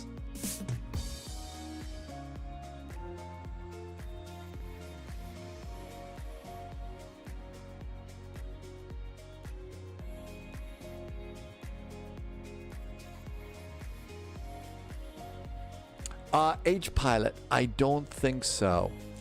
When your only tool is a hammer, every problem looks like a wheel. No, it's just us. It's just us. And you know what? That's just fine. I think that it's important for us to be able to follow. I think it's important for us to be able to follow the, be able to see the visual signs on this. I mean, that's one of the reasons why we're doing it like this, is so we can follow the visual signs. Okay, free flight. And let's see, it's going to be a DHC-8. You can find it by OTT Otter. Nope, DHC. DHC-6, actually. There it is. There's our de Havilland Twin Otter. And it's going to be the one with the shark, and that's all we need. Now then, I've had some trouble with my keyboard getting reassigned. So before I go into the airplane, I'm going to go to controls. And I'm going to make sure keyboards, and I'm going to turn that one off.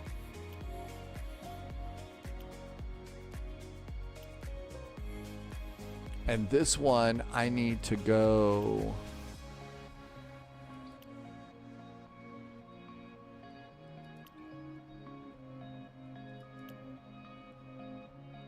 None. So I want keyboard 2024 transversal and none here. And that should do it.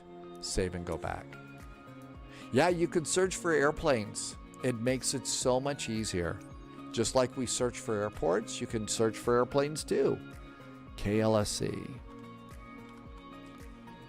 The runway changed a little bit from yesterday. Sunjammer is going to call it a night. I'm going to guess that you don't have any hamsters at home, Sunjammers, to keep cool. So thanks for coming in. Have a wonderful evening, Sunjammer. See you next time.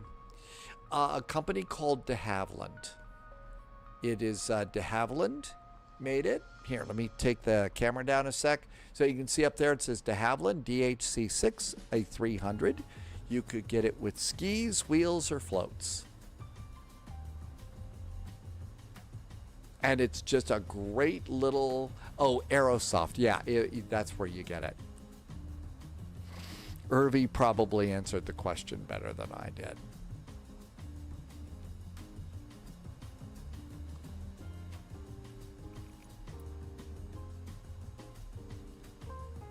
Okay, so SimBrief says we're departing off of runway 18 today.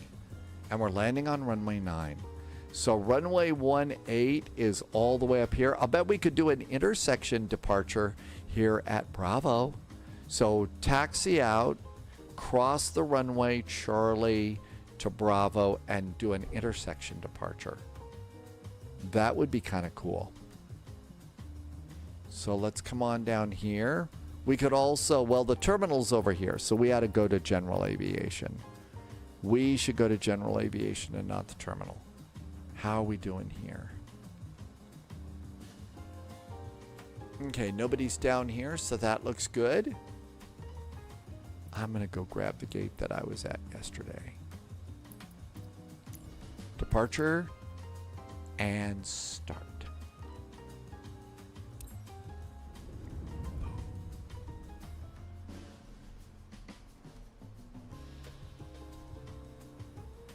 So before the big VATSIM event, we've got one more practice session tomorrow.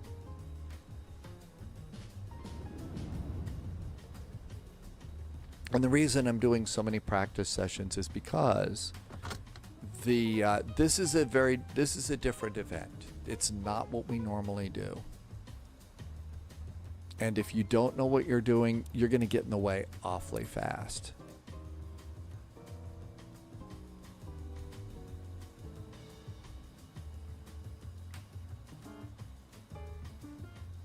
Let's start up VATSIM. Leonard, it's called VAT Venture, and it follows a real world event called Air Venture. And Air Venture is when all the little airplanes go into Oshkosh for the experimental aircraft Association Owners annual party in Oshkosh. Okay, so to connect, our call sign is just November 714 Juliet Whiskey. And we're at DHC6 and connect.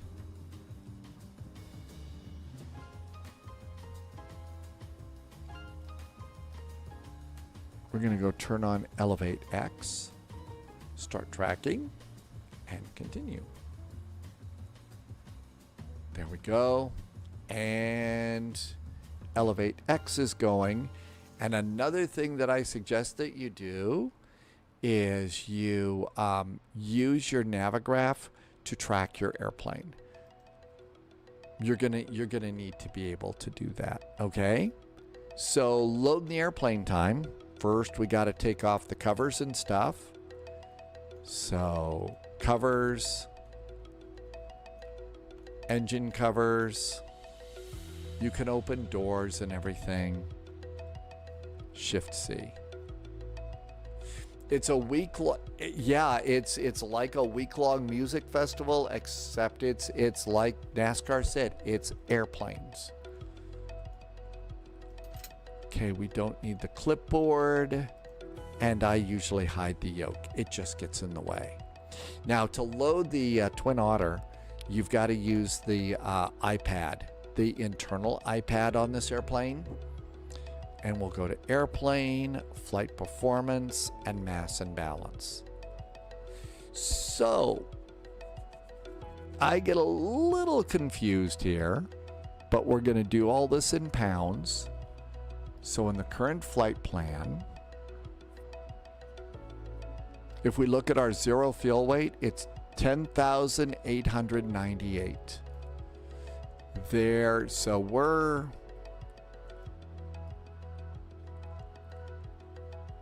Well, that doesn't look right.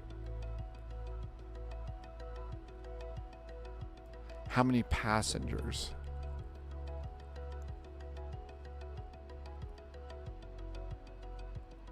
I thought I could put in passengers. Okay, total mass.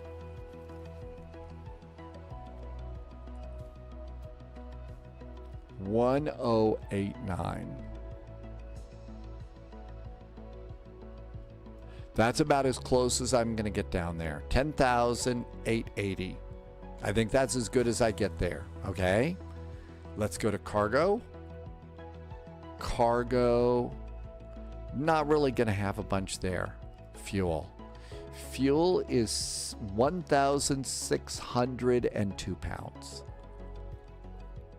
So these are gallons. Let's change it to pounds. There's a 185. I need 1602. 1602.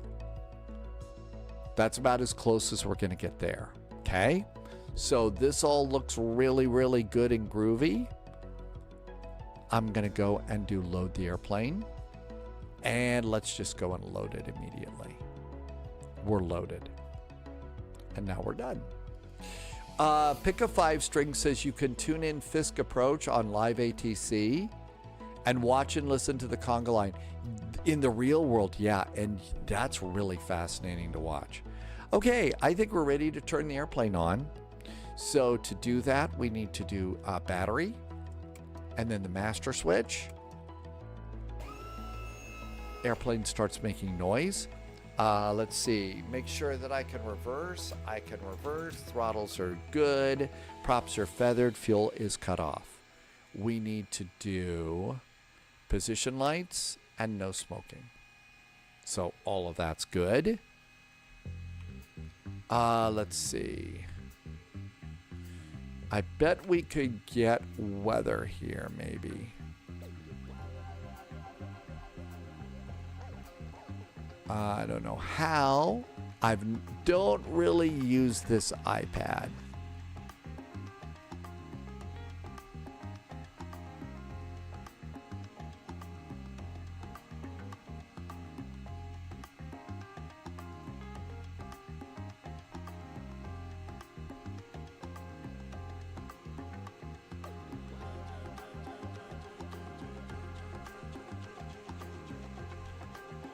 I don't want to do direct to. I just want the weather.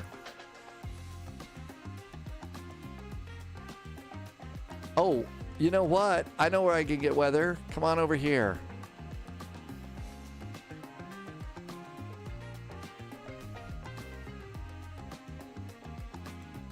Departure. Our altimeter is 2993. 2993 on the altimeter. Okay, we're set. I think it's time to go. Mad Noob, winds are nothing at nothing in 2994. All right, let's come on over here and hit OK and OK, OK and OK. Now, we also do need CTAFs. So CTAF space KLSE. CTAF for our departure is going to be 118.45. Thanks, Mad Noob. And let's do another one. .CTAF and KOSH, and that's 118.5. All right, so 118.5. No, 118.450. 118.450.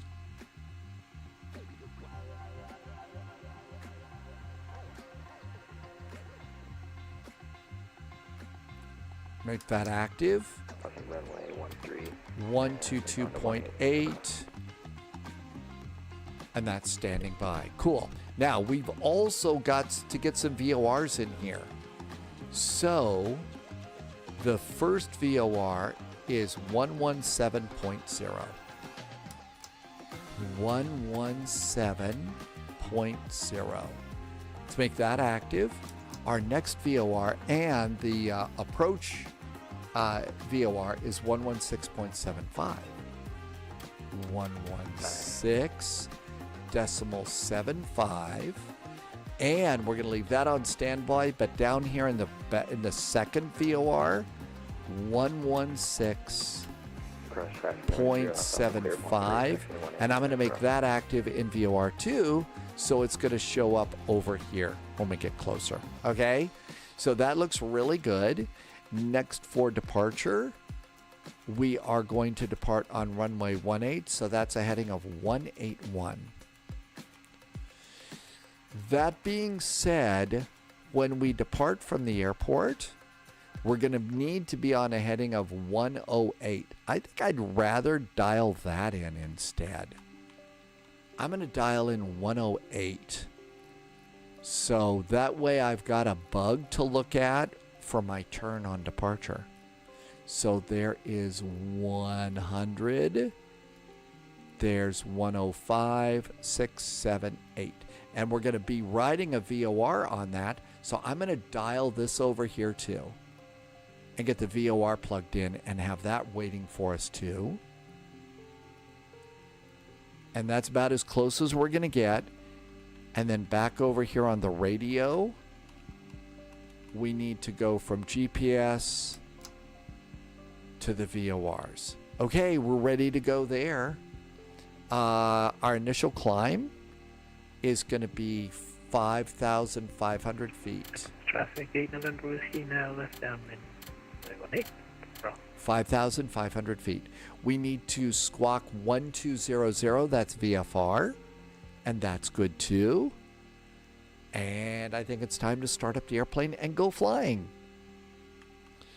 So, let's do seatbelts on. Let's do beacon on. And let's look outside. 208 Alpha Zulu US. I don't see anybody under that. Yeah, that's right, Alpha Zulu. This is 910 Alpha. And what do we have here? Charlie 5. We're just going to run here if you're going to go ahead or you want us to.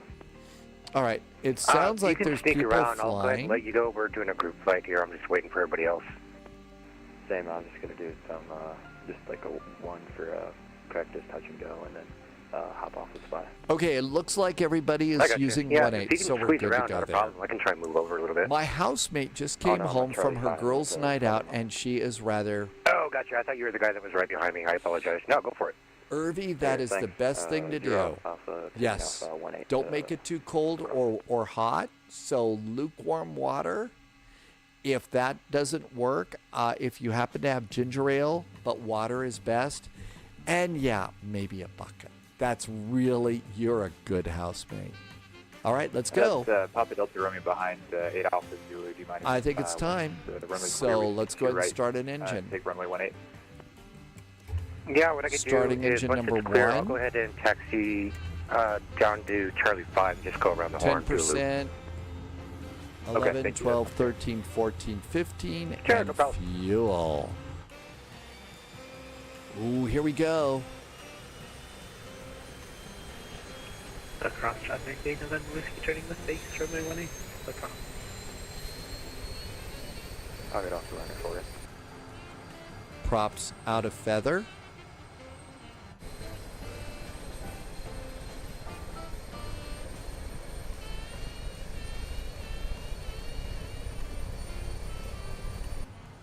All right, let's go start another engine.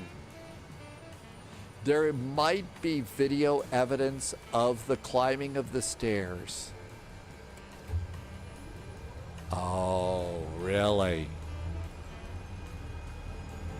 Gas generation going up. 15, and fuel.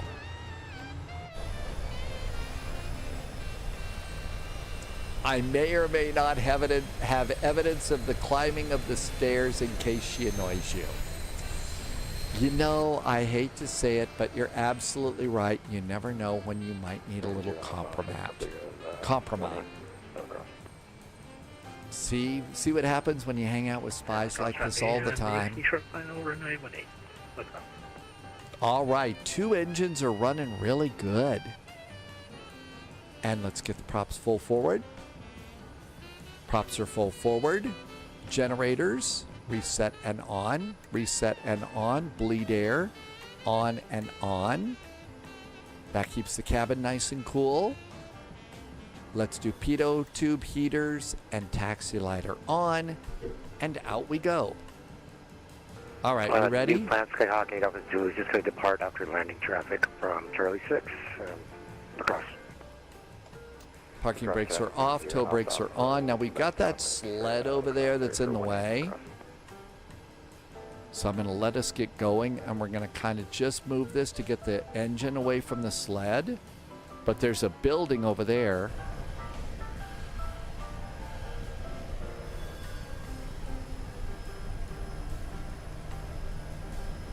And out we go.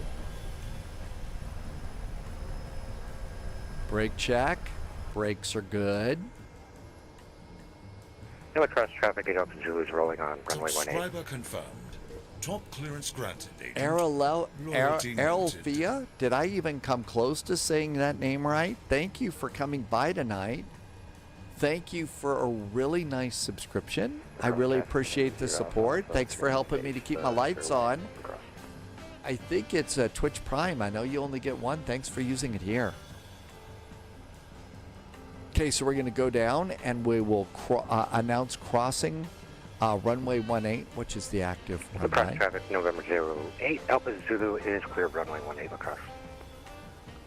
Lacrosse traffic. Hello, Twin Otter 714 Juliet Whiskey is on Alpha, turning to Alpha 1. Crossing runway 18 at the end of the runway, and then taxiing on Charlie. Lacrosse. Lacrosse traffic number 0 Alpha, turning final 18, short final 18, lacrosse. Okay, there's one on short final, but they're not quite there yet, so I bet we can sneak past. Let's be sneaky spies, and we'll make it.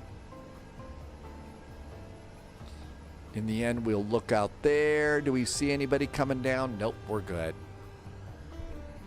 So sneak across the runway.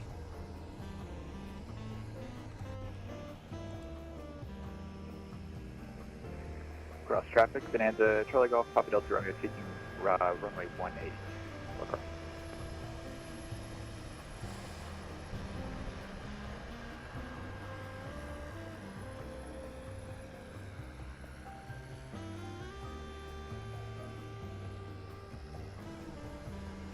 It's kind of unreal. You know, we fly the big jets and stuff all the time, but this airplane, you know, when you're flying it around, it really is smaller. Flaps 10 for takeoff. Flaps are 10 for takeoff. Everything else is good. So after departure, runway heading, and then left turn to a heading of 108. We should be picking up the VOR then. NASCAR will look for some VATSIM ATC. There was some stuff in Jacksonville, and there was LA and Seattle. Salt Lake went offline. Boston was up. We'll see what's out. And La Crosse traffic, Charlie Golf, Papa Delta Romeo is taking off runway 18, via eastbound departure, 3000, La Crosse.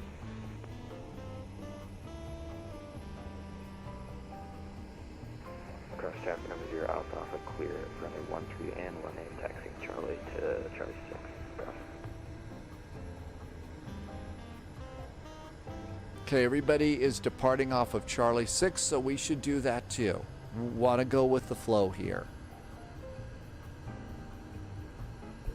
Want to go with the flow.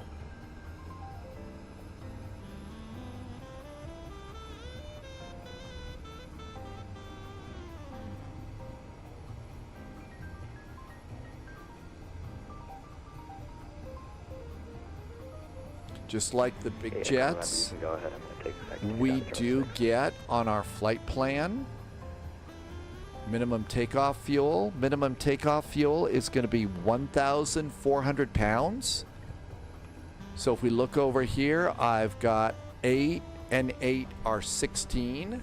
So we've got 1,600 in the tanks.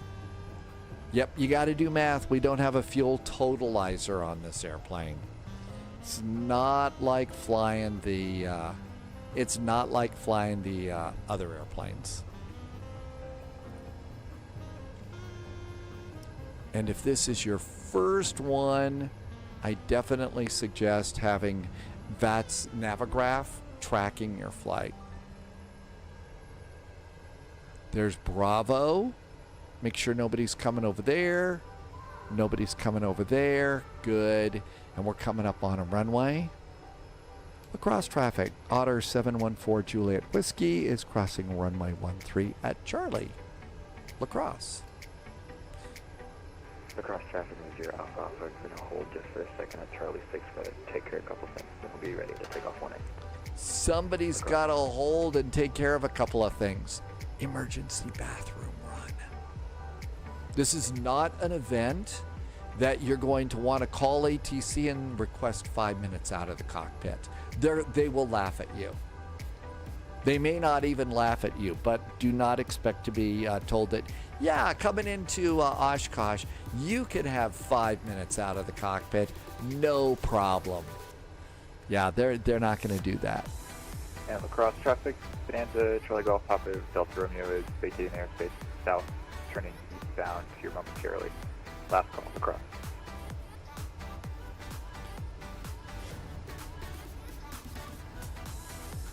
Cross traffic 0 Alpha Alpha taking off from 18 across. AZ, oh yeah, this is one of those events you don't want to miss. We missed it last year because I didn't plan ahead and it snuck up on me. Because an event like this, you absolutely positively must do what we're doing. You've got to do practice runs. You've got to remind yourself what the procedures are. If you don't, you're going to look like an idiot. Somebody's taking off over here. All right, look at that. We got somebody holding short at Charlie 5. So there's somebody at Charlie 6. Well, not only that, it does. I mean, you know, Wolfie, you know, it not only makes you look silly, but it also, there they go. All right, so we'll see what that airplane does. We'll go down to the end. But yeah, Across traffic, Otter 1 is taxiing runway 18, La Crosse. But you know, you also really get in the way. You get in the way. Alpha I mean, turning left. they don't have the room. VFR. Irby has done 3 practice runs in the Trilander, and you're ready to go. And Iowa Scotsman has arrived. Hi, Iowa Scotsman. Happy Filing Friday. Welcome aboard. Number 1 at 908, echo November, lighting up from William.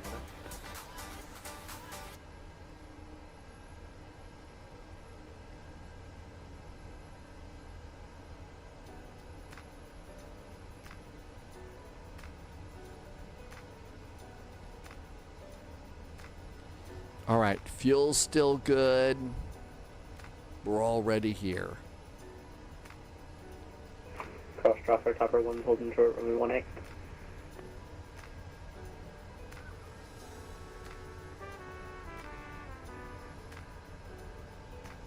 Cross traffic. Cross traffic, November 198, echo November, taking off from runway 18.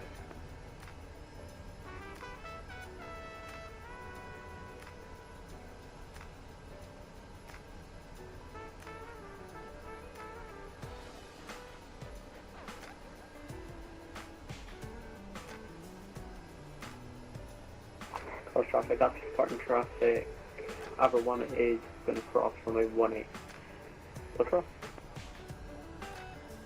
Holding short. All right, let's take a look at VATSIM, see where we are. So here we all are here. There's an airplane on the runway. They just announced they're taking off. We're over here, holding short. And one plane said they were taxiing. Yep, that one's going. Is that a plane? Yeah, there's an airplane.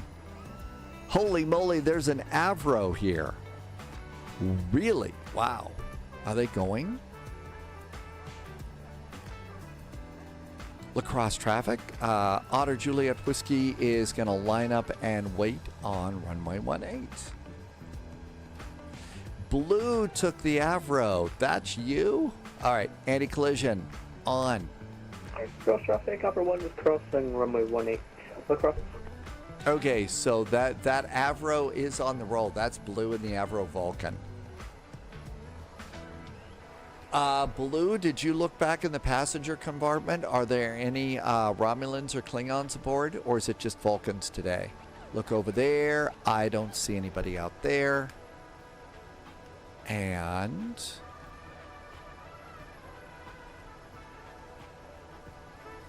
I'm sure that the Star Trek jokes about the Vulcans have gotten really old. All right, nicely lined up. Landing lights.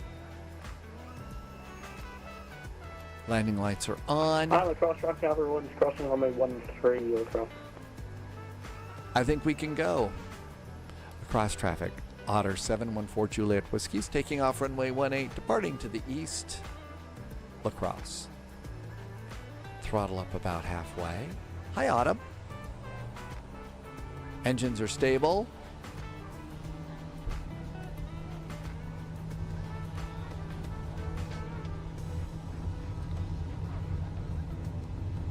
$60 knots.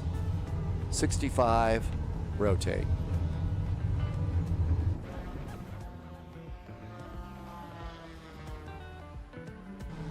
Our shark plane is up in the air.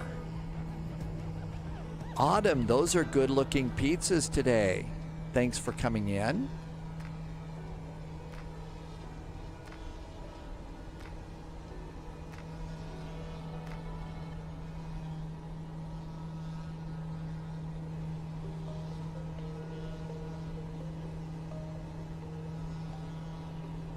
So we'll do just a little bit of runway heading here, and then we need to make a turn.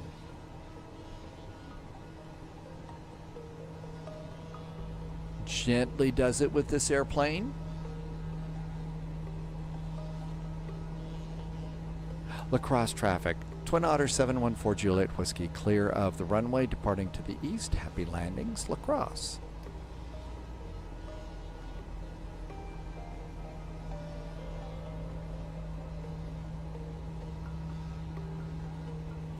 All right. right, we're kind of lined up now. We're doing a nice climb. Let's get a little bit of help. We're going to be busy on this flight. AP, heading hold, altitude, and let's do about a 900 foot per minute climb. AP's got us. Flaps should have gone up. And out we go. The clouds look dark. It does, and in fact, I think that there is a little bit of not so good weather here. Hey, look at that. We're picking up the VOR. We are 66 miles from the DLL VOR. So, let's see. We're pretty much on the course here. Let's go ahead and now come down here. And we're going to switch from heading to nav. And now the airplane is going to fly us to the VOR. This gives us time to keep a close eye on what's going on. We're going to need to be dialing in an ATIS and being told to do other stuff.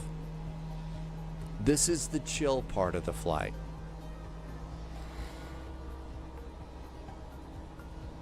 Passengers in the cabin. So sadly, there's no hot tub, no bar, no galley. I don't even think they've got a lavatory. I would imagine NASCAR it's got to. Cross traffic. Autumn is in Ohio and there are 5 minutes of rain. You know, yeah, I'll bet you're suffering too. Everybody's dealing with super hot temperatures. So you had only 5 minutes of rain, and rain really does cool stuff off. No rain here, still holding steady. I think 98 is probably going to be the hottest here, but probably triple digits during the weekend. There's 4,000. Remember, we're going to 5,500.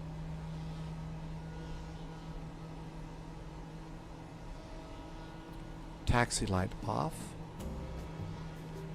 Landing lights can go off. Oh, I think I already did those.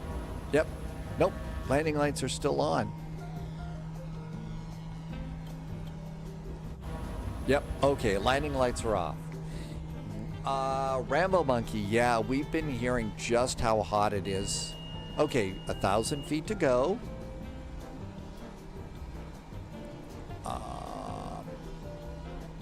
Why are you not picking up the VOR anymore? I need DME. Autumn says the heat index is triple digits. Yeah, it's not that bad. It is definitely warmer than average for us here. What do we got? Do we have a good heat index for you? Let's see. The humidity. I'm sorry, the humidity, not humidity.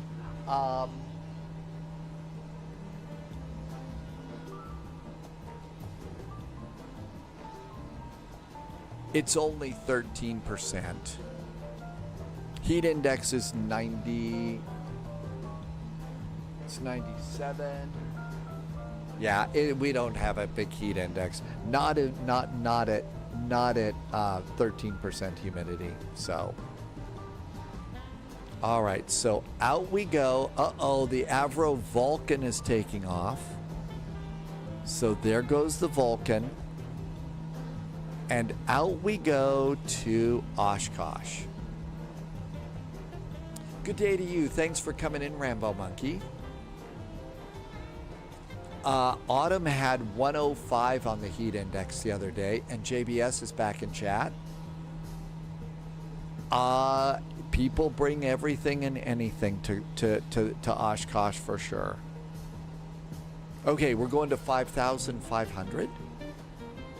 And we're there.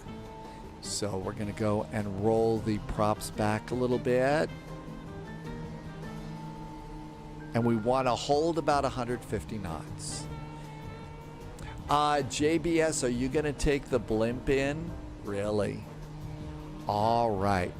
So, one of the best safety tips here is to take this so we're over here. Autumn says there was a Goodyear blimp at the game. Yeah, they get around, don't they? Emerald City Racing, happy Friday. You're doing a cross country? Movies and shows, absolutely. So, come over here, and there's some guy in the way. Get rid of him. See over here on the far left side of the Navigraph Charts app that says low VFR. Come over to low VFR and switch that to the actual VFR chart. See, this is really going to be helpful for you because there are certain waypoints when we come in. So after DLL, we're going to turn to Oshkosh, but we need to check for a few things. Like first thing, these two lakes, like this big lake here, Green Lake is really important. So Green Lake is right there, and then Ripon is a major waypoint, and so is Fisk. Now, it says we're landing on runway 9, so all set up on the VOR for runway 9. But the deal is when you get to Ripon, you have to look out the window, because the way you get there is you follow the railroad tracks from Ripon up to Fisk. And then from Fisk, the railroad tracks take you in here until you intercept the center line of the runway and land on runway 9. That's this. I'm just using VORs. So, but we can use waypoints. Now the thing is about Ripon and Fisk, there are ground waypoints that we look for. So this is a small town, and you'll see the small town. And then as you see over here at Fisk, there is, it's not really a town, but you see stuff. Plus there is a broadcast antenna right off to the side. Always bringing Wilson volleyballs. I don't know if the Concorde can get stopped there. I don't know that it could actually get stopped. IRL, you get, okay, so you get yelled at for using waypoints. They want you over the railroad tracks. Yes, that is a big deal.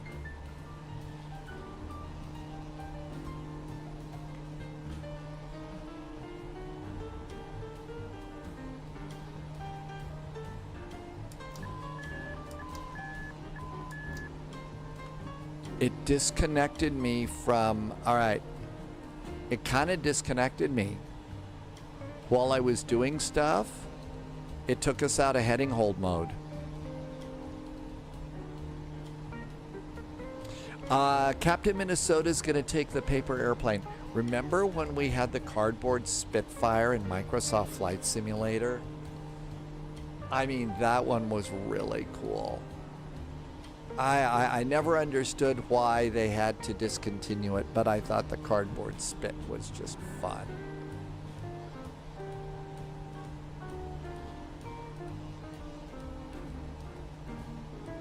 From 5,000 feet, they're going to tell us to probably go down to 1,800 and maintain 90 knots as we're coming in. So that's an important part of this too. Right now I'm at my usual 150 knots, which is what this airplane flies at, but they mean 90 knots. So there's 80, there's 90 right there. So we gotta be able to hold 90 knots to come in. Otherwise we will be causing a problem.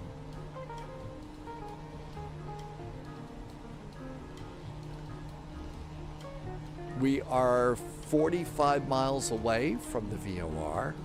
I thought it was 90 knots at 18,000, and Wolfie reminds, this is why it's so great that Wolfie's here right now. 135 knots, if you can't hold 90 knots, if you can't go that slow, you have to go to 2,300. That was another important reminder about this thing. There's lots of little things about that. So yeah, 18,000 feet. 1,800 feet and 90 knots.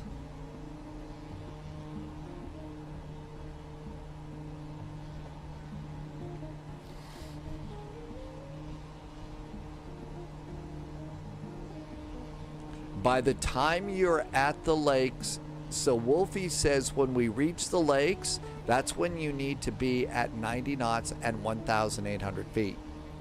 Very important. Okay, I didn't think it was at the lakes. I thought it was after the lakes, but that is such a good reminder. What transition are we doing, puckaway or green? I believe we're on the green transition. I think we're on the green to come in on runway 9. So let's see. Fisk VFR.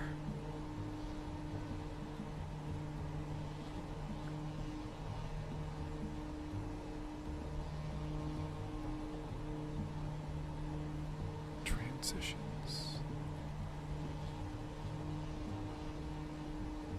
Man, it's really small. Well, nope, that's not Puckaway. Is that Puckaway over there? I can't read it. It's too... I'm old. Oh, that is Puckaway there. So we go to green. Yeah, Puckaway. I think, well, we should hit Puckaway first. And then green, then Ripon, then Fisk. That's right. ATIS is going to tell us, and we'll have to and we have to listen to the ATIS, I think. I don't think that we can print it out, which is too bad. 38 miles until we make the turn.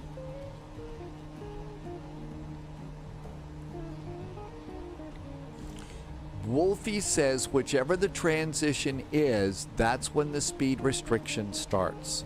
So in my case, I'm going to go for 1,800 feet and 90 knots by the time I hit Green Lake. Right?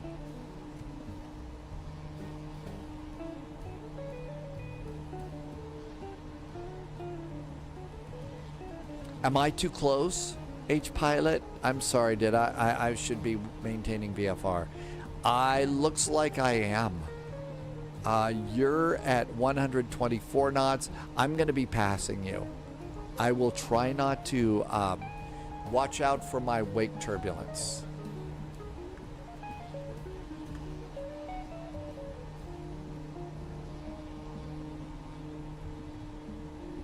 It's harder to see the other airplanes in the day. H-Pilot says we're good. All right, so we are 35 miles out. We get to chill. I'm right below you.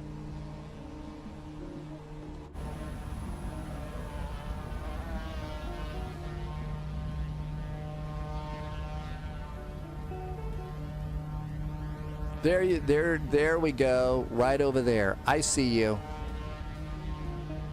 There's H-Pilot. Okay, so we're not going to run into each other.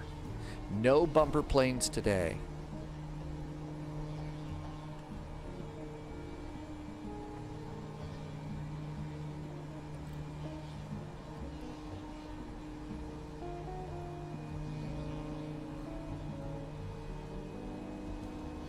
All right, so we're at 5,500. Remember the squishy math thing I do all the time? We're at 5,500 feet. We're going to eventually need to go to 1,800 feet. To get there, times 3 divided by 1,000. It is a ridiculously bad number, and I clearly do not know how to do a calculator.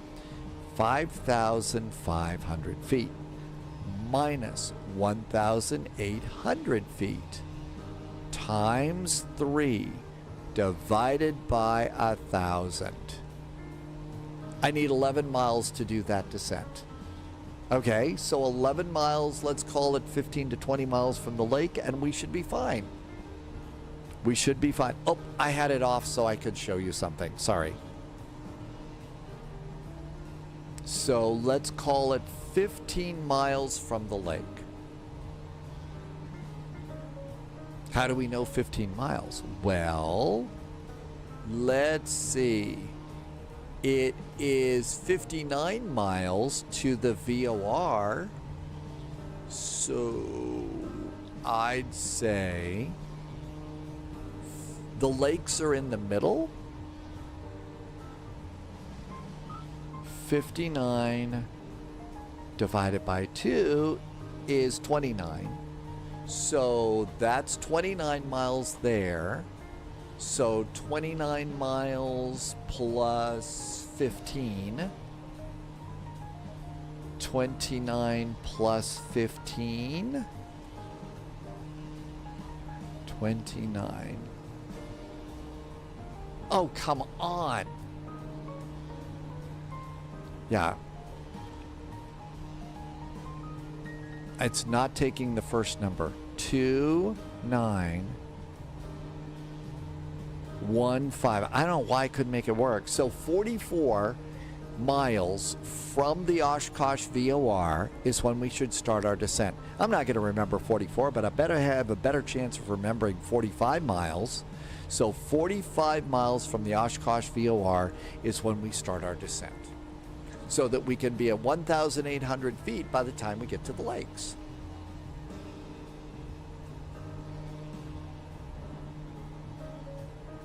We're just flying this. It did not really handle flying it much rather seems it's happier with heading hold right now. And we are 25 miles from the VOR, so we get a little bit of chill time. And we can sit back in the cabin, enjoy a beverage, look out the window, and chill. Uh-oh, it says 99 degrees at the airport. Does it say 99 degrees on the weather cam? No, not yet. But it says 99 degrees at the airport.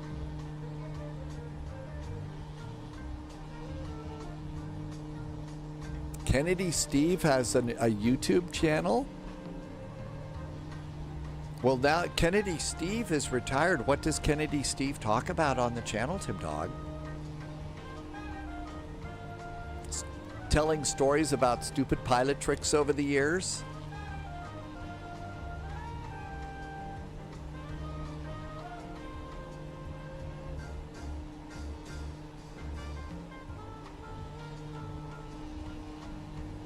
He reacts to ATC audio. Well, that'll be hilarious.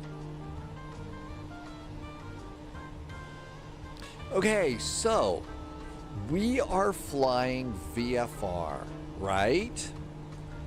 Those clouds, we're going to start flying through the clouds. Technically, that's not VFR. So, 5,500 feet, we're not supposed to be in the clouds. We have to go below that, right?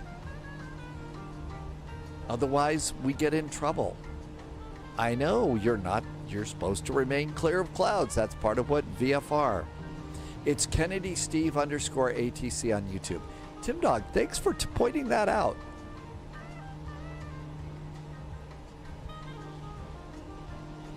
Mad Noob had to drop 1,000 feet to stay clear. I mean, that's a pretty steep one.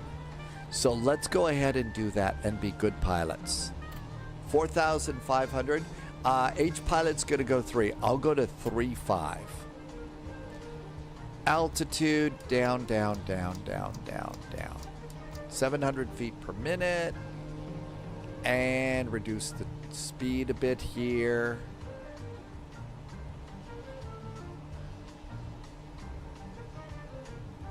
I think we're still going to tag this right now. H pilot, you're at 5,000 and you're going to 3, right? I think I kind of passed you, didn't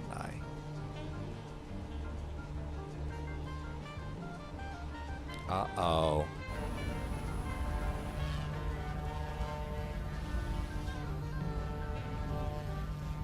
We're in violation of VFR rules. We're in clouds. Not supposed to be in clouds.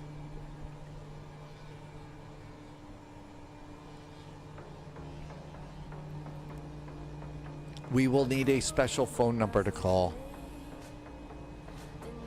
Shh, that's right. If we don't say it out loud, how can they ever know? Okay, we're looking pretty good here. Our descent's going to go to 3,000. Oh, wow, boy, it's really dark here. I can still see the ground here. I think that's probably a little bit okay. You can, but that's not great. East is least, west is best. I remember that one from flight school. Another VFR incident. I know, being such a bad pilot here. Are we flying into the storm? I think that was probably a little baby weather system, something kind of developing. Not a big bad storm or anything.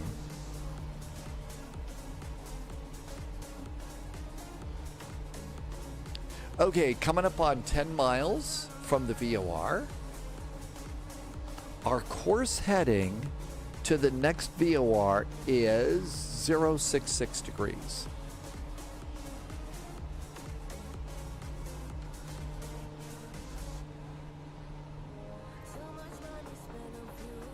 Captain Steve and Kennedy Steve did videos together. That's cool.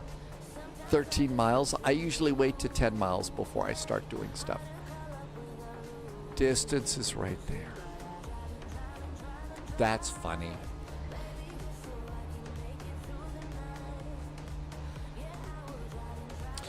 H Pilot says we'll be below the clouds at 3,000. I'm going to stay at 3.5 for the moment.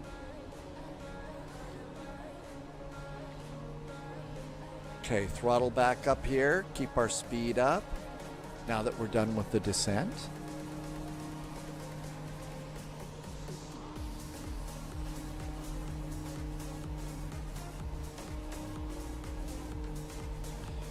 $11 miles out. That's close enough. Let's get ready for our change. So we're 10 miles out. I'm going to flip the VOR over to the new one.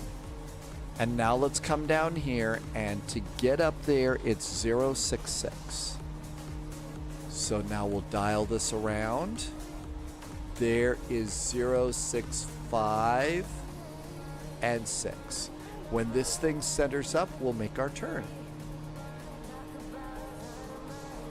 Look out there, maintain visual flight rules, don't see anybody to bump into. H Pilot says it's turbulent below the clouds.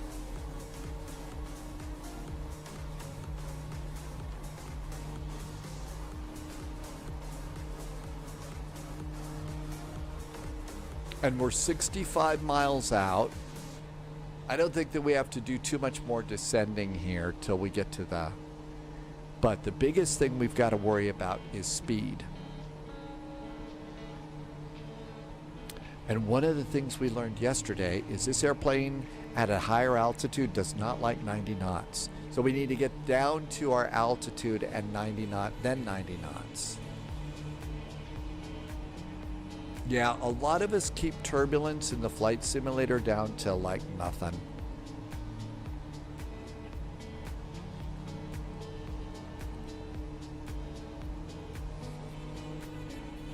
We're not quite to the VOR yet. I'm cheating a bit and looking over here.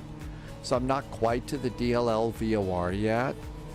A lot of us go a little bit below that H Pilot because it gets really, really choppy in some areas. In some cases, when the sim first came out, it was so choppy, you couldn't even take your mouse and dial in a new altitude in the autopilot.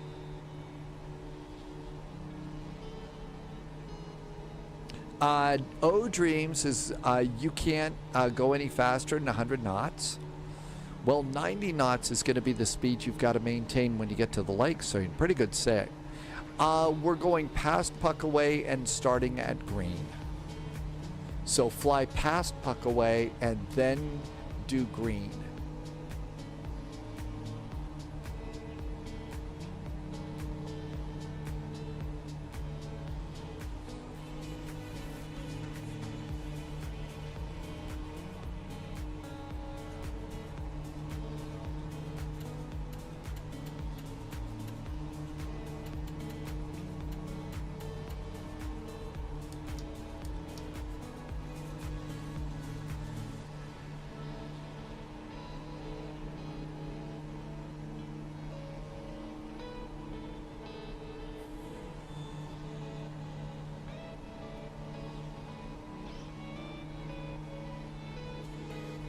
don't think that one's working.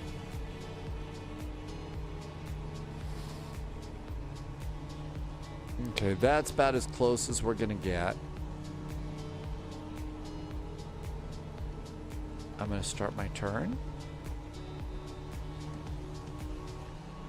And DLL should probably be right over this area here.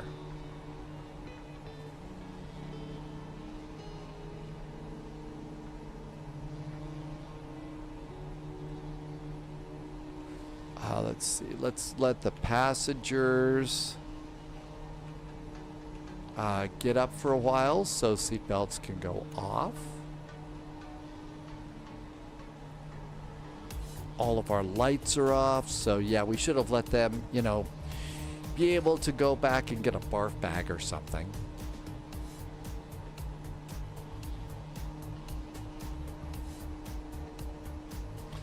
Now, I turned a little soon, and because we want to be on the right side of the lakes here, I want to get on the other side of this little purple line here. So I'm going to go a little bit forward, a little bit beyond this so that I can do that. And I need to start looking for my lakes too.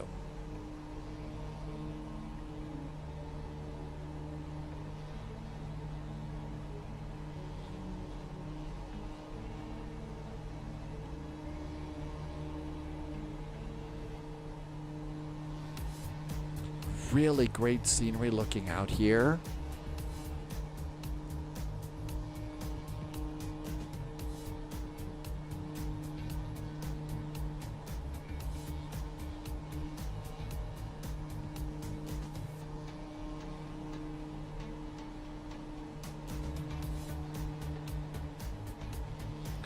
Don't be fooled, there's a lot of little lakes here. The ones that we're looking for are big, much bigger than the other lakes, so you got to make sure that you're all ready to go with that.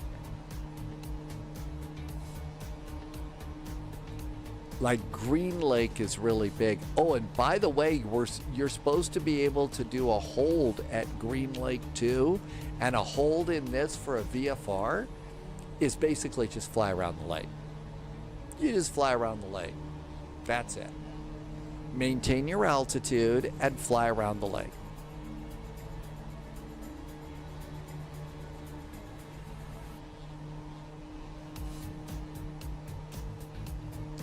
Maybe we'll try one unless you've already passed it. I mean, I was definitely going to do that tomorrow. Let's see how we're all doing here. So like November 508 November Whiskey is just over the first lake. Green Lake is over here. So you ought to probably try and go and do one loop-de around Green Lake. So that's Puckaway, this November 508 November Whiskey. This airplane is at Puckaway right now. So we would probably just do one loop-de around the lake and continue. And in this airplane, it's not gonna fly the hold very easily, but there you go, at 1,800 feet without bumping into the other airplanes.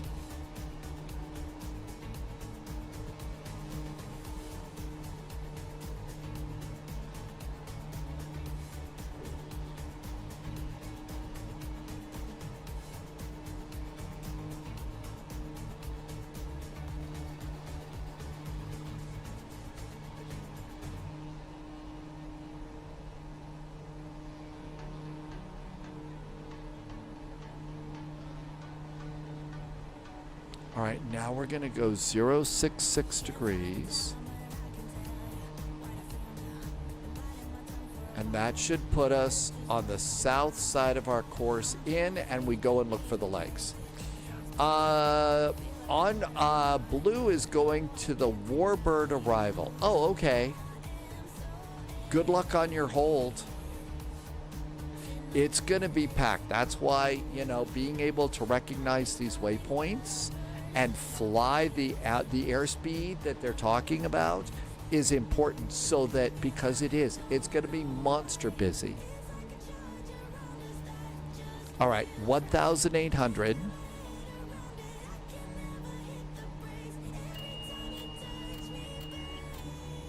And altitude, down, down, down, down, down, down. And then I need to pull my throttles back because we're gonna go start picking up speed. We don't wanna do that. All right, this is looking really good. All right, so lots of little baby lakes and stuff, but you can see some big ones coming up. Those are the ones we want to be on. We want to be flying. I think I would like a few more degrees to the right here. That's probably pretty good. I think the lakes that you see right out here are the ones we're going to. And we want to be on the south side of those lakes. You've never done the Warbird turbine arrival. You gonna try that after this, Wolfie? Okay, 1,000 feet to go, and then we've got to get our speed to 90 knots.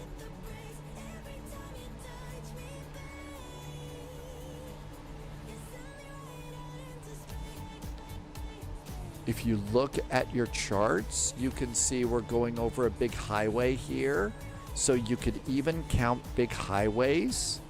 So there's the big highway that we're going over right there. And again, those are awesome little waypoints and ways to know where you are. So before we get to the Puckaway Lake, we're going to go over 2 more highways. You're supposed to break a beam the tower. That way the controllers will be beaming with pride. And if you do break something, make sure that your pilot kit has super globe. I'm going to turn off ground proximity warning because all it's going to do is yell at me now for the rest of the flight. All right, there's 1,800 feet.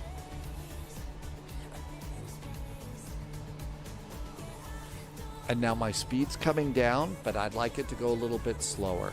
So I'm going to pull my throttles back a bit so that we can be at 1,800 feet and 90 knots before we get to the lakes.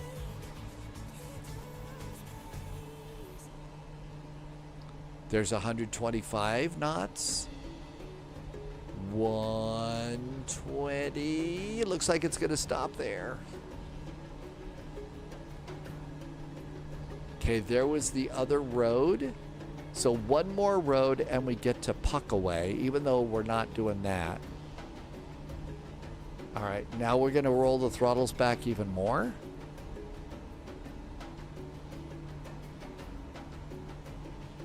I'm going to do one loop-de in the hold. So I'm going to do one loop around Green Lake at 1,800 feet and 90 knots. No fear. Uh-oh. Airplane started to descend.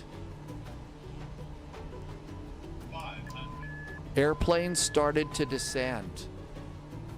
It's not handling this very well, is it? I think we'll have to turn off the autopilot. And we better get back up to our speed, right? Probably got to climb a bit, so throttles up a little bit here. Yeah, those trees were getting too tall, right, Wolfie?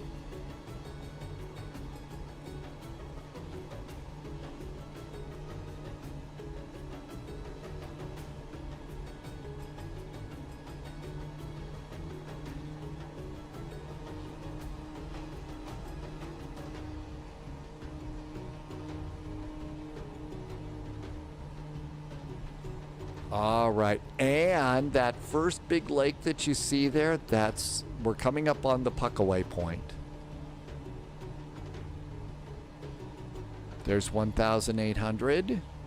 I'm going to start using my trim key now to hold my 1,800. We're at 100 knots, that's good.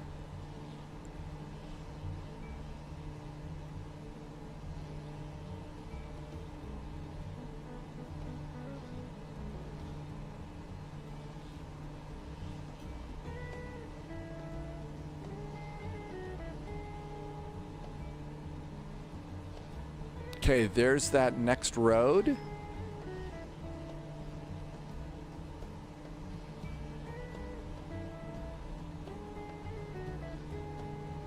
Throttling down a little bit.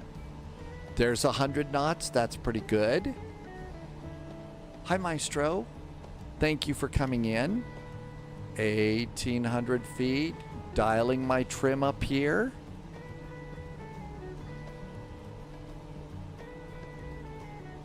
And how we doing? There's 100 knots. So just 10 more knots. George came in. Hi, George. Maestro, George, thanks for coming in.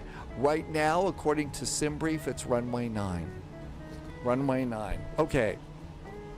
Posture check. We're a little bit too low. A little bit of trim.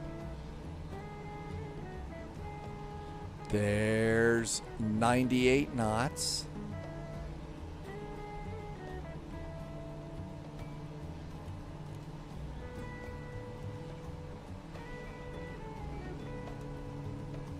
There's 90 knots.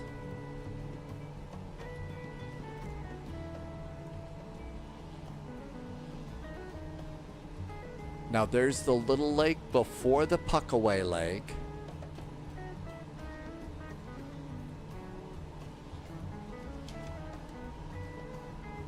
It feels a little wobbly, so I dropped 10 degrees of flaps here. Now we're way too low. And with the flaps, it dropped our speed way down to 80 knots. So there's the first lake.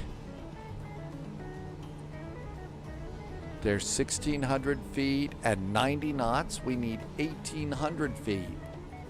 It's not as easy as just dial it into the autopilot, right?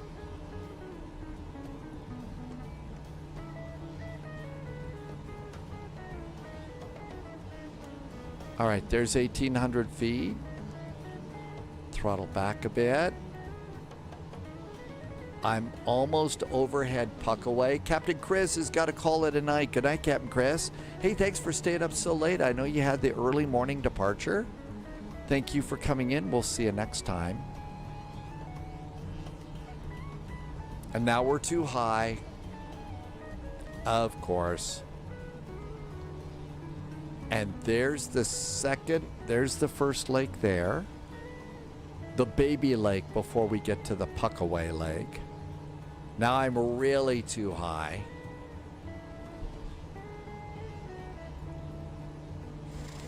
Late shift sounds good. Yeah, Captain Chris has a tough schedule. Usually does a couple of early mornings and a couple of late nights and then a couple of days off. Thanks for coming in. Keep staying cool. We'll see you next time.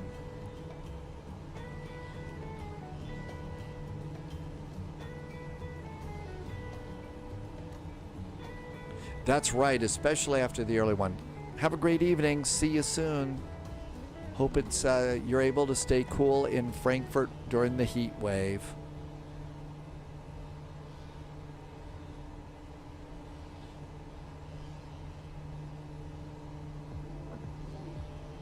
All right.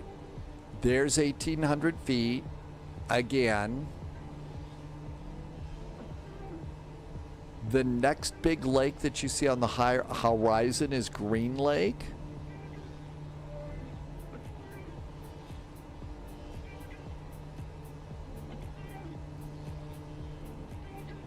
Trim up a little bit here. 1,700. Mad Noob says 118.8. That is 118.8. I've got CTAF as 118.5. What would I be doing at 118.8? A little low. Trims, my friend.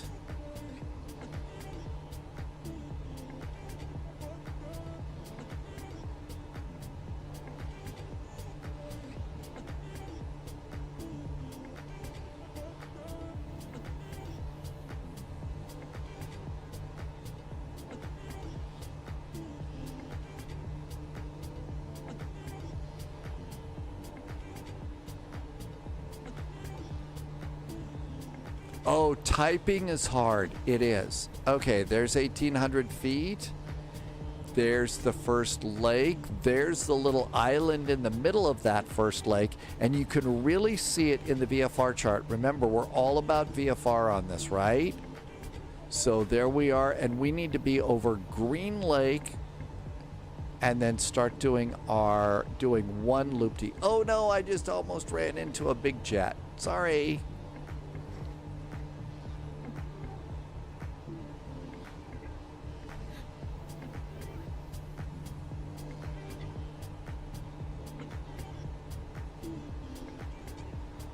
All right, I'm a touch high. We're a little stable now. Let's go get that number in.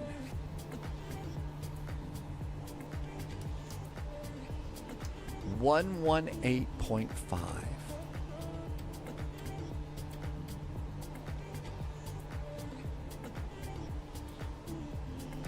There we go. Cool. Okay, 2,300. This is for people flying. Maybe I need to be in the fast lane. Maybe 180 and 1,800 is a little much for this airplane. Maybe it's just a little bit too much here.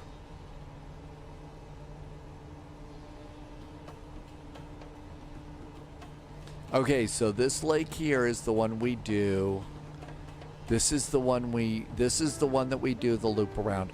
Wolfie, maybe 90 is too slow for the Twin Otter.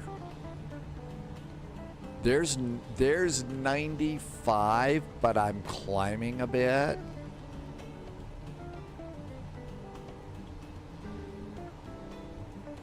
Now, it also doesn't have to be exact, although it helps to be pretty close.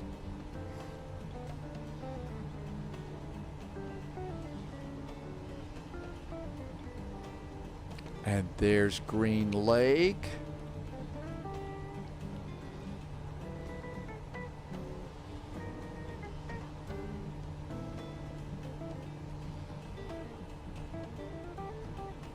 Gentle descent down to 1,800.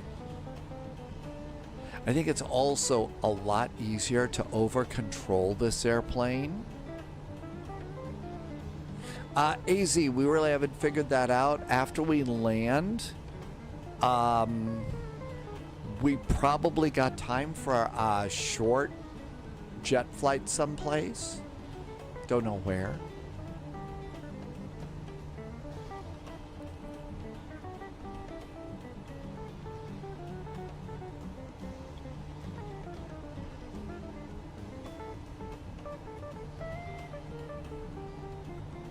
There's 1,800 feet.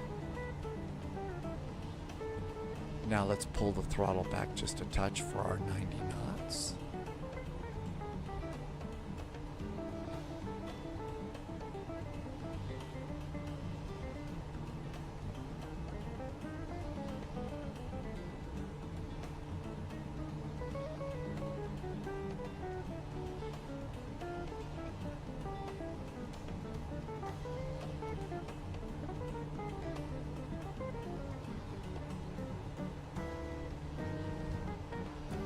Passengers getting nice views of the homes that have boat docks in this lake.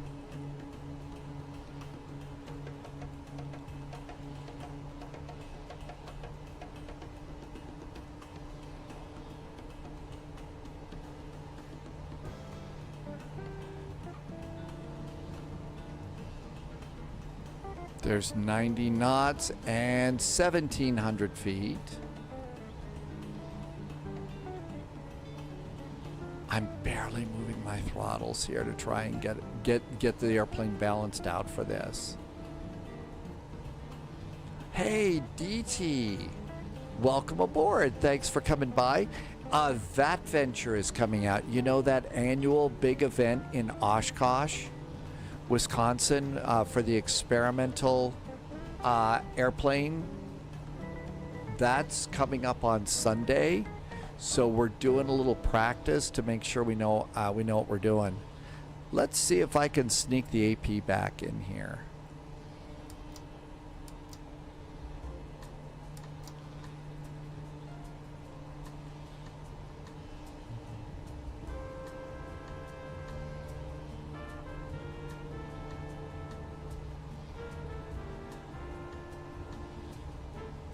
DT, thanks for coming by. I hope it is. So, hey, been wondering, you're further north. How much hotter is it in Hanover? Has it been really wicked there too? I know it's been really rough in. It's been really rough in.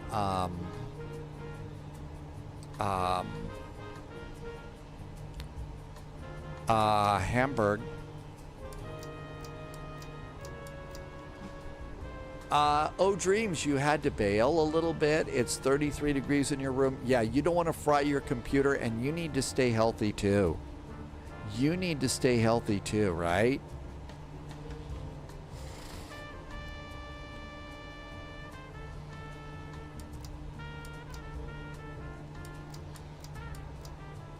I'm just trying to get it to do a gentle climb here to 1800 and hold the autopilot for us and see if that's sweats. I imagine, well, that's really hot, and you need to go and grab something warm. You need to grab some water. I mean, it's really easy to get dehydrated. All right, we're coming up on Ripon here. So after Ripon, we'll do one loop-de in the hold. Flocala's in Florida. Your AC is not going below 82, but it's fixed now. Oh my gosh.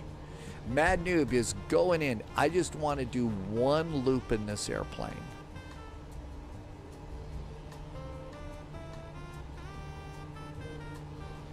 All right, so there's the north end of the lake. Let's do 90 degrees.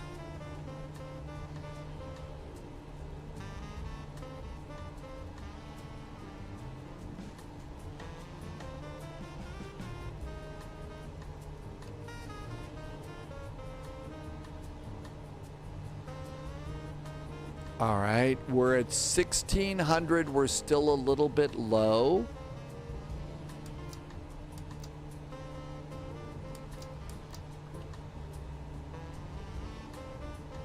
DT, we're living on the weather edge here. Hot air from the Mediterranean flights with cool air from the North Atlantic. Whatever air mass, it's fair or hot weather. Fair or hot weather is what's winning. Well, I hope you all are surviving. You know, I know it's got to be really wickedly hot for you on the out on the ramp. And you know, these are warm temperatures that y'all are just not used to there. Okay, another 90-degree turn, please. And we'll fly down the lake, come back over, hit Ripon, and in we go.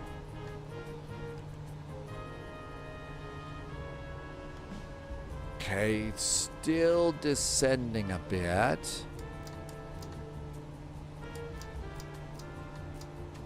I'm going to add just a touch of power. And there we are coming down this side of the lake. Okay, so there's 95 knots.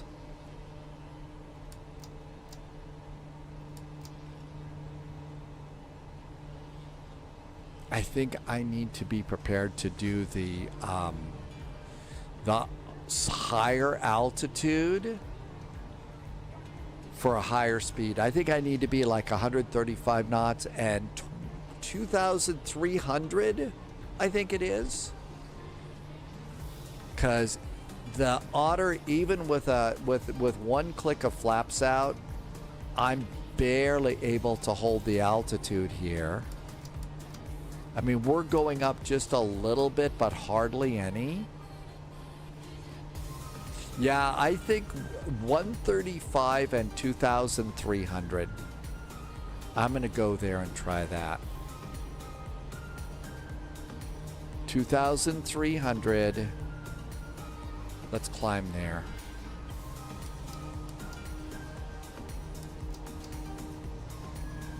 Let's put the flaps away. And 135 knots. I think that's best.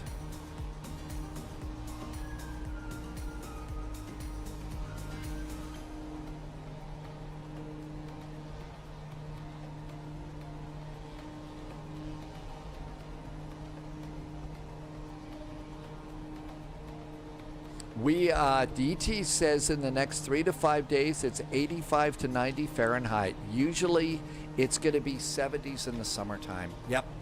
It's definitely different out there this year, isn't it? Really some scary temperatures for some. Okay, 2,300 and 135 knots. So flaps are up. And it's trying to settle us into the altitude there. There's 135 knots. It's still climbing.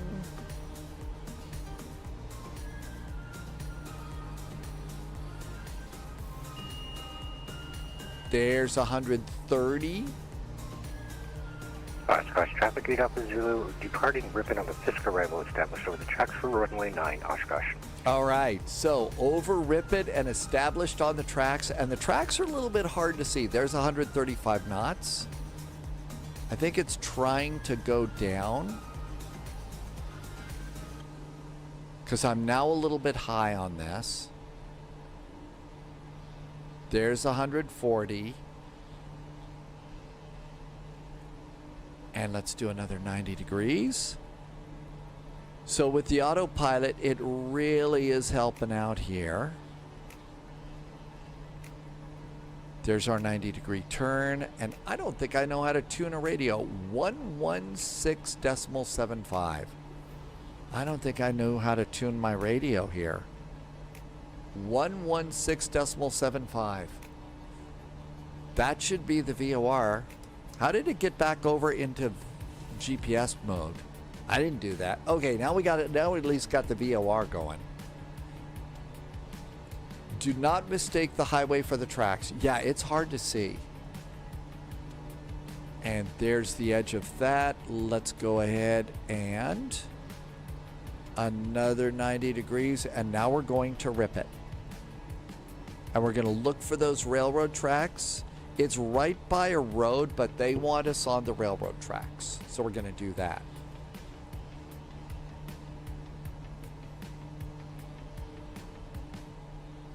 So we're at 23,000 feet. We're holding that pretty good.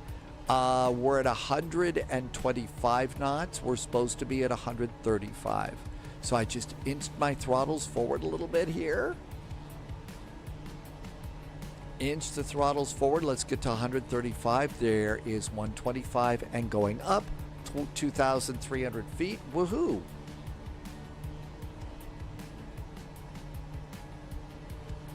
I would like a few degrees off to the right just to help me get to rip it. What flight phase am I in right now? I think we are just above the flight phase that can best be described as "we gotta die." How's that? I think that's about as good as it's getting. The tracks mostly follow the highway, but if you look closely at the tracks, so there's the tracks and there's the highway. Tracks actually a little straighter than the road, but they want us on the tracks, and you'll see when we get closer to these things, they're a little too fast now, so throttle back down. Just barely move it. Let's see if we can get to 135. Oshkosh traffic, the 8 November Whiskey, breaking off at Fisk, heading down to Glasgow. Oshkosh. We'll start our call in at Ripon. There's 140, holding 2,300. That's working out really good for me. So yeah, I think the Twin Otter was not good at 1,890 knots. I think we need to be at 135 knots and 2,300. There's 135 knots right there.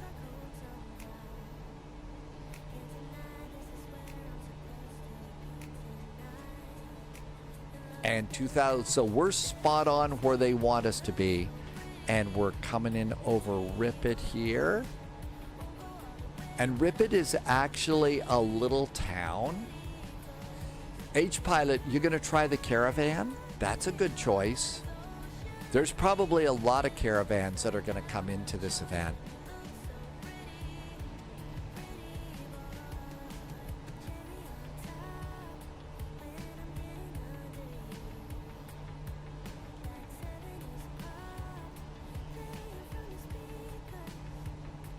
Now, if you look, so we're clearing, there's Green Lake, we're clearing Green Lake. Rip It is going to be this community right here. That's Rip It. And if you look beyond Rip It, over here, you see that? There's the road. There's going to be some tracks, which is a thin little line next to it. It's a little hard to see, but there is those tracks, and that helps out. 130, a little bit slow. Just very gently move those throttles forward.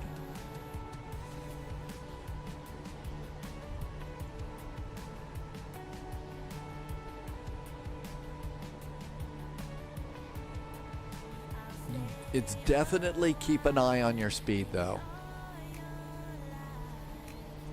All right, how we doing coming in here? There's Rip It.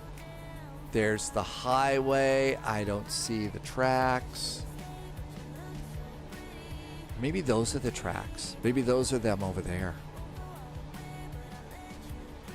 That could be them. Yeah, that might be it.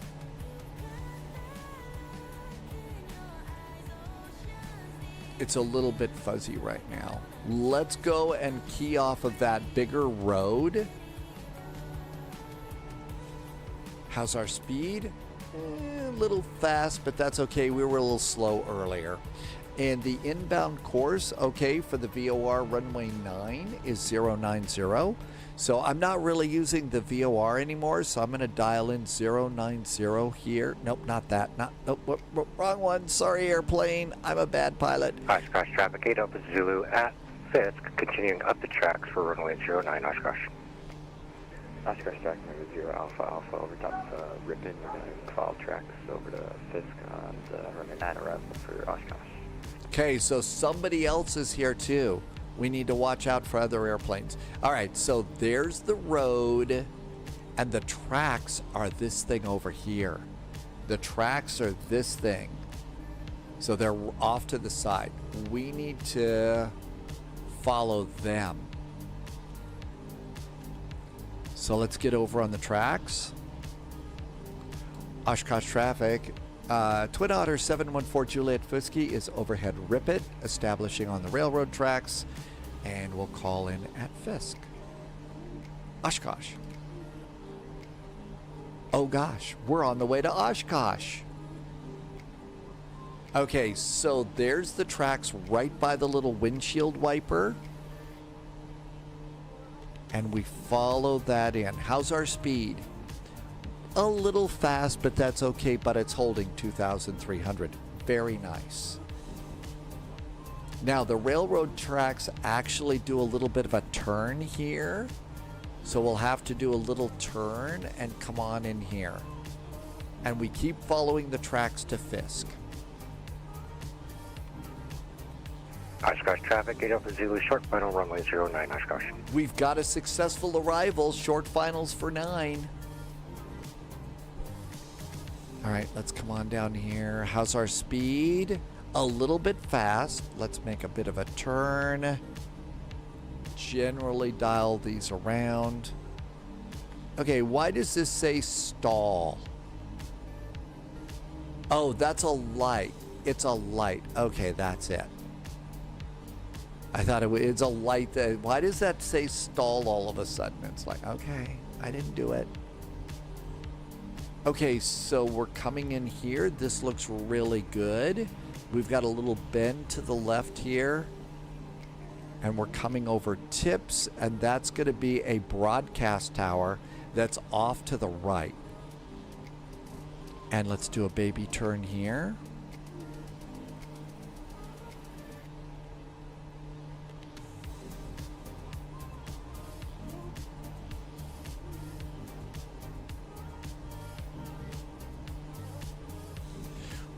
The 172 is going to give you a little bit more of the speed. Okay, that looks good. And there's railroad tracks down there. There should be a broadcast tower of somewhere in here. Or no, maybe it's that smokestack. Maybe that's not a, no. It's gonna be more over here. Yep, there it is. Look at that. There's the tower. Hi, tower. Look at that. Isn't that awesome that we now have those things too? Okay, a few more degrees to the right. I think a Caravan's a better choice. I think the Caravan is going to give you a little more power.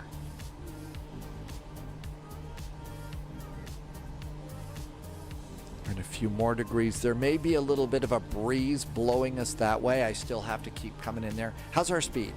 135, 2,300. That's not bad at all.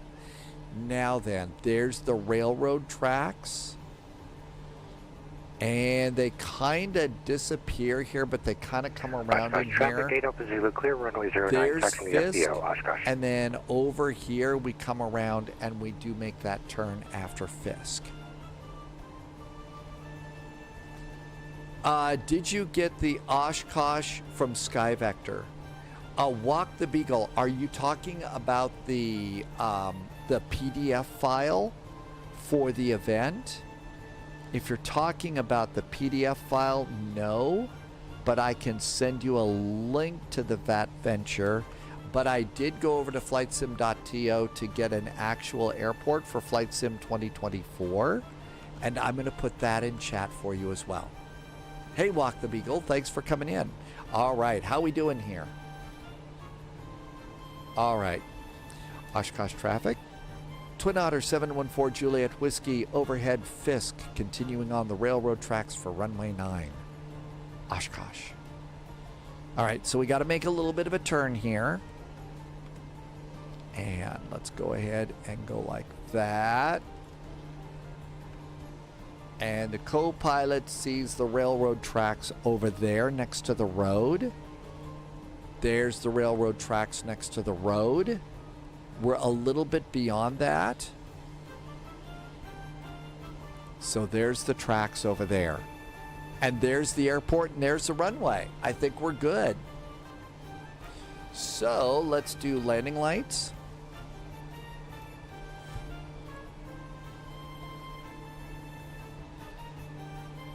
Now for traffic to come on in, we want to be at 2,500. We're at 2,003, but that's 10 nautical miles out.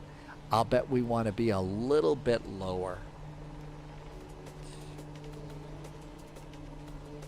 And a little bit slower, because we've got the airport right now. Oshkosh traffic, Twin Otter 714 Juliet Whiskey, a mile from turning final, landing runway 9, Oshkosh. Oshkosh traffic, everyone's leaving the hold of the Warbird Island for runway 3. Oshkosh. Got to get it slowed down. Hi, Maestro. I hope I said hi when you came in.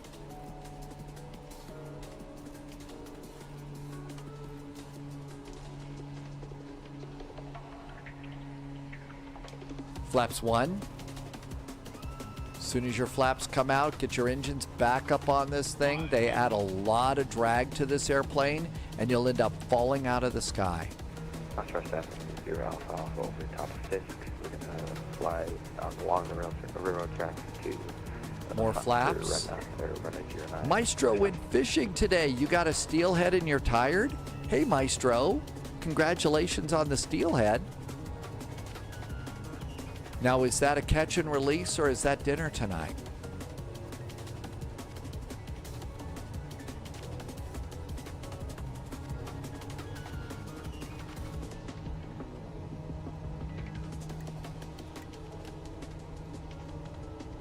It's dinner tomorrow.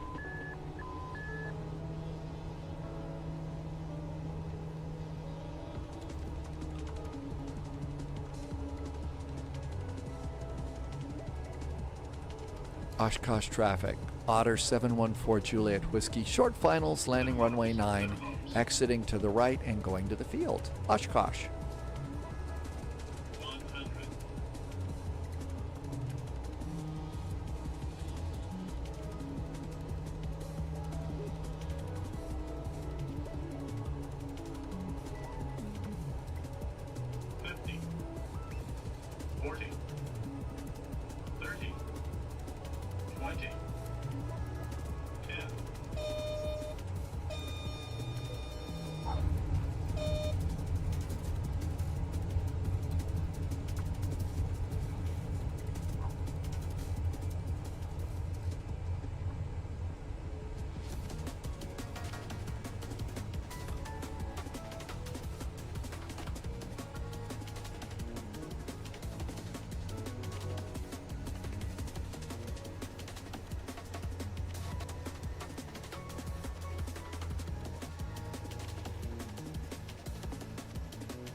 Okay, pretty good. Parking brakes, flaps coming up. Hey, look at that. We didn't scratch the airplane or nothing. Oh, look at this. Another physics violation. That pilot's leg is still hanging out of the front of the airplane. Jeez, can't we fix that?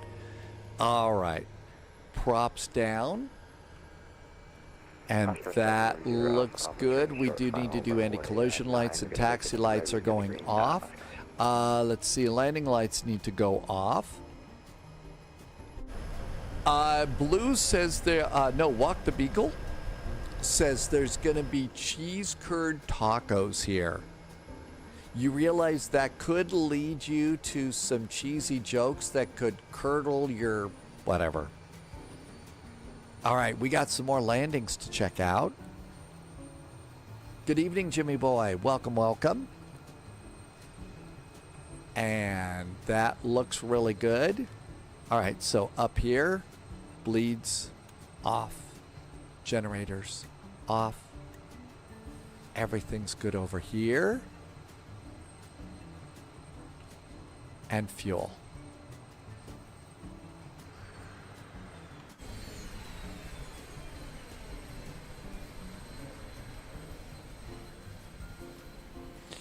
The cheese curd tacos are overrated. Wolfie's going to try one more time, though. This is actually a really cool airplane. Okay, seatbelts and beacon. And everything looks good. So down here, we're done with the transponder. Transponder is off. Radios, they just pop off on this thing, so that's good. And we're going to go ahead and do no smoking. And position lights. And we're done the master switch. And battery switch. And we're there. Hey, somebody just came in. There we have a successful arrival. Now, the other hard part about this that we didn't really practice on this one is you see here on the runway, so there's this big spot in the middle, and ATC may tell you to land on the white spot, or they may tell you to land on the green spot, or there's a third spot. Now, if they tell you to land over here on the spot all the way at the end, I sure hope that you got good brakes. I don't think they will. But they've got spots on the runway, and they will tell you that you get to land on one spot, but I think you're supposed to be off the runway by the time you get to the next spot. So if I was told that I get to land on the green spot, I should be off the runway by the orange spot. Same is true over here. If I'm told I get to land on the white spot, I have to be off the runway by the green spot. So that's kind of, I believe, the rule there.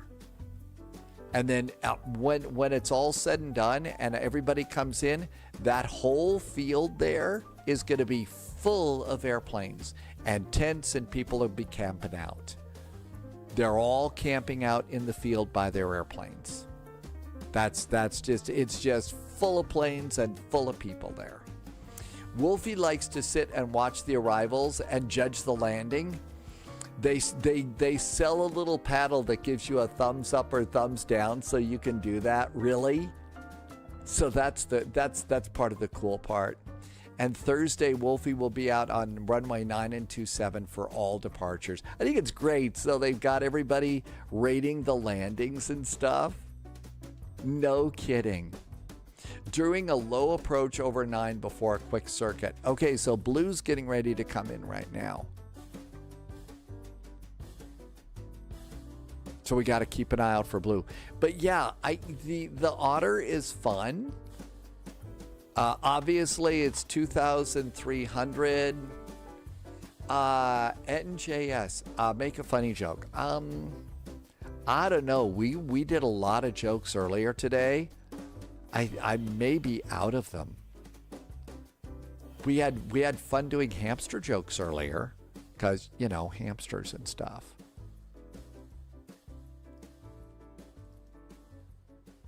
I'm just also coming in here, and we're waiting for Blue to come in. Blue is over in the Avro, so we'll see what the Avro looks like. And there's an airplane up to the north. I don't know if the Avro's going to show up or not, so we'll see how that works. And while we're waiting, let's see, what do we have for ATC? We've got ATC all up and down the East Coast. We could do Seattle to Portland, make it a quick flight in the CRJ. Denver is up. Not a lot around Denver, though. Aspen, we've done Aspen lately.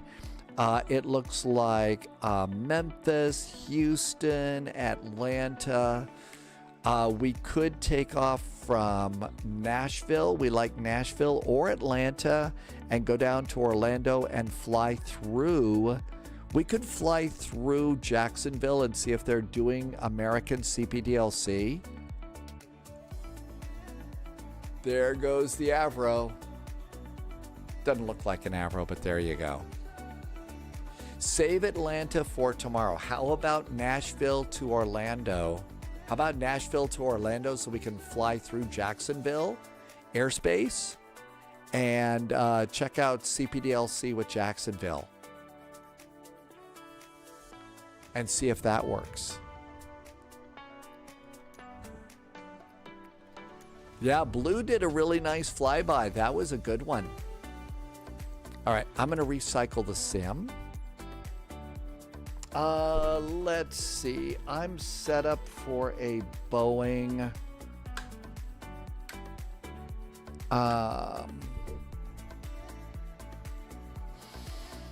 Let's see. What would do that flight? Let's just look for a little bit of Blue's got to land, but that's a good point, NASCAR. We'll save Atlanta. Okay, so flight by route. KBNA is Nashville, and we're talking KMCO Orlando. Let's search that. So Southwest does 737 flights. Frontier's got an A320, and that's about it. So there's a Southwest 737 MAX. I know we've been in Boeings already, but maybe we'll do that.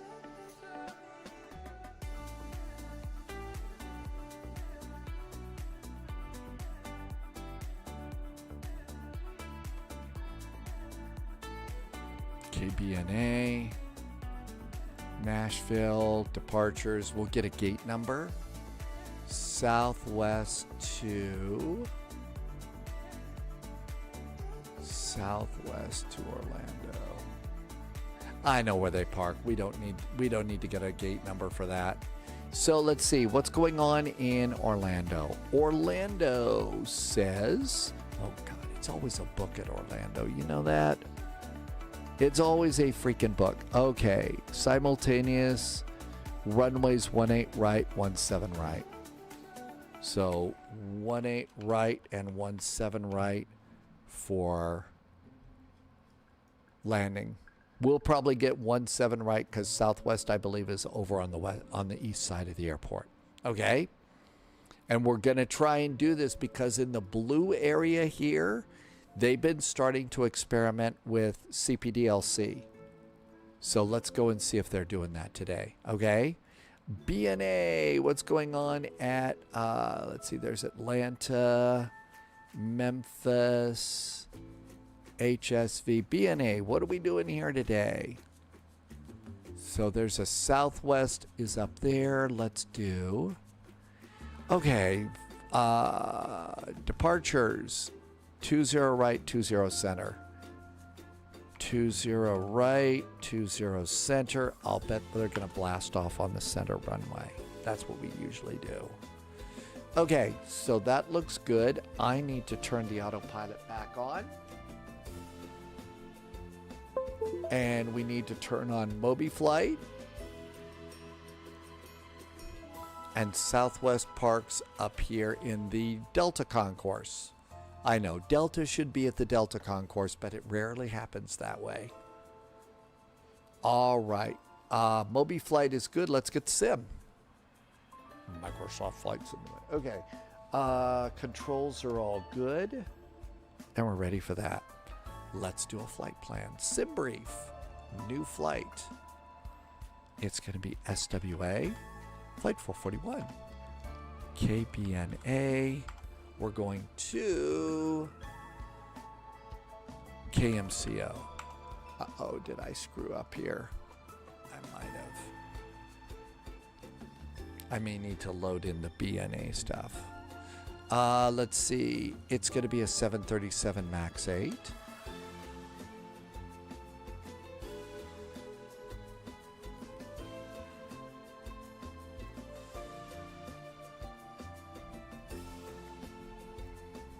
And we're going to do Southwest this time. So, departing 20 center, that looks good, and 17 left. That looks pretty good too. It's a little bit of a longer flight, so we got a little bit of cruise, but that's all right. I'm going to board 15 minutes of extra fuel. I didn't think it'd be that long. Okay, KBNA. Yeah, I had a scenery for BNA. Dominic Design, we better go get that. We'd better go get that one. And Orlando's already loaded, so I better restart. Shouldn't take too long. I forgot, that's right, you forgot to rock your wings. You've got to rock your wings on this one. Generate the flight. Try it again.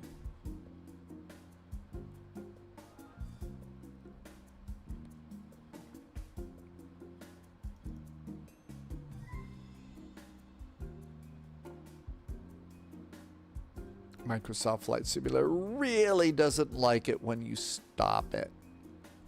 And you have to go kill it in Task Manager. And let it sit and think for a minute. DT says it's 2 a.m. Want to stay, but you got to go to sleep. Hey, DT, thanks for coming in. Still the favorite mug. Have a great evening. Stay cool.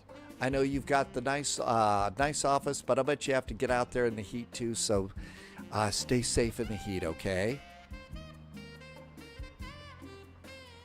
Have a really great evening, and thanks for coming in and saying hi. Here comes the sim again. Okay, much better. Let's see. Get a PDF of the flight plan. We're going to need that. Gotta save a copy of that. All right, it's going to be a B38M again. KBNA. KMCO. And we're going to Orlando because they're having a sale on Butterbeer. There is a new title for Twitch and flight plans for YouTube and Twitch together. And all of those are good. Okay, it's a B38M.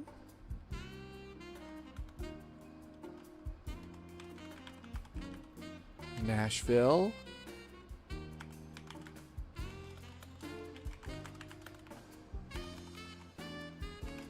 All right, I'm just doing some cleanup here on the in-flight notes because there's ATC all the way on this one.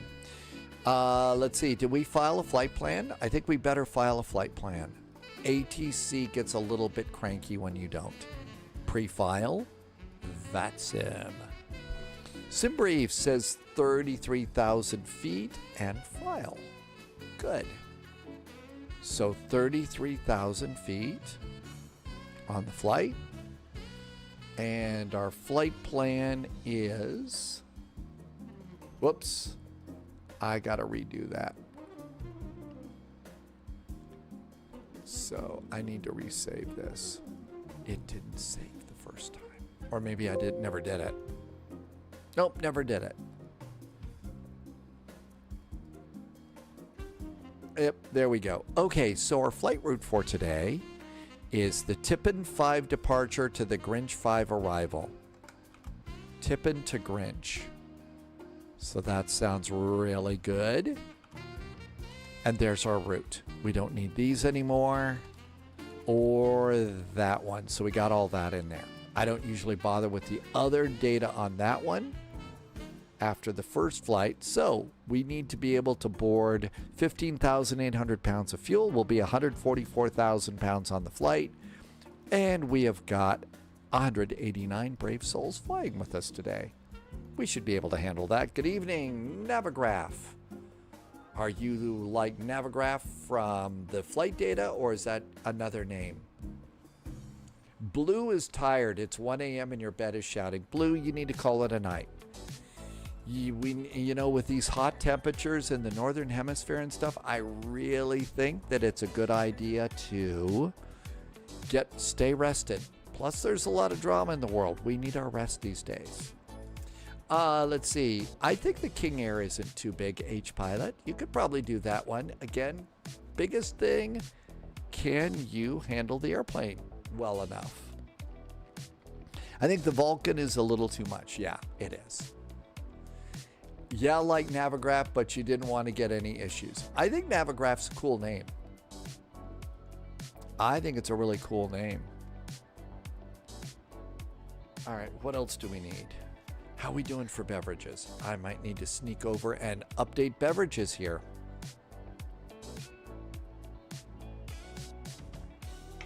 We do not want to run out of beverages, and there's full ATC here, so we ought to be ready for that. Hey, let's see if we made it to 100 degrees yet. Look outside, be right back. Nope, that's not it. Where's weather camp? There's weather. Oh, it started to drop. It started to drop. Give me just a sec. I need to put a little more tea in the cup.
And we're back.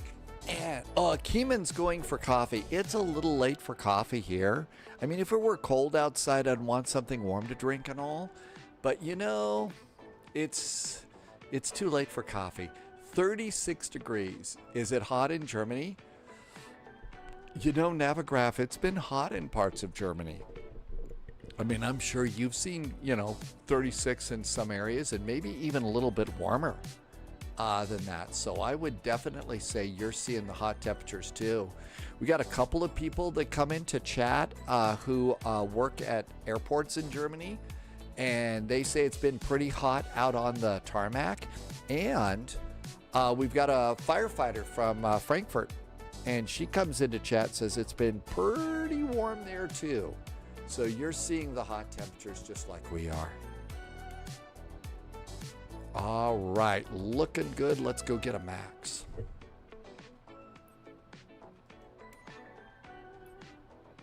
Let's see. Come on over here.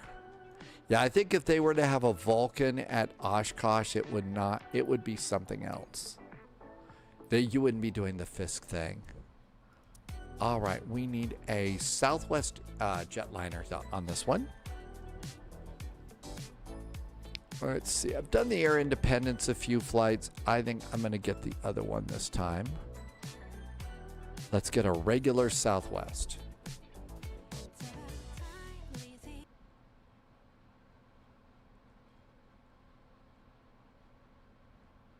Keeman, never too late for coffee. I can sit in a chair and I've finally gotten myself to the point that I can't. Now, back when I was working and stuff, I could. I really could. But now that I'm not like going into work and doing a 10-hour day and all that other stuff, if I go and drink coffee now, I'll be up until 3 in the morning. And if I'm up till 3 in the morning, there's virtually no way I'd be able to be coherent for a live stream.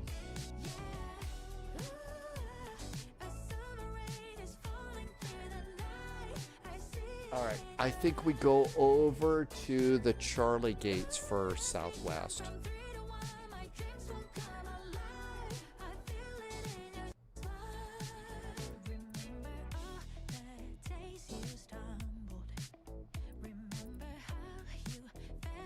So Southwest is down at this part of the terminal. You can still get 5 to 6 hours of sleep, and you turn 68. And really, most of my life and career, I've been in the 5 to 6 hours of sleep zone.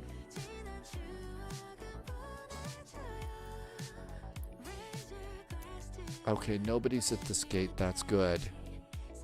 Oh, I bet I need to fix my... Yeah, I need to fix my controls. If I hadn't done this, we would have had to have restarted.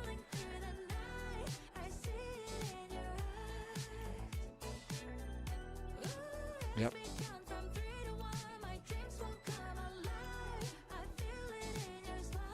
All right, that's it. Yep, it would have totally screwed that up. Okay, so that's good. Gate Delta 7, D7, and I think we're ready to go. Fly.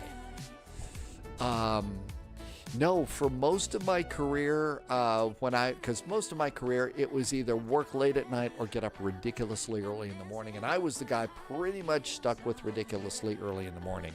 I liked ridiculously early in the morning, which meant that most of my workday was done, well over half my workday was done long before management showed up. So I like that part of the job. But, getting up at 3 is kind of hard. So I've been on 5.5 to 6 hours of sleep most of my life, and it's been pretty good. But if I were Keeman, if I were to do coffee and stuff like that, I'd be swinging from the, lights or whatever for an extra 3 to 4 hours before I could settle down. All right, there's a very nice looking Southwest. Kind of wait till everything gets all settled down here. This is a really nice terminal that we got for Nashville. Shift C. There we go. Hi, 737 MAX.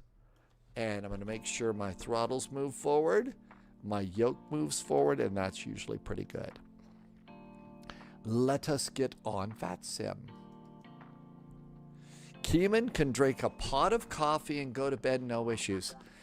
Man, I think that's like really lucky, and I would like that, especially in the wintertime, because right now it's 3 degrees shy of 100 degrees, but in the wintertime it's kind of chilly here, and my voice stops working when it gets cold at night, so I have to have something warm on the desk when it's wintertime, otherwise I'm out of luck. All right, this is going to be a Southwest flight, 441, and we're a Boeing 38M. And connect. So, if you could do that, that's really nice, Keeman. Do you know if the VATSIM controllers at MCO would get mad if I logged in and requested low approaches at the shuttle runway? Walk the Beagle, I think it's always... if they're really busy, don't count on it. If they're bored, yeah, they'll let you do stuff, I think. All right, that looks good. Got a PDC. And we need to do elevate X. Up. Gotta complete the flight. Best time for coffee is when it's hot and working outside. When the wind comes up, it's a natural air conditioner. Never thought about that. Really? I never thought about that before. Here comes our flight. Tracking is on. And minimize that. We got a PDC. Sure did. Yay. All right. We're good to go. Let's do airplane stuff. I think we're ready. All right. First things first. Ground services. Ground power. Jetway. Doors. Disarm. And cargoes. We'll do cargo. That looks good. And it's going to open our 1L door automatically for us, so that's good too. Navigraph. And sim brief flight plan. There's our route. Terminal. Let's see. Turn off taxi. Do parking gates. Turn on taxi. And get the SID, which is Tippin 5. Tippin 5. Look at Tippin 5 and make sure that, it's got, look at that, it's got an initial climb clearance. Bet they didn't put that in the clearance. They expect us to look at that number on the chart. 15,000 feet.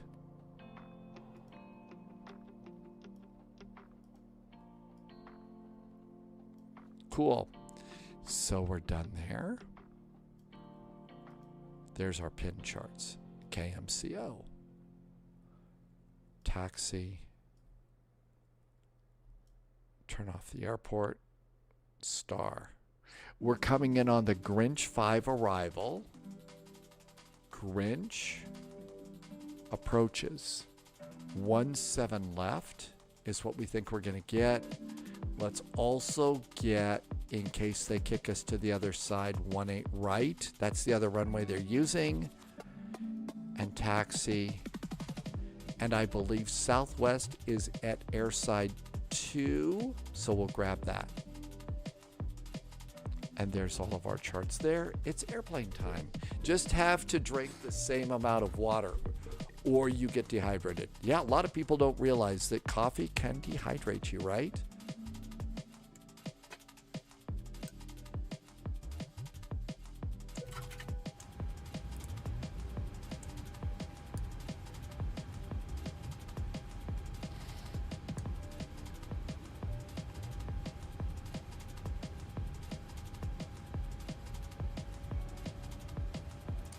Putting in a lot of miles on the MAX lately.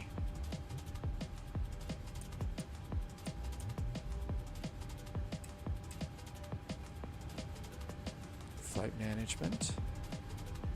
Position. KBNA.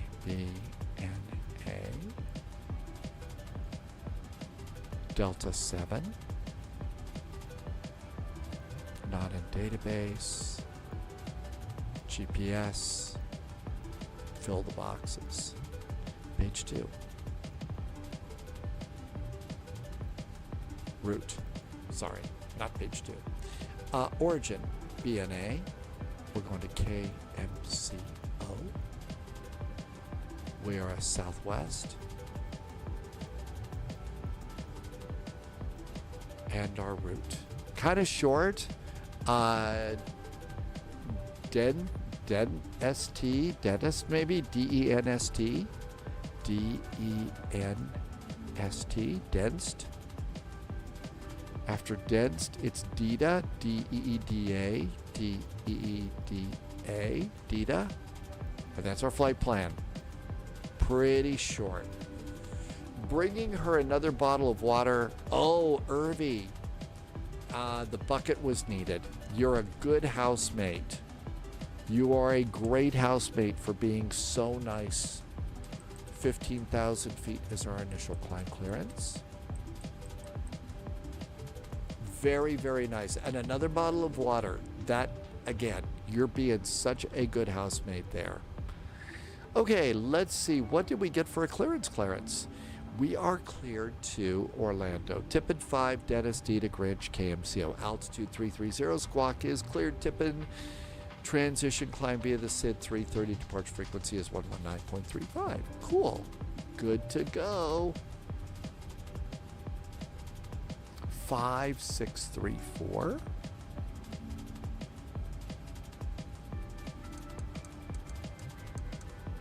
All right. Tomorrow you're going to make fun of her? I maybe wait an extra day. I mean, there's probably still going to be pain. There's probably still going to be pain, you know, and feeling bad. I don't know. Perhaps I'm a bit too merciful. Sim brief. Load the airplane. Let's do a 6-minute short fast load. All right, that looks good.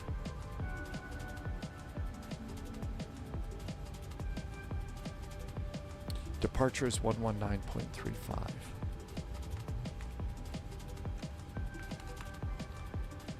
And everything else we've got written down. Let's go to messages page. BNA ATIS, information, contact ground control when ready to taxi. So push-in starts on us. And we have tower, that's 118.6. 118.6. Oh, and there's bird activity in the vicinity of the airport.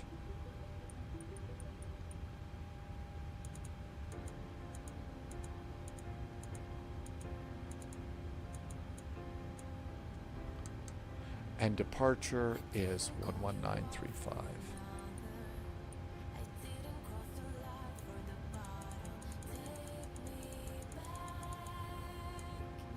Okay, that looks good. Let's do departure and arrival. Departure, we believe it's going to be 20 center.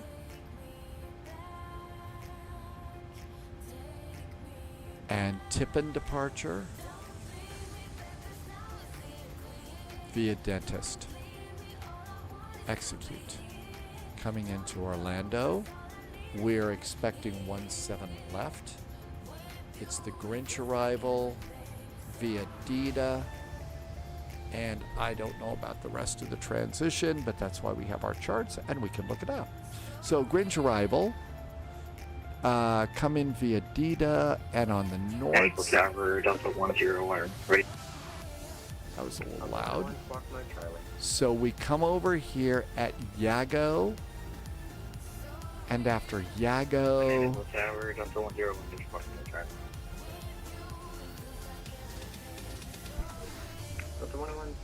I'm going to put in Boston, but we're probably going to be vectored before that anyway. We'll probably get vectored before that. Okay, there's our departure. There's Tippin, dentist, and after Yago, there is a set of vectors. That's perfect. I'm going to close the route discontinuity, and good. Route performance, 33,000 feet. Cruise winds are 042 at 3 knots.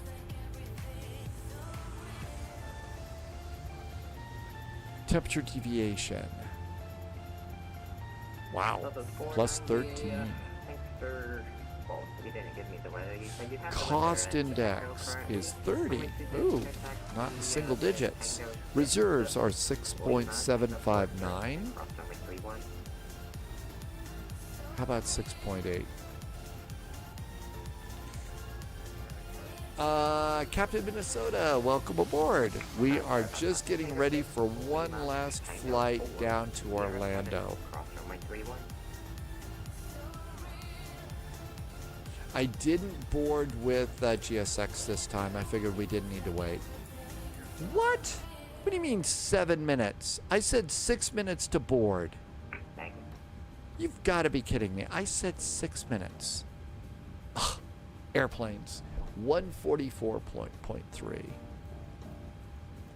is our zero fuel weight, and execute that.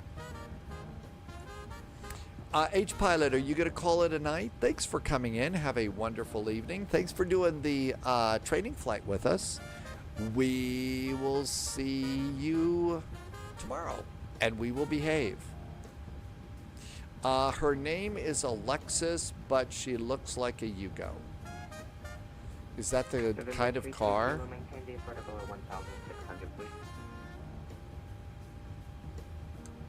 Well, good luck to Alexis feeling better. I know it's painful.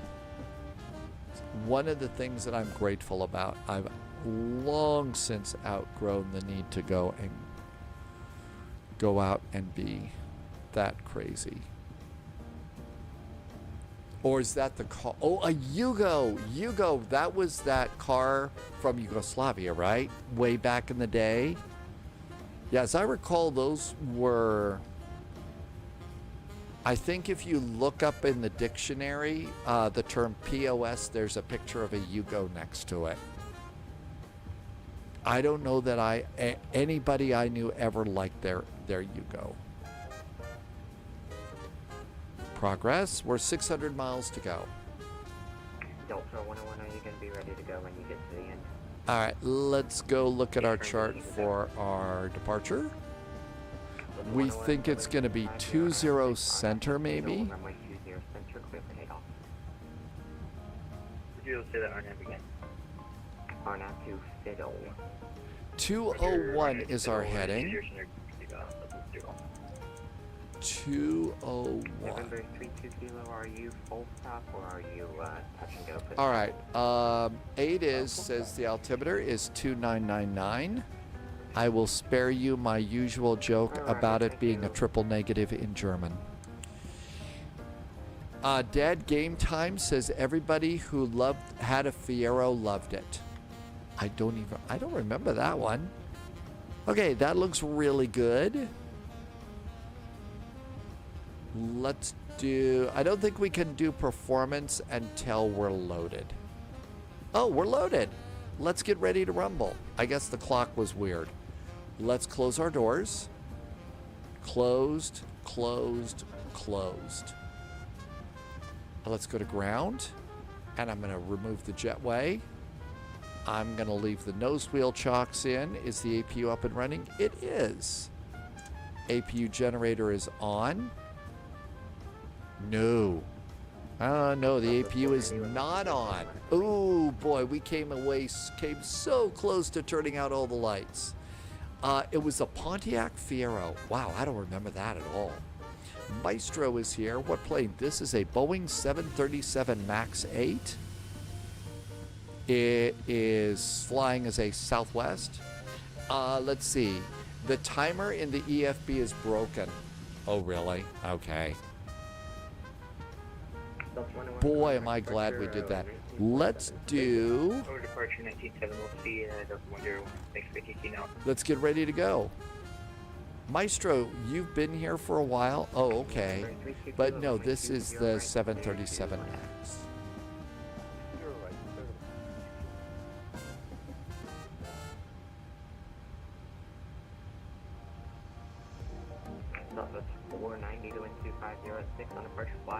Hello, Captain.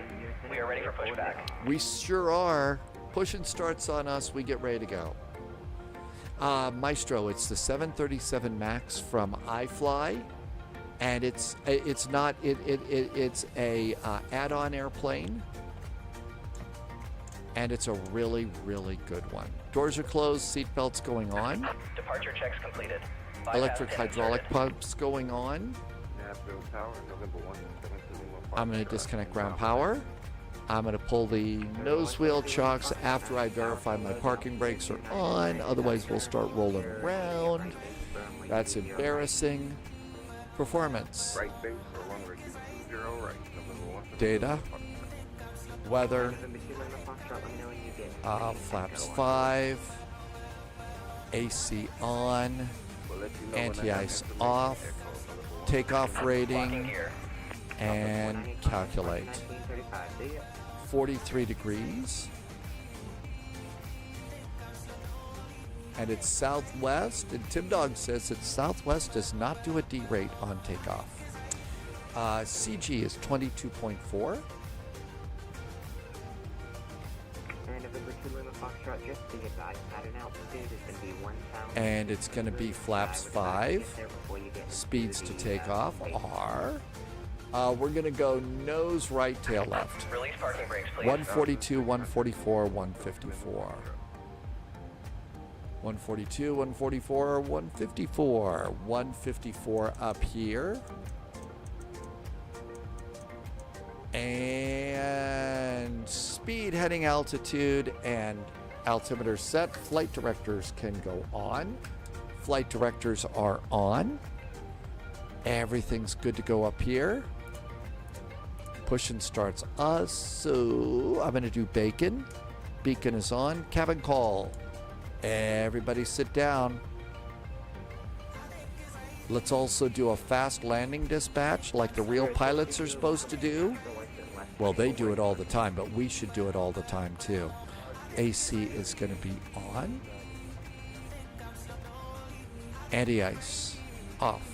Brakes, I always start with brakes 2. Get the weather from Orlando. And it is dry in Orlando. That could change. Calculate. And all of our numbers are green, so we don't we can stop before the end of the runway. We're good to go. So all of that looks great. Let's go over to ground services. We're clear. Doors. Oh, forgot to arm our doors for departure. Doors are armed for departure. How is the landing? All right, let's look outside. We have to do our own clearance to push and start. I was expecting more crosswind, but Very nice. I don't see anybody. Let's go. Parking brakes off. Commencing push. All engines clear. Start at will.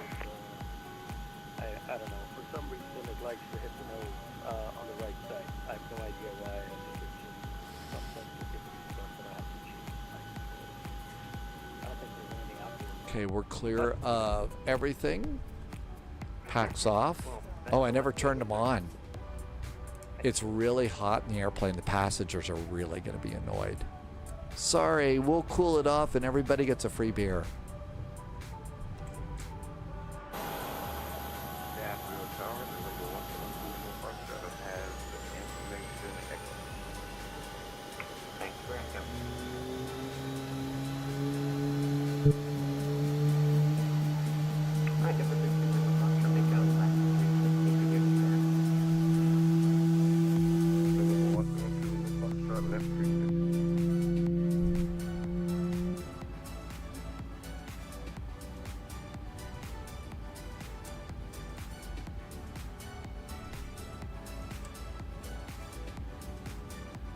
Good start on engine number Please 1. set parking brakes.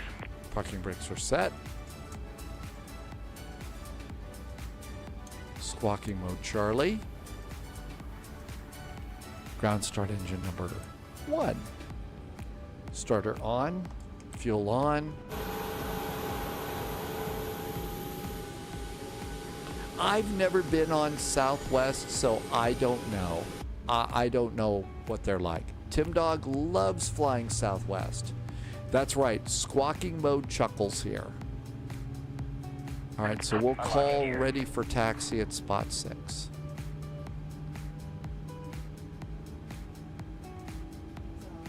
Yeah, I never been a passenger on Southwest, so I don't know. 2 good starts on our engines. Tim Dog does like flying Southwest. Oh, you love the older Southwest? Yeah, the new, some of the new things they're doing. I haven't heard too many people are very happy about that. Flaps 5. Packs on. Passengers breathing a little bit easier. Generators on the engines. That's good. Isolation valve. And that can go off. Yaw damper can go on. Probe heaters are they auto?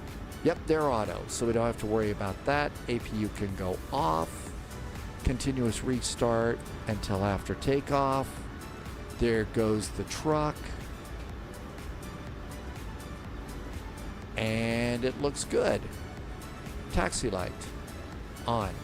Cabin call on. Sit down. Ground crew is clear. Parking brakes off. Let's report stand 6. Any builds, that's right. Oh, I have forgotten cabin utilities. Not that they have that much in-flight entertainment. You have to bring your own. Hide the top menu. Oh, dreams, thank you. Yes, we have to have those. If for no other reason, I think that's probably also galley power, right?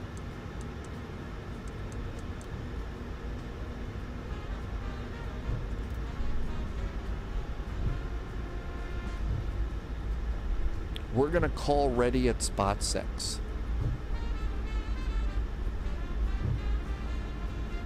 Look over here, make sure nobody's coming out of there, because we're supposed to take care of ourselves.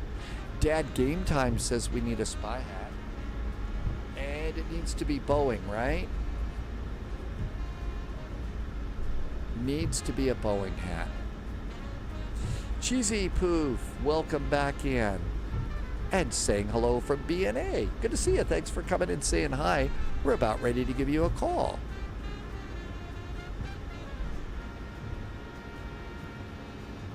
All right. Nashville Tower. Hi there. Southwest 441 is holding short of spot 6 with information echo requesting taxi. Southwest 441 Tower. Hello. Thanks for echo. Runway 20 center taxi Tango 6 Lima Tango 4 Sierra 7 cross runway 31. Southwest 441, we are going to 20 center via Tango 6 Lima Tango 4 Sierra 3, and we are clear to cross runway 31. It's going to be Sierra 7 for you. It's going to be after Tango 4 Sierra 7, not Sierra 3. After Tango 4, it's Sierra 7 for Southwest 441. Thank you. Sierra 7. Tower number Tango 172 Lima 4. Foxtrot had severe wind shear on short final. Tango 6 Lima. Foxtrot, thanks to you for the information. Okay, I see where we're going. Enable. Great. Okay, there we go. Let's see. IQB, the kids get off to school okay today? How's the weather? Is it going to be good for that? Thanks for the ATC. Hope everybody's things are going good there. Dad Game Time, we are maxing out. There's spot 6.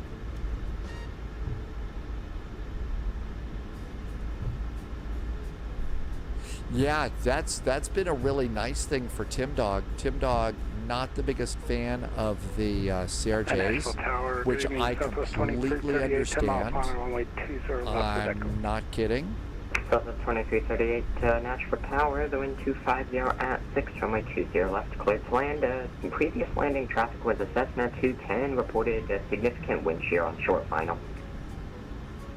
Roger, we'll keep looking and... Auto throttle. Cleared to land 20 left, Southwest 2338, thanks.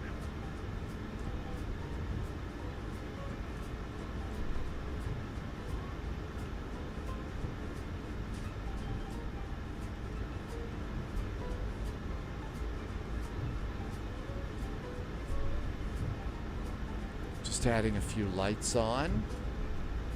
Yep, slowly getting down there. Fatal and fine. Let's get that done right now. TCAS going on.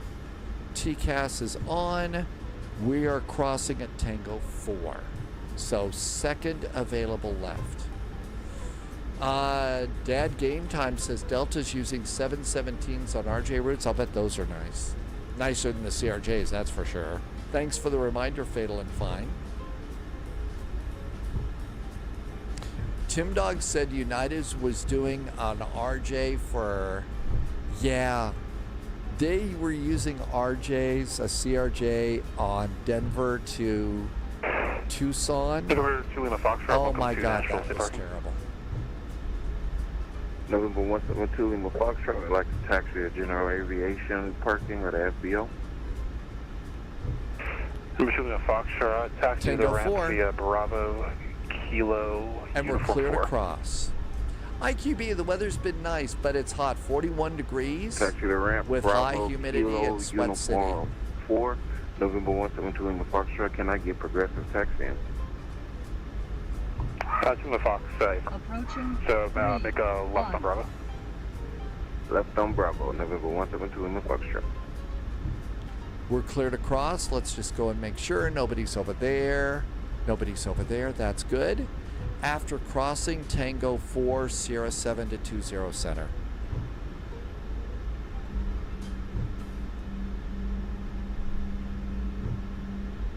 All right, throttle's up halfway.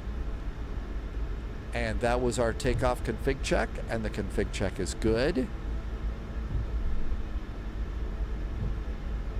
And another taxiway, make sure there's nobody there. Number 2 Lima Foxtrot, make next right on Kilo. Next right on Kilo, November 172 Okay, departure Lima Foxtrot. 119350. Departure set. We're ready to go. Orlando, here we come. Somebody phone ahead to Hogwarts and tell them to start brewing up the butterbeer. Although Polyon says it's kind of nasty. Southwest 441, you ready to go? Southwest 441, fully ready. Southwest 441, wind 250 at 06, or to Dixie from 20 center, clear for takeoff. 20 center, clear for takeoff. After takeoff, we are RNAV Dixie for Southwest 441. Thanks. Are we ready to rumble?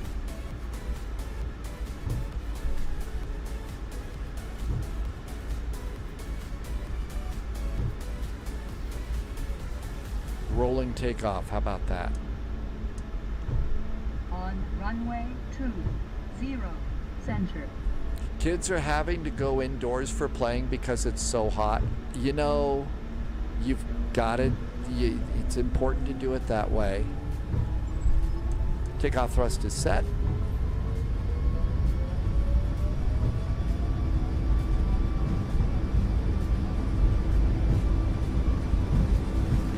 knots.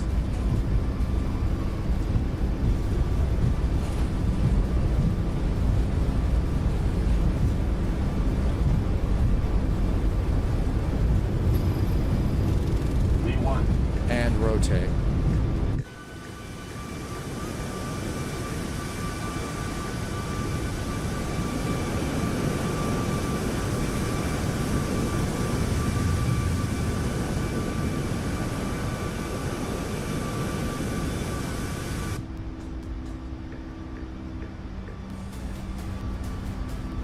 Southwest 2338, welcome to Nashville. Taxi to Rampia Hotel Juliet Tango 6. Rampia Hotel Juliet Tango 6, Southwest 2338. Thanks, and we'll see you next time. Southwest 441, contact departure, see ya. Departure now for Southwest 441. Thanks for the nice clearance going out. Happy weekend. Door 2 Lima Fox, turn right onto uniform 4 and then straight into the ramp. Right into the uniform and then straight into the ramp. November 122 Lima Fox Drive. Thank you, I appreciate you.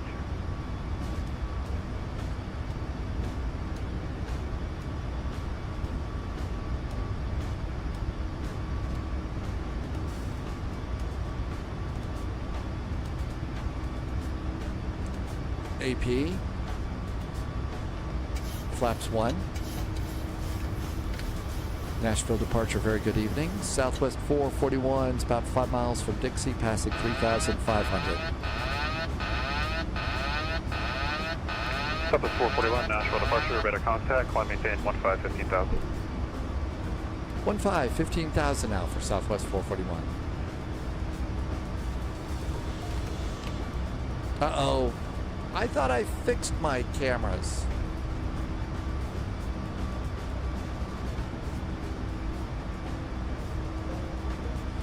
Okay, those are good. That's good. The airplane's a little loud. I may have bumped the rudder pedals. Maybe that's why it did there. Hey, look who's back. It's Hate Rats. Welcome back in. Thanks for coming in. Dead Game Time said Spy Hat. That was 9 minutes ago. And Hate Rats says we need to hydrate. We sure do. It's hot out there in a lot of places. So keep your hydration going. Raptor Gaming, thank you for coming back in. Phelan Fine's predicting a pretty heavy landing rate. So you think it's going to be a crash or something? All right. Flaps are up. Auto brakes off. Landing gear up. Looking good there. Passengers getting a very nice view going out.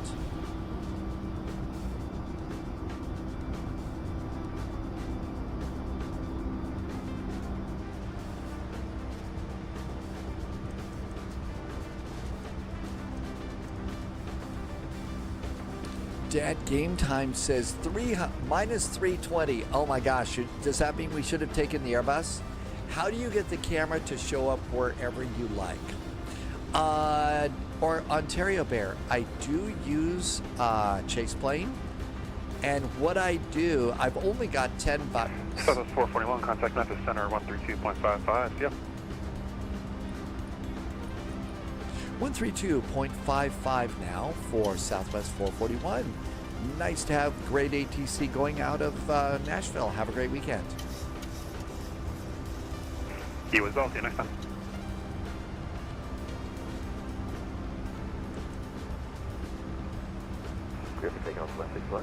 Turning right after departure. So I do use Chase Plane quite a bit to get the camera views, Ontario Bear. The JMO1 is in chat. JMO1, thank you for the really nice ATC going out. Really nice. It's, you know, and Nashville's a pretty cool little airport. So always enjoy getting to go out of that. Let's see, landing lights off. Taxi light off. Continuous restart is off. And let's do a 10,000 foot cabin call and make sure the cabin is climbing. It is. And that's really good. Memphis, very... For contact Houston Center 132.77, connect.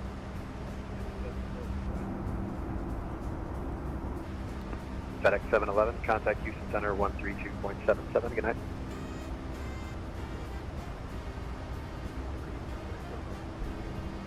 I don't hear him.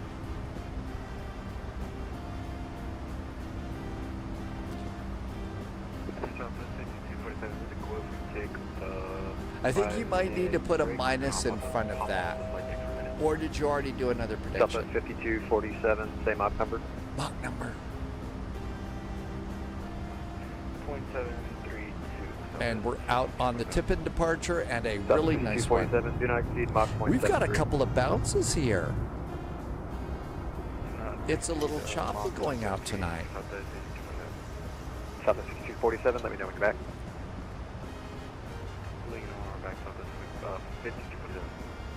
Northwest 1773, same Mach number. Ooh, somebody's flying in Northwest tonight. That's pretty cool. Northwest 1773, roger. Memphis, very good evening. Southwest 441 is almost overhead Rory at 15,000 feet. Southwest 441, Memphis Center, hello. Climb and maintain flight level 330. Flight level 330 now for Southwest 441. Thanks. FedEx 1556 descends via the Vans 3 arrival. Memphis is lining south. Memphis altimeter 2995. And we do have to hit the extra altitude intervention button. And that's going to put us back into climb mode. I know Mach number. Nana, you're the number. At 180. And there's the continued climb.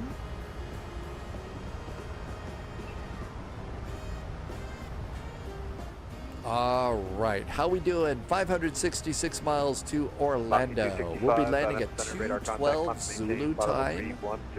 If you want to know, it is now 0049 Zulu. We've got a little bit of flying to do. This was a little longer than I thought. This was a little longer than I thought it would be. But it's a cool airport and the ATC will be good. And that usually helps. Southwest 441, contact Atlanta Center 132.907, so long. 132.907 now for Southwest 441. Thank you. 132.907.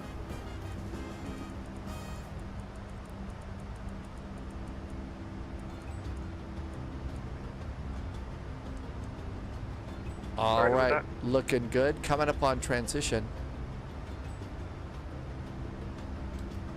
Hotlanta Center. Hi there. Southwest 441 is passing 18,000 for flight level 330, about 10 miles from Tippett. That's 441 Atlanta Center 1. Okay, we're good to go there. 18,000 feet, stud button. 200 Alpha. Let's do cabin call. Let the cabin crew get up. The RNF is up already. 27 right, clear for takeoff.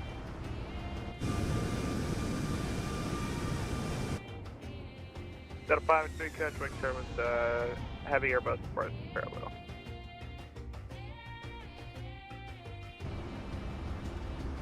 And the airplane does get a bit noisy, so we'll come over there. Let's go to our en route charts.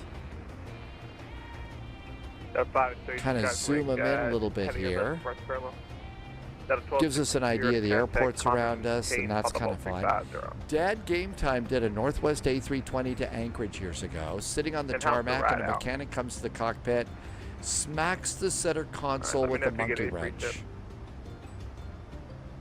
And the flight plan finally downloaded. Oh my gosh, really? So like we used to do with old TVs with tubes in them, you'd whack the side of them to clear up the signal. That's a little bit scary. Good evening, that's a little bit scary. The fact that Chase plane is cheap for $45. Oh, it's a really, Ontario Bear, it's really pretty cool. Yeah, like Fonzie in the jukebox. Only this with a monkey wrench, which is made out of like metal and stuff. Surprised he didn't dent something. That's right, they do not include a heading sync button. You gotta sync your own, you gotta keep your own heading straight up, don't you? That was 297, common 18, level 340. And I think we get to sit back and enjoy our flight and enjoy our beverage and talk about food. Is it time to order pizza with pineapple yet?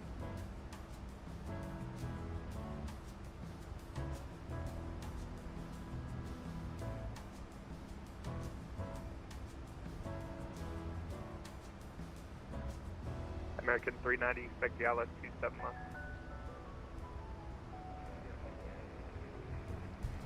Man, oh, very nice to sit back in the chair. 7 right at Tango. Look out the window. Pilots enjoy that. Delta 583, hold short 27 right at Tango.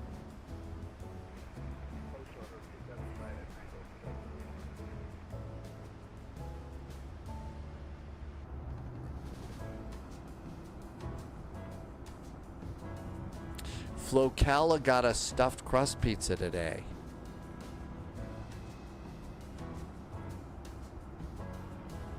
Some of those are really good. And they did a nice job. If you're new to Flight Sim and all of this, haven't seen it before, you can see that there's all the seats in here and where the passengers. The simulator thinks, you know, it thinks the airplane is fully loaded. We have 187 passengers in the flight plan, and this airplane is flying as though we're fully loaded with passengers and cargo. It just doesn't draw the passengers back there so that the computer doesn't have to work as hard, and that's the big reason why. 583 cross 27 right at Tango. Which airplane did you pick up today, Ontario Bear? No idea. Okay, 25,000 feet. Let's go seatbelts to auto. Unless there's a lot of, unless there was a lot of turbulence. And if you're also wondering on this airplane, and a lot of them, the seatbelt lights do actually work in the airplane. So you can see the seatbelt lights out, but no smoking's on. So if you're used to a view like this, there you go. Ontario Bear, I think you're going to really like this airplane. The electronic flight bag is really good. It's got lots of really cool stuff in here. I mean, it's a really neat one. This is a good one. And the airplane itself has always, I think, been a really good airplane. Absolutely. There's a big VATSIM event tomorrow, so our third flight for tomorrow is going to be Philadelphia. 441 Clitoris to DITA. Direct now DITA for Southwest 441. Thanks. Legs, DITA, and execute. So basically, they just cleared us direct to the top of the star into Orlando.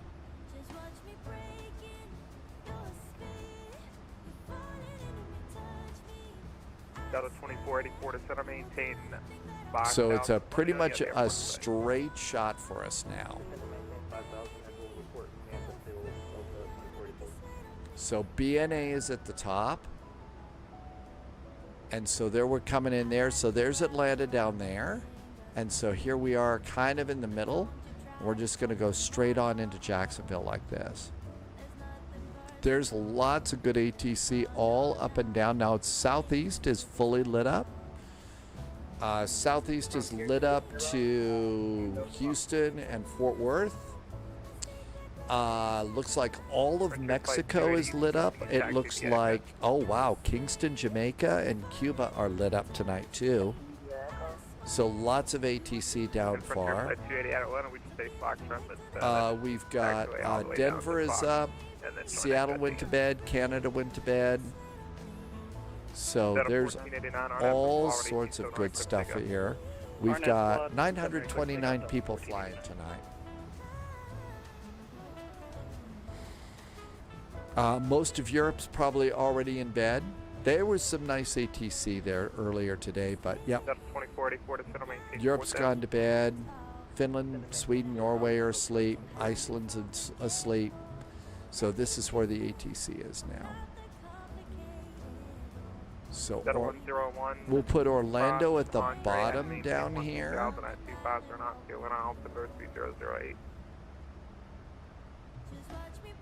What was that And there's BNA at the top, Orlando's at the bottom, so there is our whole flight path right there.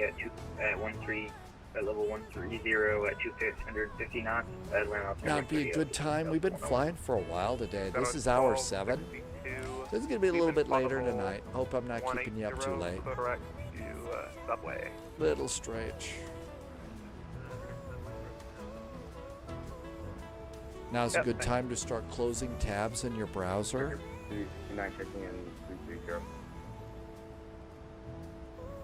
And any other things? Psycor wants to see outside. You got it, Psycor. Here we go. How about a flyby to start?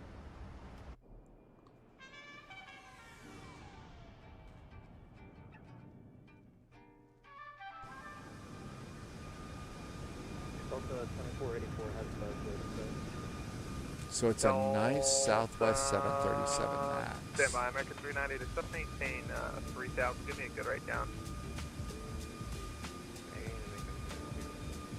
American 390 to maintain 3000. Give me a good write down. Nope, 40,000. 3,000 good right down, please. Yeah, I know. IQB. Tech now, sometimes that's really surprising. When we heard the story about, you know, they couldn't download the flight plans, so an engineer comes in, takes a monkey wrench and whacks the side of the console, and all of a sudden it works. I mean, seriously. I mean, obviously, you know, it's a real engineer, but that just blew me away that that's how they did that. Psycor, thank you for coming in today. Almost 30,000 feet. How's everything here? So approaching our final cruising altitude. The cabin is pressurized to about 6,000 feet. That's not so bad. That's a little. 7,000 starts to be a little bit much for folks. but that's an important gauge to make sure. And going to flight level 330. 4 Mike Kilo, you check on.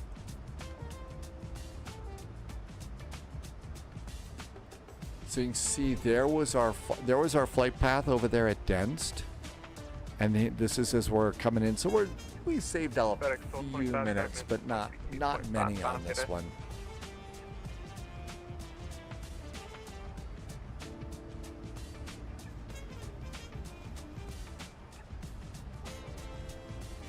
FedEx 1225. FedEx 1225, sorry, again. FedEx 1225, contact miss is 132.55. Anybody got some extra pizza? Maybe send up a couple of beers. Thanks.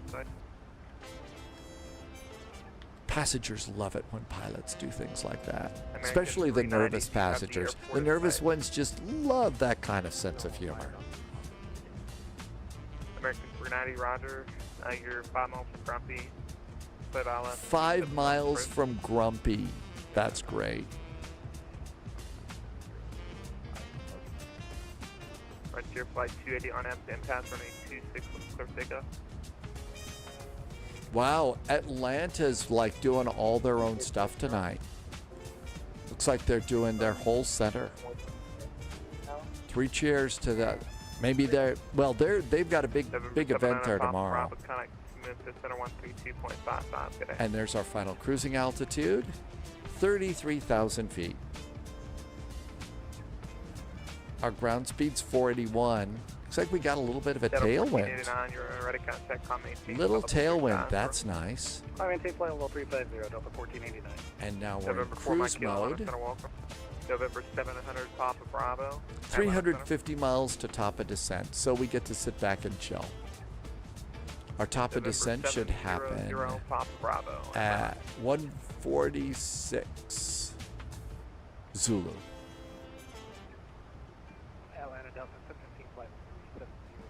So about 45 minutes to top of descent. Let's see, coming out here, Atlanta. Kinda out that way. So we'll be to the west of Atlanta. Northwest 1773, Atlanta Center Walk. November 700, Papa Bravo.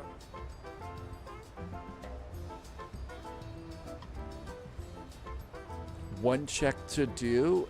The computer estimates I'm going to have 7,400 pounds of fuel.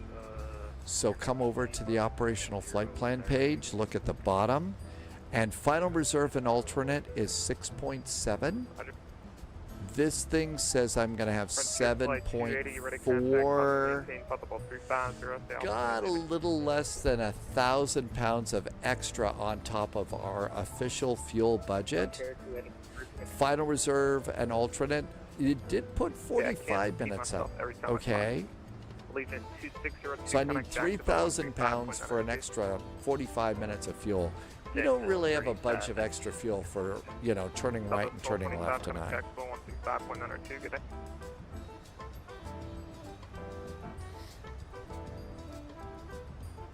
Sub 1225 cutting Jacksonville 135.902. Okay, they do have CPDLC for us on this one. Sadly, I chose the wrong airplane. This airplane does not have an internal CPDLC yet, but we have an external app we can use. So ring the bell, and here is Easy CPDLC. Let's connect it to the airplane now. 602, Atlanta, you with me? And login and SimBrief are good. Allegiant 613, connect Jack. So what we're going to do is, as we get closer, we'll do a log on, and it'll be KUSA, and we'll send the log on as soon as we get kicked over to, Jack Center. So we'll just leave this here right now. And we'll be able to use that for CPDLC. Now, Loviz has been using, there is a web-based CPDLC now too, and it looks even fancier than that. It really looks pretty good. I didn't save the address for that. But this is text messaging between airplanes and ground control, and it really speeds things up in Europe. And I don't know if we actually use it here in the US, but VATSIM is starting to roll it out here in the US, because that's going to speed things up as far as getting clearances and all that other stuff. So that's kind of cool on that. FedEx 1281, Atlanta Center Walking. Atlanta Southwest 5247, with 2 names here. Southwest 5247, Atlanta Center Walking. Atlanta Center, Block 11. So our airplane is now at the top, and we're going down. Let's look at biggest airport. Cancun's got the most traffic, followed by Miami, LA, Kennedy, Memphis, Boston, DFW, Atlanta, Frankfurt, and London Heathrow, always in the top 10. Always in the top 10. Biggest airlines, American, Delta, United, Southwest, FedEx, Air Americans, and JetBlue. Busiest airplanes, the 737-800. We're in the MAX. The 777 Whiskey, the A350-900. Our airplane's number 5 on the list with 49 of those people flying. The busiest route tonight, Miami to Cancun. Gatwick to Frankfurt is number 2. Dallas to Cancun, Houston to Cancun, Tampa to Cancun, Fort Lauderdale to Tampa to Cancun, Memphis to Jax, Manila to Taipei, Miami to Atlanta. So that's kind of some of the cool stats on the flight right now. Clearly the place to be tonight is down in Cancun. Well, look at all the airplanes coming down into Cancun right now.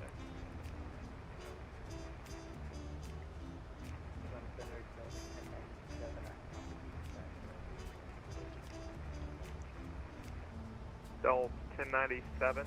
And as you can see from our airplane, they're right off of our left wingtip. Atlanta is.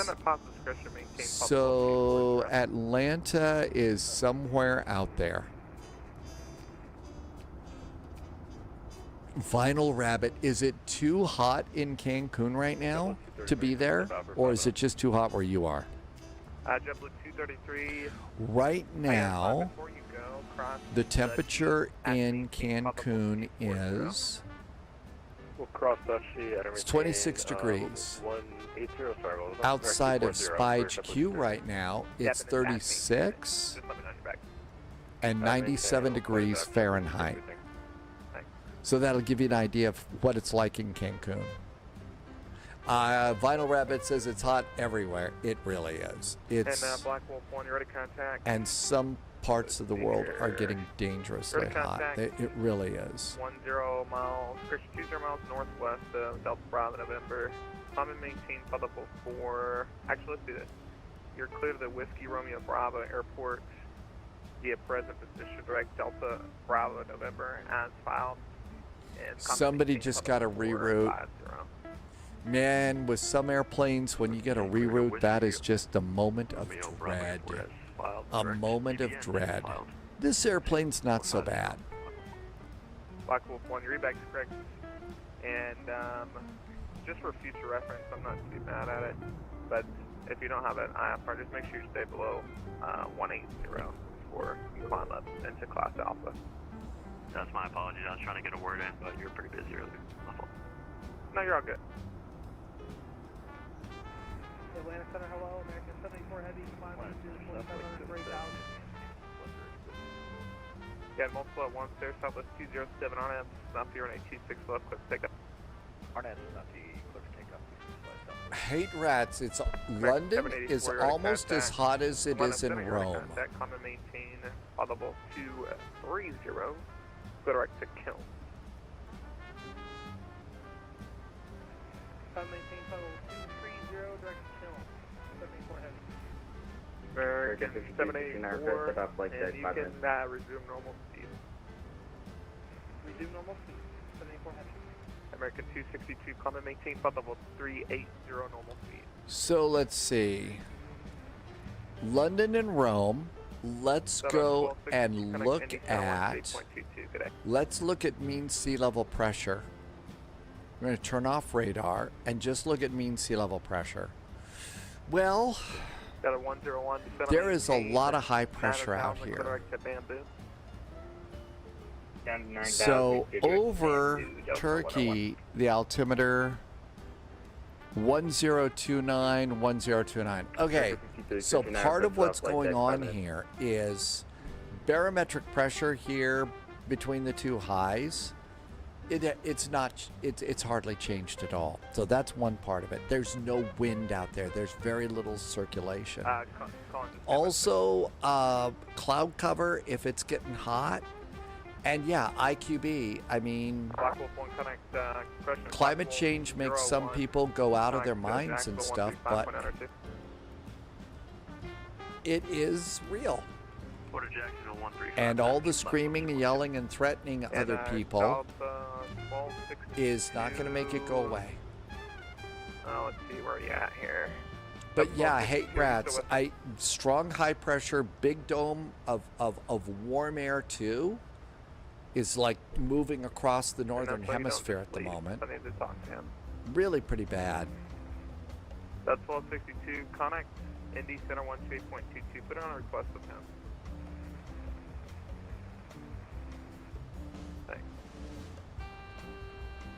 American 5359, request about flight deck, 5 minutes. American 5359. You said you need 5 minutes? Hey, firm.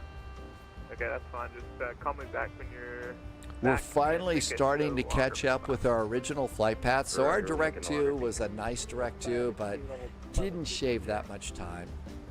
That's 2952. Well, that's true. You really don't.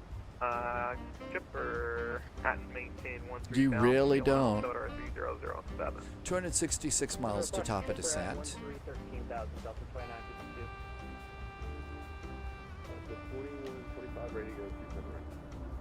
That's 2125, Arnett, football only 279 for pickup. Getting a few little bounces here tonight. Already contact climb maintain flight level 400, say altitude. Altitude. Closer and closer. So Jacksonville Center is 13332. Well, they got several. We're back. We're starting to descend down a flight. We've got two Jacksonvilles.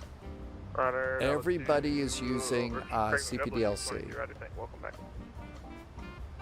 Got a 1489 monitor, 6 precipitation at your 12 o'clock, got about 20 miles. It's just probably going to be 5 miles along your rhythm flight, so just let me know if you need any deviations. If you do, eastbound is going to get you around. Alright, we'll let you know. So far, so good. Delta's 1489. Roger. November 4 Mike Kilo Crosse. Way above anything like that, so we're in great shape there.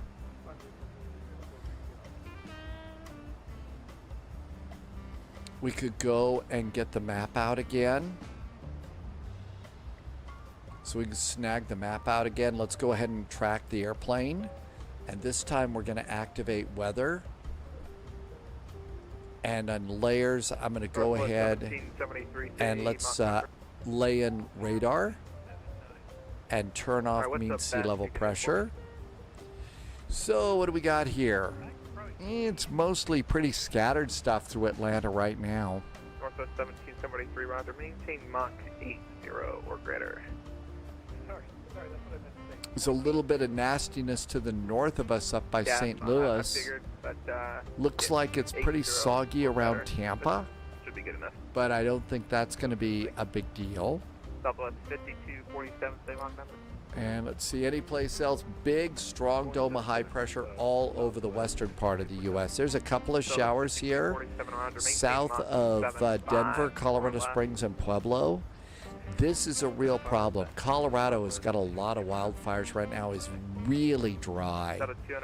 And last weekend, I think 2 firefighters were killed doing wildfires. So this is really becoming a dangerous place for wildfires right now. I think a lot of them are reporting that their lightning strike starts.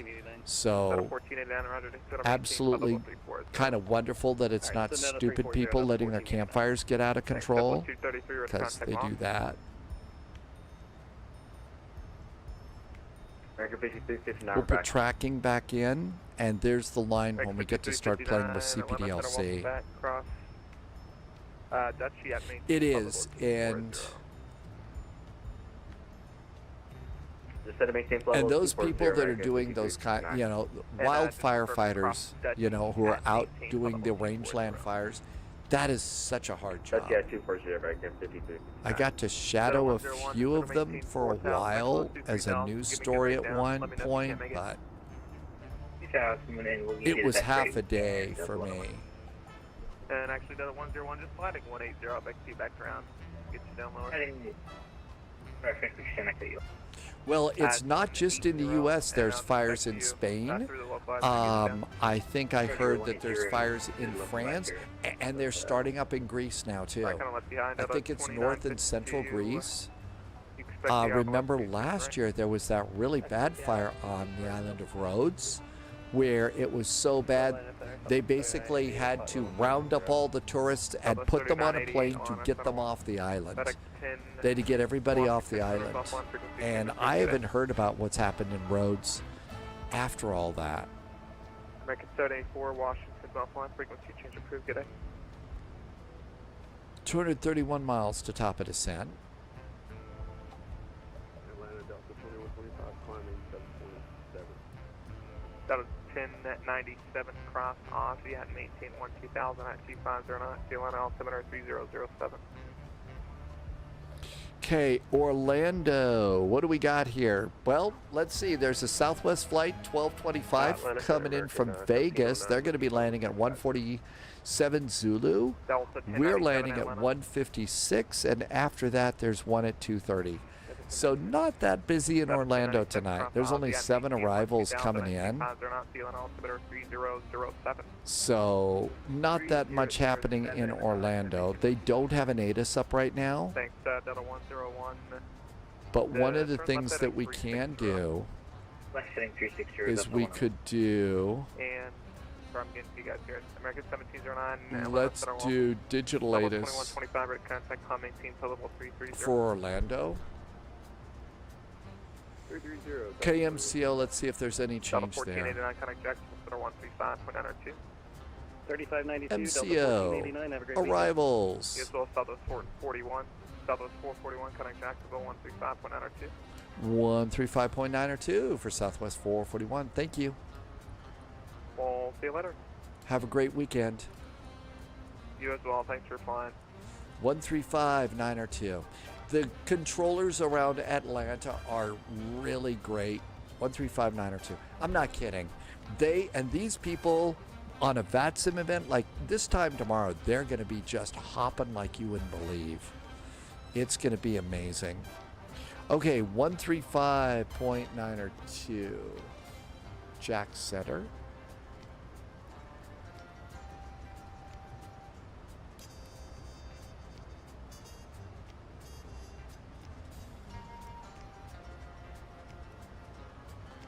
Jacksonville Center, very good evening. Southwest 441 is 28 miles north of Dida at flight level 330.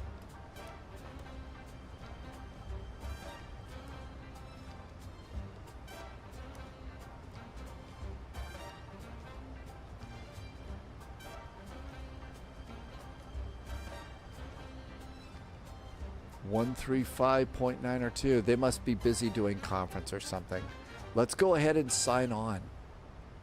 So ATC, log on, KUSA, and send. So we've requested a log on to them.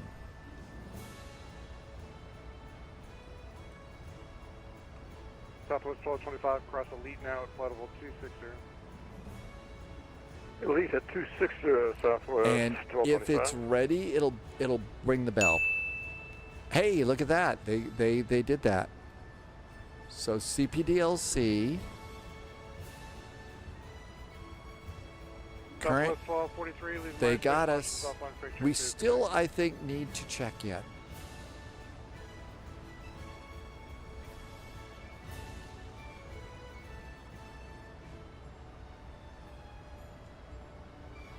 Jacksonville, hi there, Southwest 441, about 10 miles from DITA, flight level 330, and got your CPDLC confirmation. Thank you.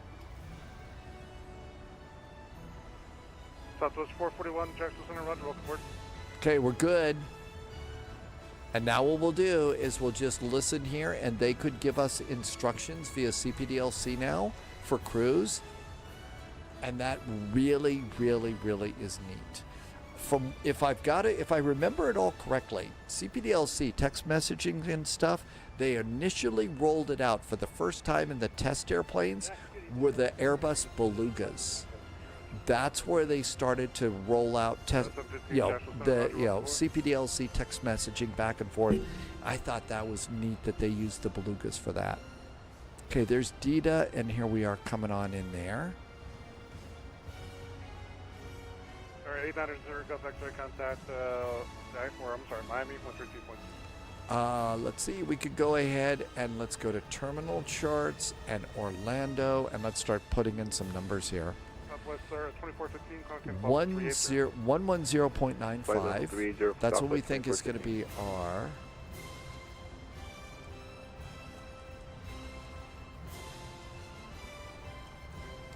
And we confirmed that, right? ILS 17 left, 18 right. Cool. And 18 right.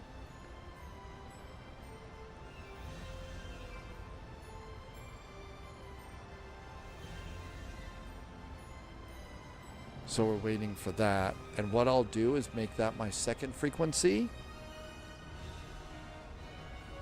Southwest 2415, B3 level, flight level 340. Oh, taking a while. Flight level. There we go. And the other runway is 111.9. Gotcha, we're climbing now for Southwest 2415. 111.9. Inbounds are going to be the same. So inbound is 185. 185. And that should put you, the music should put you in the mood for going and standing in line for a really great ride at Universal Studios. Okay, 185, that looks really good. Minimums are 290 feet in Orlando.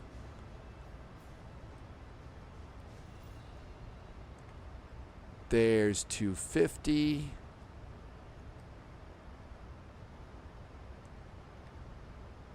$270. It's kind of hard to read. We just got a CPDLC message. 290. 290, that's set. Let's see what our message says. Probably vacate the airspace immediately. You're a menace to traffic. Okay, so we're good to go there. Let's see what this says. Proceed direct to Elite Crosse. To Elite. Crosse Elite at flight level 260. We just got that. That's great. So I'm going to acknowledge and say, yes, I will do that. So direct to Elite and Crosse Elite at flight level 260. This is really, really cool. Popsicle, let's see. 441, go ahead. Popsicle Rockstar. It stands for standard altimeter. And the standard altimeter at above a certain altitude is 2992 here in the U.S., and that's 18,000 feet. I sometimes tell the crude and socially unacceptable joke that says you press that button and you're protected from STDs above a certain altitude. Again, a little bit tacky, right? Okay, we are direct to Elite. First of all, it's flight level 260. So I'm going to put in 260 here first. 26,000 feet at Elite and execute that. Black Wolf 1, you're now clear to the Ormond Beach Airport. Hold north. Okay, so we're good to go there. Yes, it's going to yell at us, so now we're going to go to legs. And now we're going to go direct to Elite and execute. So direct to Elite and the airplane, and we're cleared to descend to flight level 260. So I'm going to go ahead and dial that in now, and the airplane will descend us at the proper time so that we cross Elite at 26,000 feet. So we're good to go there. Seriously, this was so nice to be able to have this. So we already said we would do this. Now I do have one message up here right now, and it's not saying that we did anything, so we really don't need this. So this one is still flashing at us like we haven't read it. So something's wrong with that. That was my Wilco. And cool. 2929 Jackson, you go. So now our descent is already taken care of. We are now Elite flight level 260 VNAV. Ooh, wow, look at this. Now we're 105 miles from top of descent. So that saved a little bit of time. Let's go ahead and redo. Southwest 2415, thanks for your help. Contact Atlanta Center 132. Let's do performance. Over to Atlanta Center, no problem. And do, I'm going to just clear this one. I don't know if it's important, but now we're going to go to this landing, read the data. Did I get a redirect? It wasn't. I didn't get a redirect. I didn't get a reroute. I got a direct to and a initial descent clearance. All right, it's dry. Let's go and see. Let's look at their real-world weather at Orlando. Orlando, 10 miles visibility, few clouds at 2,000 feet, 5,000 feet, 8,000 feet. 27 degrees, 21 dew point, 3013. Yep, it's dry. I did not mean to cut in line, and they gave me permission anyway. Okay, reversers. Our reversers are operative. We have no non-normals. So, you know, we don't have brakes out or something like that. Here is our latest. It's 3013 on the altimeter. Just give me 1 second for that question. 3013.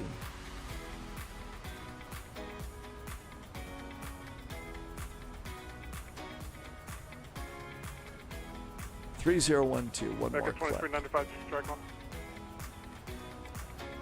3013. That looks pretty good. All right. Let's calculate.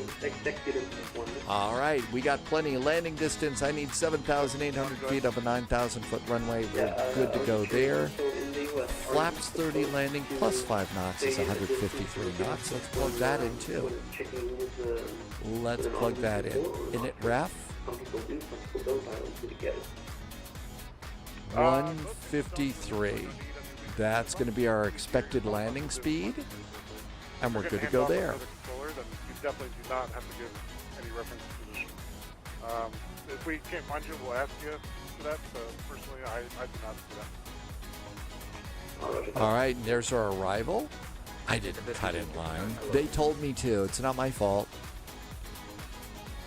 We're being good. Okay, auto brakes are going to be 2 for landing. 85 miles to our top of descent. I'm going to go and start looking below the airplane with TCAS so we don't run into anybody, because that's mean. Got a 2929 contact Atlanta Center 132.960. Got a 2929 contact Atlanta Center 132.970. I'm just going to leave this up here because they don't have an ATIS up for Orlando.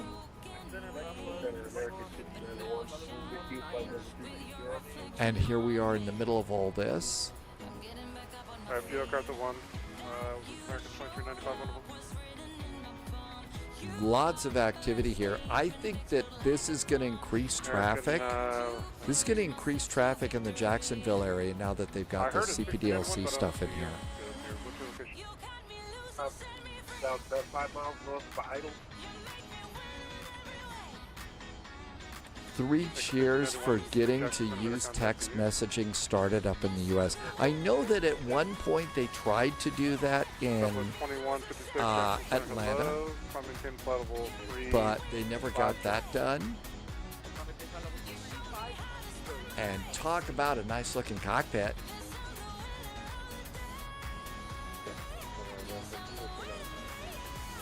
Decker 2395, Jackson, hello. Wilmington, Bottle 240.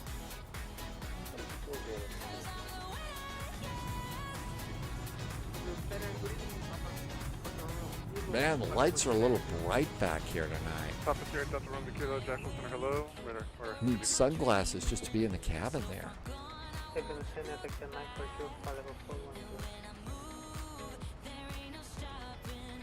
And here comes our top of descent.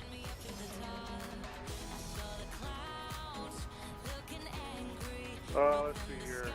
What's the call time? I heard 360 seconds. They're doing a lot of airplanes here tonight. Subject 942, understand that was American 2395, contact Joshua Center 133.32. That might be next for us. Subject 942, Joshua Center, roger, thanks. 13332. Exec 1, Washington Center's offline for change for that's this one. Well, freaking should include get my back to 1. 133. 2929, contact Atlanta Center 132 from 97. There we go. Let's see if there's any ATC. What else do we have? Jacksonville approach. That's not us. I bet we're going to stay with center this whole flight. Nothing else going on in Orlando. And no MCO up there. Okay. We've done everything we need to do. Hey Rat says to hydrate. If you've been flying with me, this is almost 8 hours of flying together, so you need to hydrate too. Delta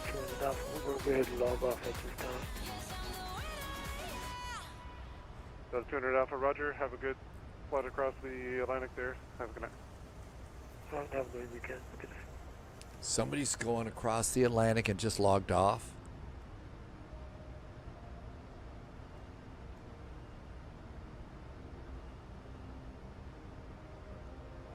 Pretty quiet over the Atlantic tonight. Remember this view on across the pond flight? I mean, it's just solid airplanes on across the pond.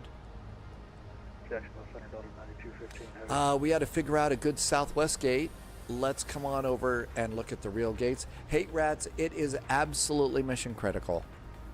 Especially if you're in the northern hemisphere right now and it's hot where you are. Absolutely important to be hydrated. 3.32. Okay, let's find a southwest gate here. Let's find a MAX. Here's a 737 MAX coming in from Denver. So they're going to Terminal A, Gate 111. Terminal A, Gate 111. Jacksonville Center, Eurowings 532. Okay. Climbing through flight level 260, maintaining flight level 260. So Terminal A. Well, I know them as Airside.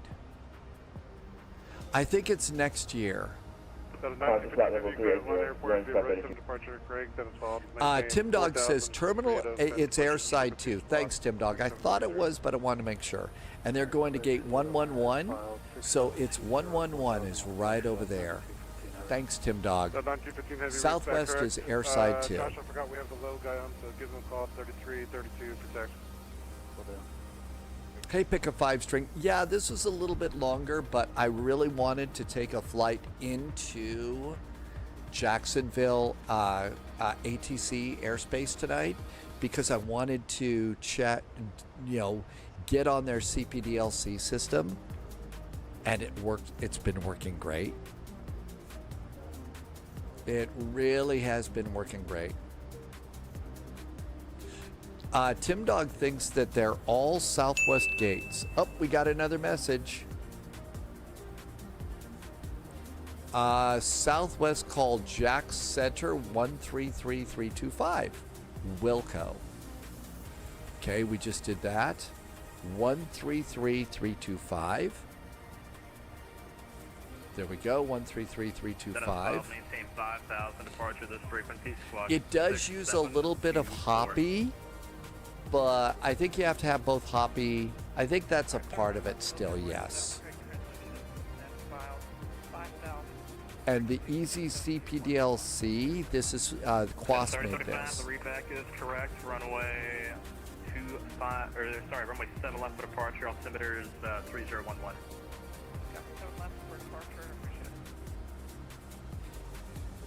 Jacksonville, hi there. Southwest 441 is 63 miles north of Elite. Almost ready to start our descent to flight level 260, and we're on CPDLC.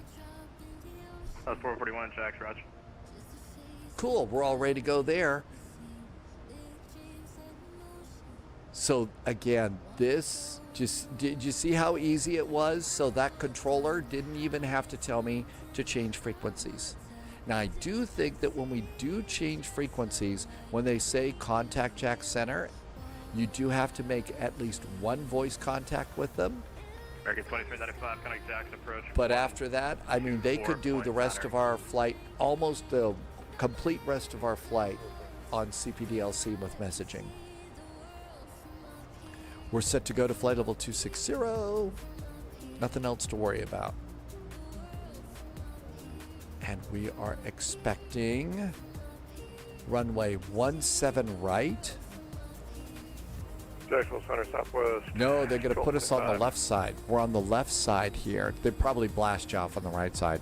So over here, we'll cross the bridge, come back, and go into airside 2. And we've got a good gate for Southwest, so we're good there too. Grinch 5, landing south, Southwest 1225. Southwest 441, descend via Grinch 5, arrival landing south, or line of altimeter 3013. 3013 on the altimeter. Southwest 441, descend on the Grinch 5 arrival for a south landing. Okay, so now it's changed. Now we're cleared to descend to 6,000 feet for a south landing.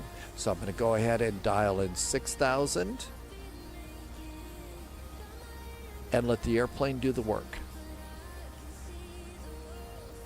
So we're good to go there. Everything else is set. And if they kick us over to the other side of the airport, I have that ILS dialed in. If they put us on the right runway, we'll just do that visually. We could just do that visually. We'll have the ILS to help us get started, but by the time we turn to final, we'll see the runway and we can just do a visual landing. 15 miles and the airplane should descend us.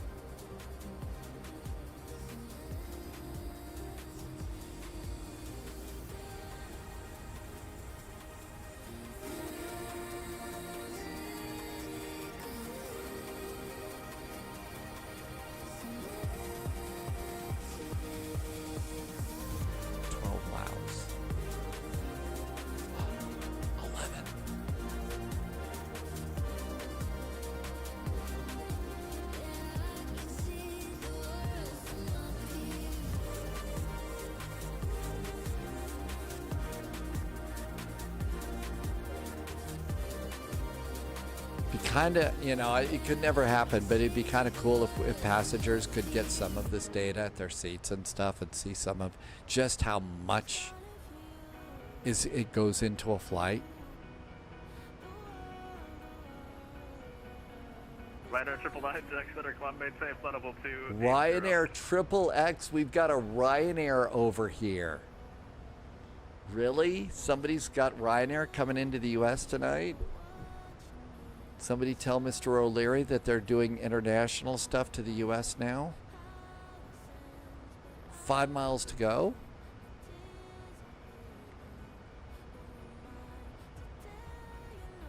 So 3 miles to go. We'll watch the throttles start to go back a little bit.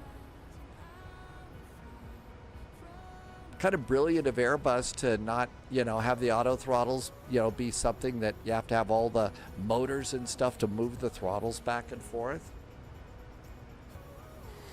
Just, go into managed and it does it all. And 2, 1, and there's our descent. There goes the throttles.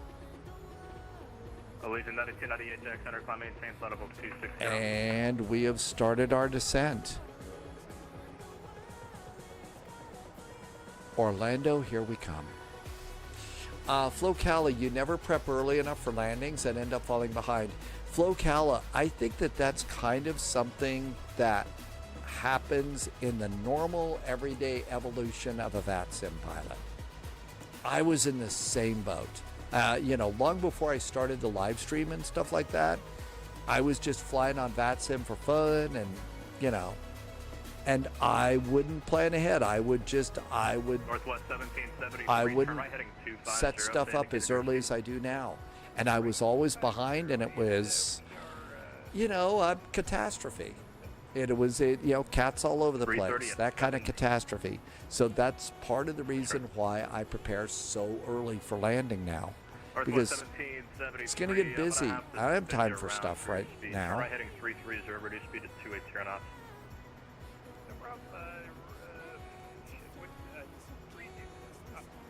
But eventually you kind of just get tired of falling behind the airplane. And in a jet like this, you've kind of got to be thinking about, 2 or 3 things ahead. 24.9er, American 5369, have a good night. Good night.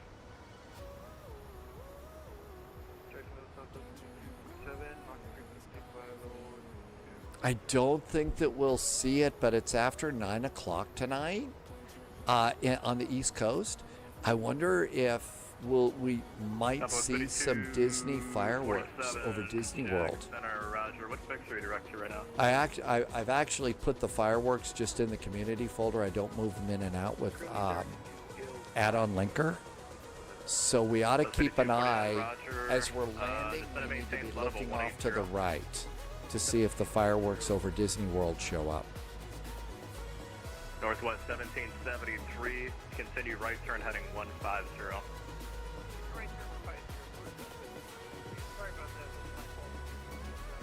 JSG Droid, yeah, we are.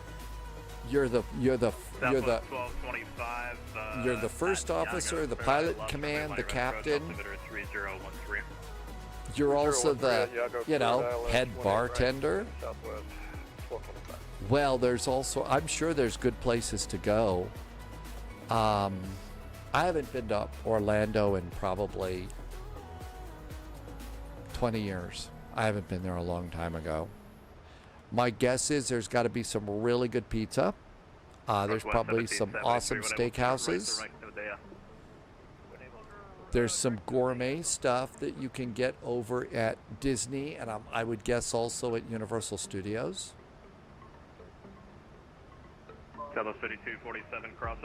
I heard, yeah, Flocala, somebody's got a Northwest going.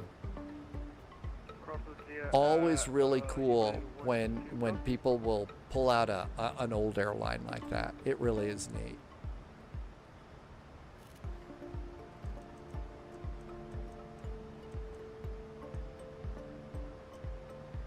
There's our turn. 25,000 feet. Seatbelts go to on.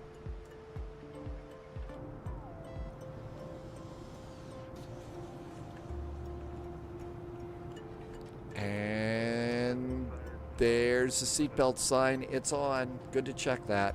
NASCAR's overnighting in NCO and gonna go to Philly in the morning. Yeah, you said Crosse would be at 1-2,000?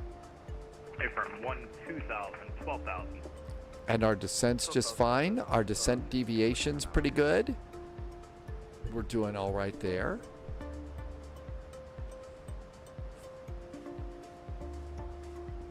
Oh, NASCAR. Yeah, our Saturday night ops flight, we're taking off from Philly to go down to Atlanta. And you heard how tame it was in Atlanta. It's going to be a madhouse there tomorrow. Real madhouse tomorrow. Currently going about 304 knots, Mach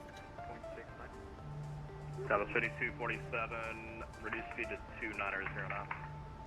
290 knots, 5247. Northwest 1223, maintain 2 knots or greater. Tim Dog says that the AC vents, so you're talking about the vents down Correction, here. Northwest 1773, maintain 2 knots or greater. Solution 9298, connect Jacksonville. So the AC vents up here are better on the 700s than the Maxes.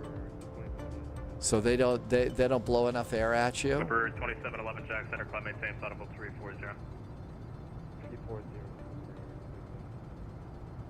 Tim Dog says the vents work much better on the 700. Okay, bringing the map click.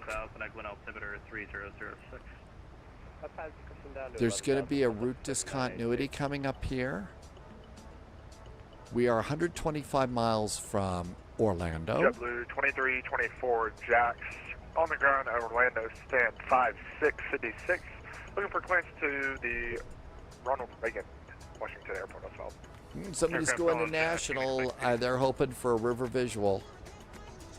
We'll expect JetBlue 2324. Jacksonville Center, good evening. I'll bet that pilot could have gotten the clearance from CPDLC, maybe.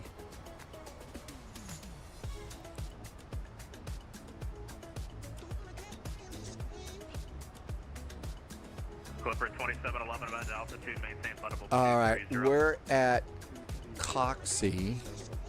Out of 444, contact Jacksonville 135.92.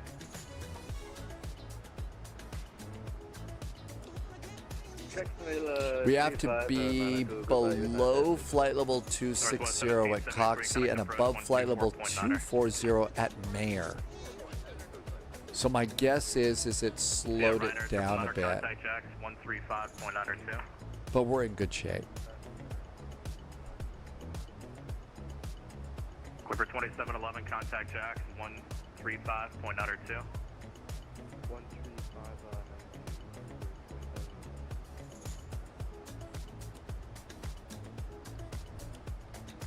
I think one of the things that iFly is going to do is put a built-in CPDLC system in this airplane too.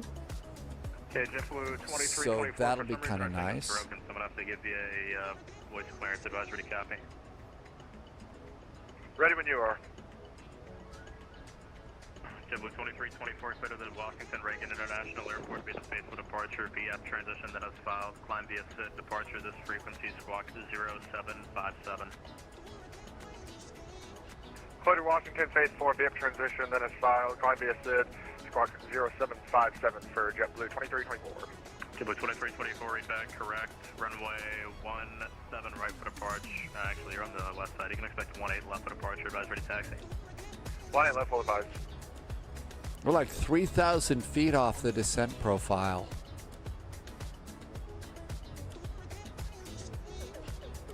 LNAV and VNAV are good. Something's a little weird here. Okay. Where's an altitude that we have to hit? 11,000 at Bugs. Southwest side limit Jack Center, climb maintain flight level 260.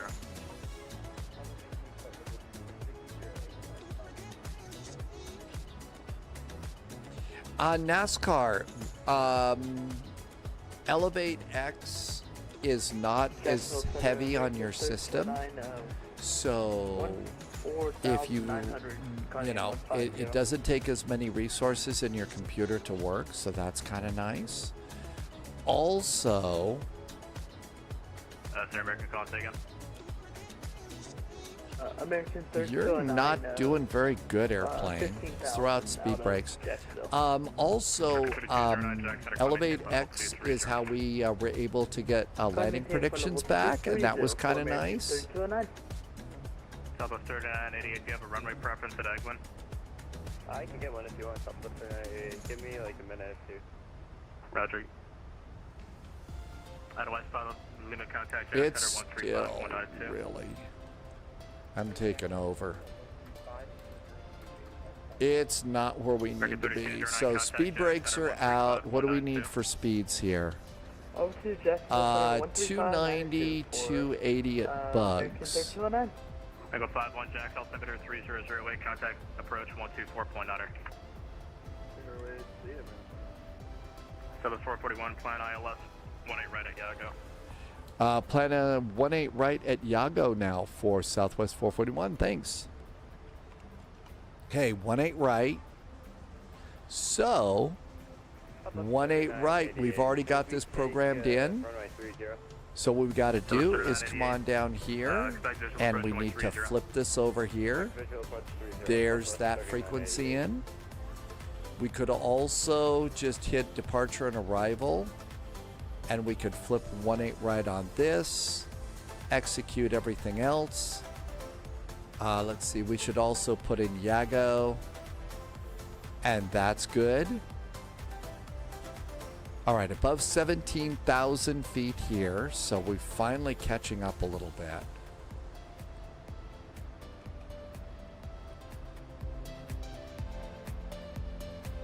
Okay, at Girding,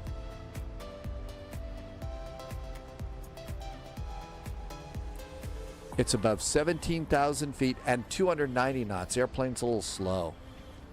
So 290 at Girding. And above 17,000. Information X-ray current out Orlando, wind 2306, altimeter 3013, visual approaches in use for 18 right and 17 left. Departing runway 18 left and 17 right. Altimeters, reset, looking good. 25, runway 18 right. So got to be above 17,000 here at Girding, 290 knots.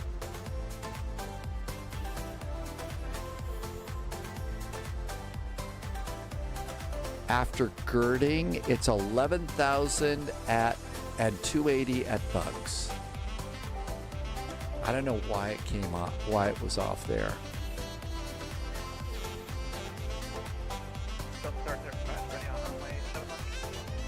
Shuttle 3035, turn left, putting 28. There's 11,000 feet.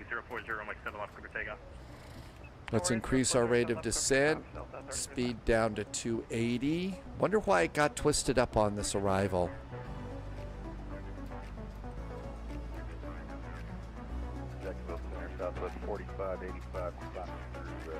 Okay, 11,000 feet at Girding. No, at Bugs. Right, we're good to go there. So we're going to hit Bugs now. Good, we're all set there. All right, everything else is good on the arrival. 2585, connect Jack Center 135.92.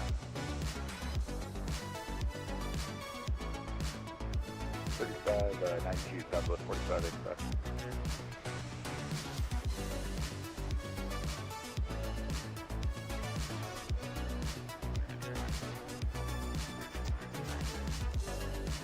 Okay, we're going to hit that perfect spot on.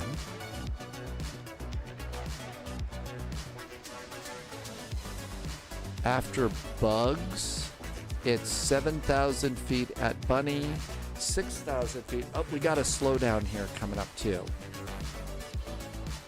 And that looks good. And descent deviation is just pegged here. I don't know what its problem is.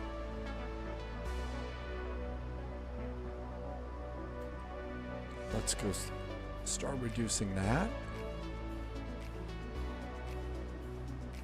And a little more. Want to put that right on Bugs. And a little more. All right, that's good over there. We're a touch fast. I think that's probably okay. After Bugs, it's going to be 7,000 at Bunny. So 7,000 at Bunny. That looks good.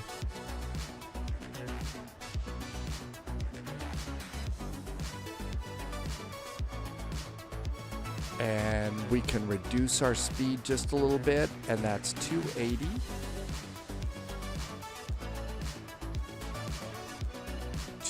Over there. Bunny is 230. Delta 40, correction, 3035, radar contact. So we've got to do a bit of a slowdown after bugs. Delta 441 at Yago, cleared ILS, when I red approach. At Yago, clear for the ILS runway 18 right for Southwest 441. Thanks. Heading over here. That looks good. 230. 230, thanks, 3035.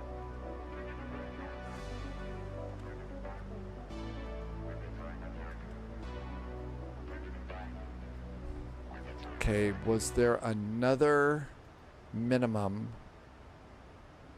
It's 294 for the other runway. I'm at 290. 1, 2, 3, 4. Those 4 feet, that could be mission critical.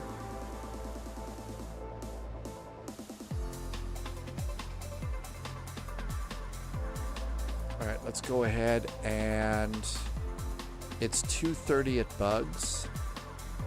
The airplane's kind of coasting down, so if we do that now, it'll probably be spot on. Because we're only a mile away from bugs, so slower down there. That's good. Flight level 331. 0 wings 532, Jack Center, crashing across the Crestview VOR Charlie Echo Whiskey. At a maintain 1000. 10,000 foot cabin call. We'll do a little bit soon because we're busy. Sorry about that. I'm a new pilot. Can you And say that again? You're wings 532. 0 wings 532, no problem. Cross Crestview VOR at a maintain 11,000. And reducing my speed to cross Bunny at 7,000. That's also going to help us slow it down. We're going to be going a little bit fast here, so I think we're going to probably need to roll out the speed brakes on this. So speed brakes popping up. Ooh, we got bouncy here today too. Coming up on 10,000 feet, and we're going to go and do... Airside 2, that's correct. That's 1225, cross 18 left on Echo, tag to the parking. We get Echo Golf Hotel 2, good day. Cross 18 left on Echo, Golf, Southwest 12, plus 25. Okay, we're looking good there. Yago, it's mandatory 6,000. We're doing pretty good on that. How's our speed? There's 250, speed brakes away, that's all we need now. And how about flaps 1?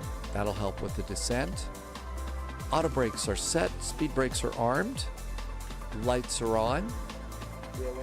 Irvi, thank you for popping that in.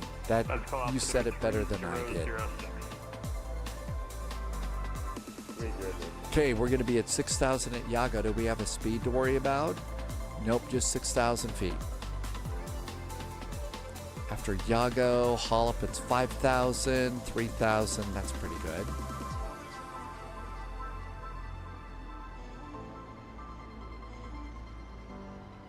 Coming up on Bunny, that was 230, right? Bunny's 230, and it was 210 and 6,000 at Yago. So 210, dial the speed down a little bit more.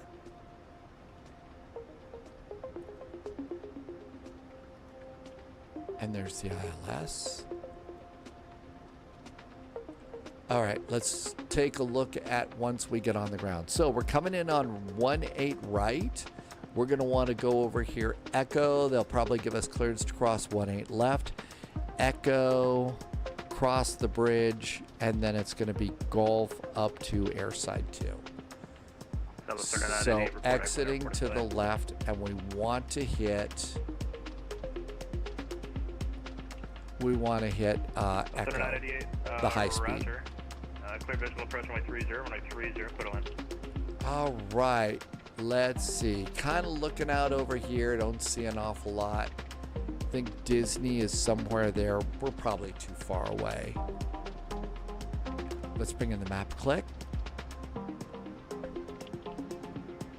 I'm going to reduce my rate of descent here just a bit so we can hit 6,000 at Iago. That'll also help me control my speed. Next altitude, I'm going to let it keep going to 3,000 since we're going to hit that one. Might need to increase the rate of descent just a touch.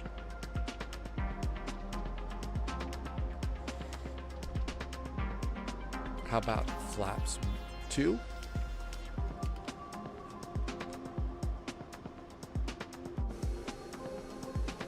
Oops, we ought to have the logo lights on. We'll get a nasty memo from the marketing department. They get cranky about those things. Here's our turn over here. We're cleared for the ILS, so we're good to go there.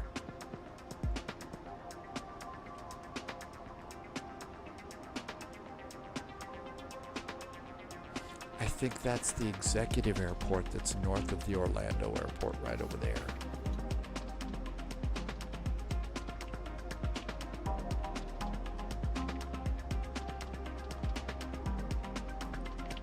Reducing our rate of descent just a little bit more.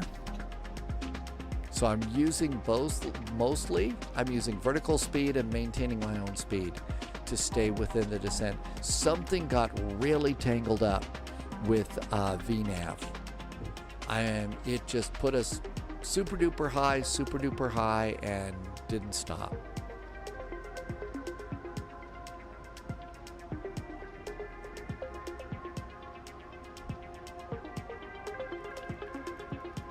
And we're parking on the north side of Airside 2. Strangely quiet on the frequency right now. There were no fireworks that I saw over Disney, so that's going to basically be in this general direction here. What we ought to do is we ought to take off in the Twin Otter some evening when we come in here a little bit earlier. Take off in a GA and fly over that just to see it. And also, if you were in Anaheim, there'd be fireworks over Anaheim too. JetBlue 2324 on the ground in Orlando for taxi. 2324, runway 18 left, taxi to Charlie Bravo 1. 18 left 5 Charlie Bravo 1 Seats for landing. 2324.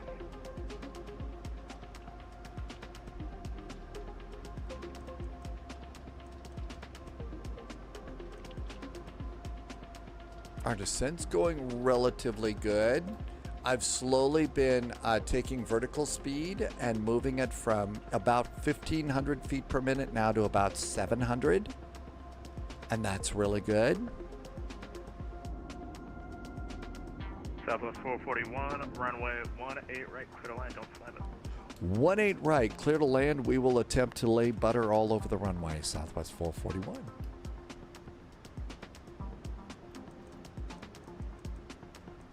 Yeah, so 3988, if I didn't give it to you already, run 30 put on.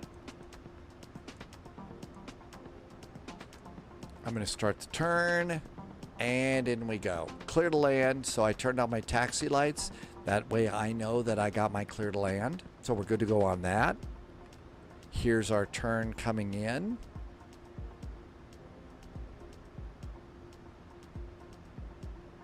Here comes localizer.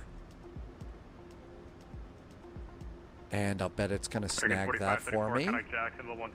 I'm going to stay 210. We're still 15 miles from the runway. So at 10 miles, we'll try and get it down to 180.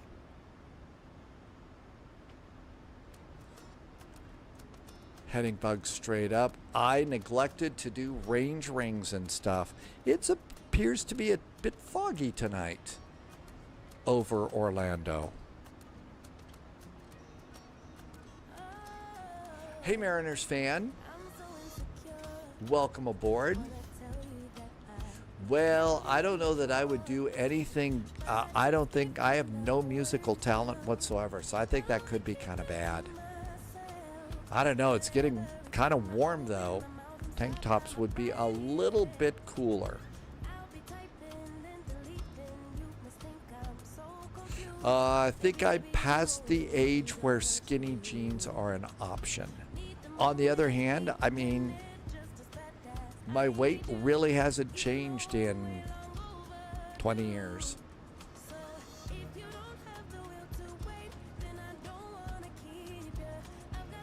Absolutely outstanding to have CPDLC here in Florida. I think that's going to make us want to fly there. Okay, there's 10 miles. Map goes a click. I'm going to go down to 180.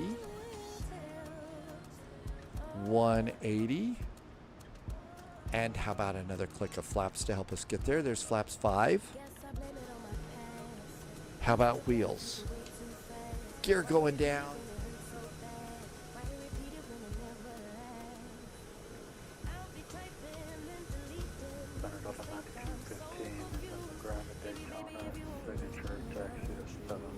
Flaps 10.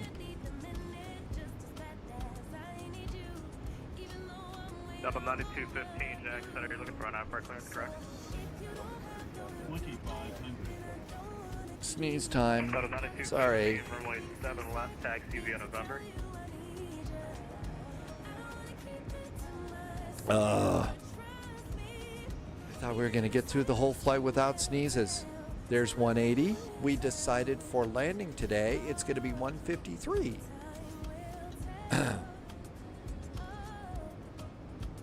So 5 mile finals. Wow, can't see a thing tonight. Oh, I try to do that. I really do not want to send something that loud down. Okay, 153 to land. 153. Flaps. 30. Gear down 3 green. Auto brakes, speed brakes. What are you upset about? We're using reserve fuel. Wow. That's okay. Wonder why we're using reserve fuel. Yeah, I usually, if I know that I'm gonna sneeze, I'm gonna get to the, I'm gonna kill the mic. I feel like that might hurt somebody, you know. All right, let's go and get ready to fly. I don't see anything outside the runway, outside the airplane. So we'll let the autopilot continue to run things. I've got the ground off to the left. 2324, traffic gonna 3 miles on up the parallel, 737, RNAV, Villain, runway 18 left, clear for takeoff. Traffic's inside, we're clear for takeoff. JetBlue 2324. I don't see the runway.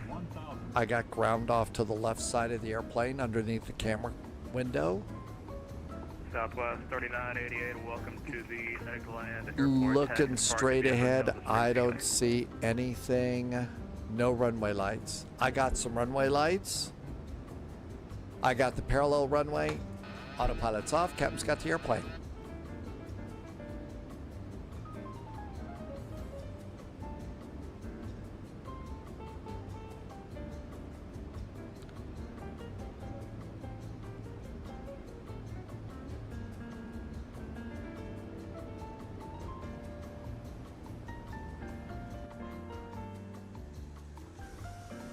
Well, I was hoping to get you a nice flyby view, but it put us down in the trees.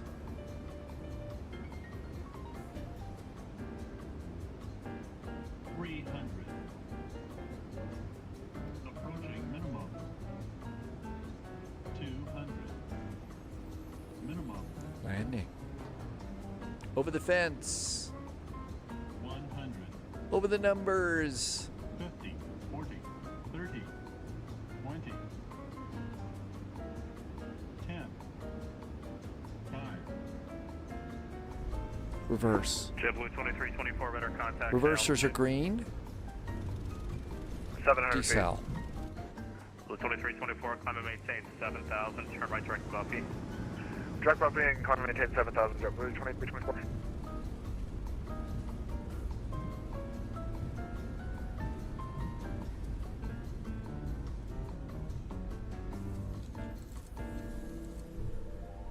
Auto brakes off.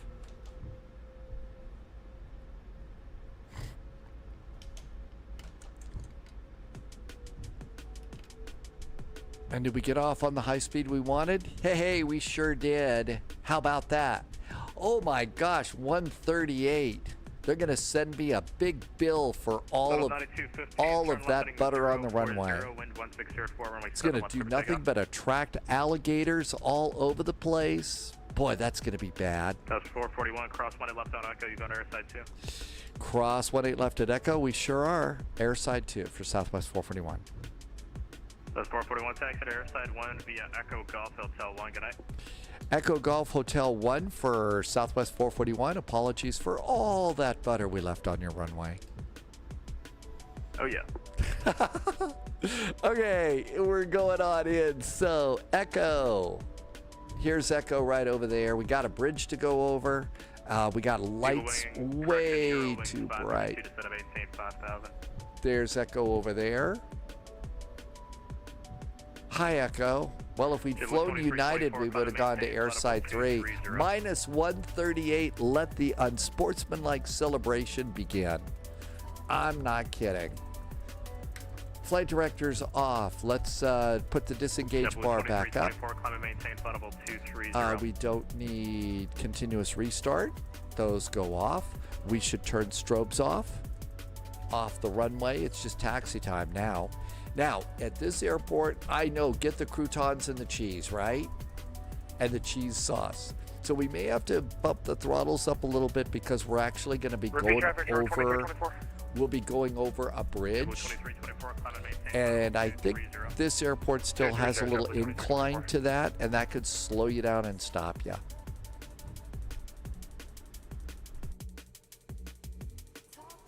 And trees all over the place. Hi, airplane. Oh, those palm trees look good. But we probably better get back in the airplane. Otherwise, we're going to taxi off the runway. And there's a bridge up here, so we would taxi off the bridge into the ground. And there goes a little train.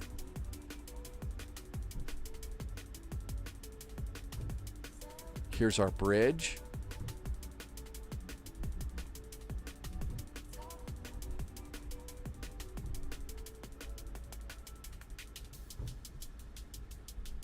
It was Golf, right? Yeah. Echo Golf Hotel 1.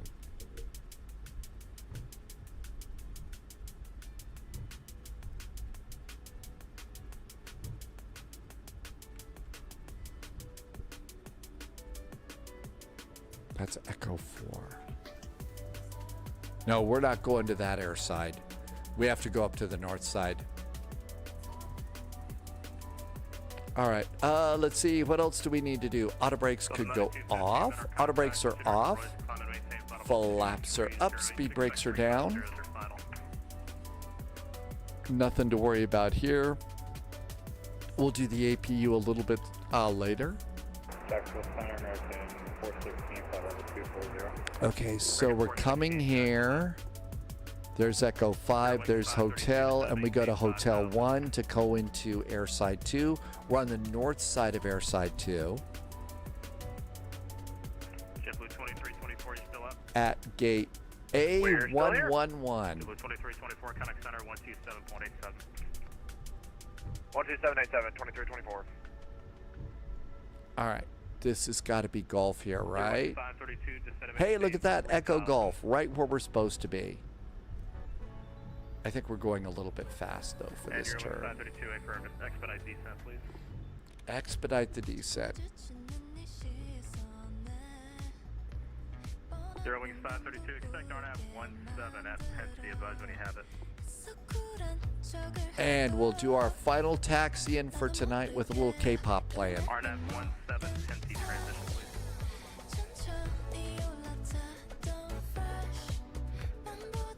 Okay, RNAV 17 Penn transition, please. Confirm Penn transition. Thank you. Delta 3215, correction 92. Taxi to gate, I believe, is the one that I'm using. Let me send you link, Flocala. I think that's the one that I'm using. They actually did a pretty nice job on it.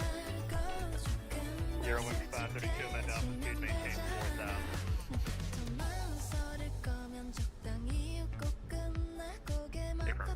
All right, so Mike 1, and we go around to gate 111 for us tonight. 3000, Jacksonville, altimeter 300. And Southwest Land is up there. Oh, we need to be keeping an eye out for alligators too. It's Orlando. There could be gators. APU.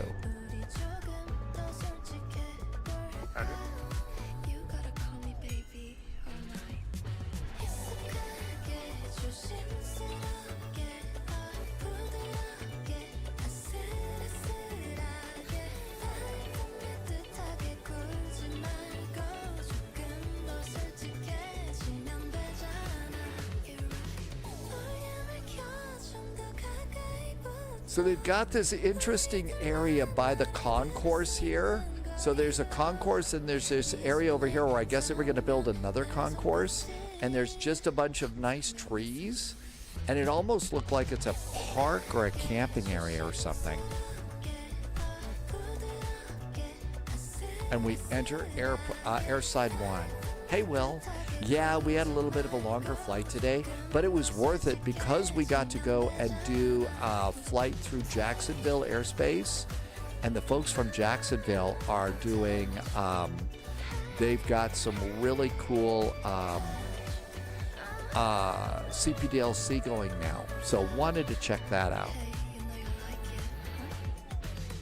And then, yeah, there's this whole area here where they've got the trees and it almost looks like it's an outdoor park. I don't think that they probably let the passengers go out there. Maybe it's where they keep the alligators or something. But we're coming on into the gate. So how about if I do all that usual thank you stuff that I normally do about now? That I normally do at the very end. Thanks for being here. I hope you're having a really great weekend. Finally Friday, so the weekend is here. But I hope you've made it and you're doing really good. There was some really nice resubs and cheers today. Thank you for the extra support. Awesome jet fuel in the flight plan. Thanks for helping me to keep the lights on. Let's see if GSX will help us get to the gate. Airside 2. Gate 111. Oh, we don't have gate 111. I have gate 110.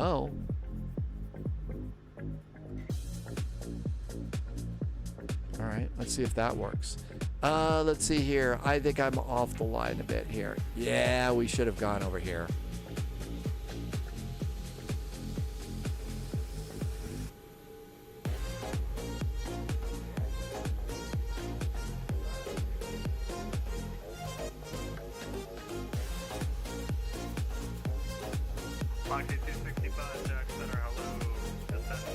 Okay, I see a bunch of cars over here that have popped in. I'm going to guess that's our gate.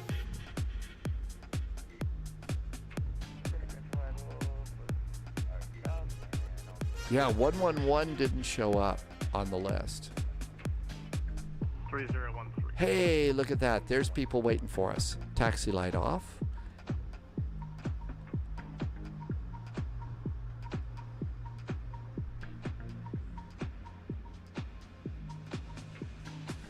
And look at that, they even have Southwest logos here.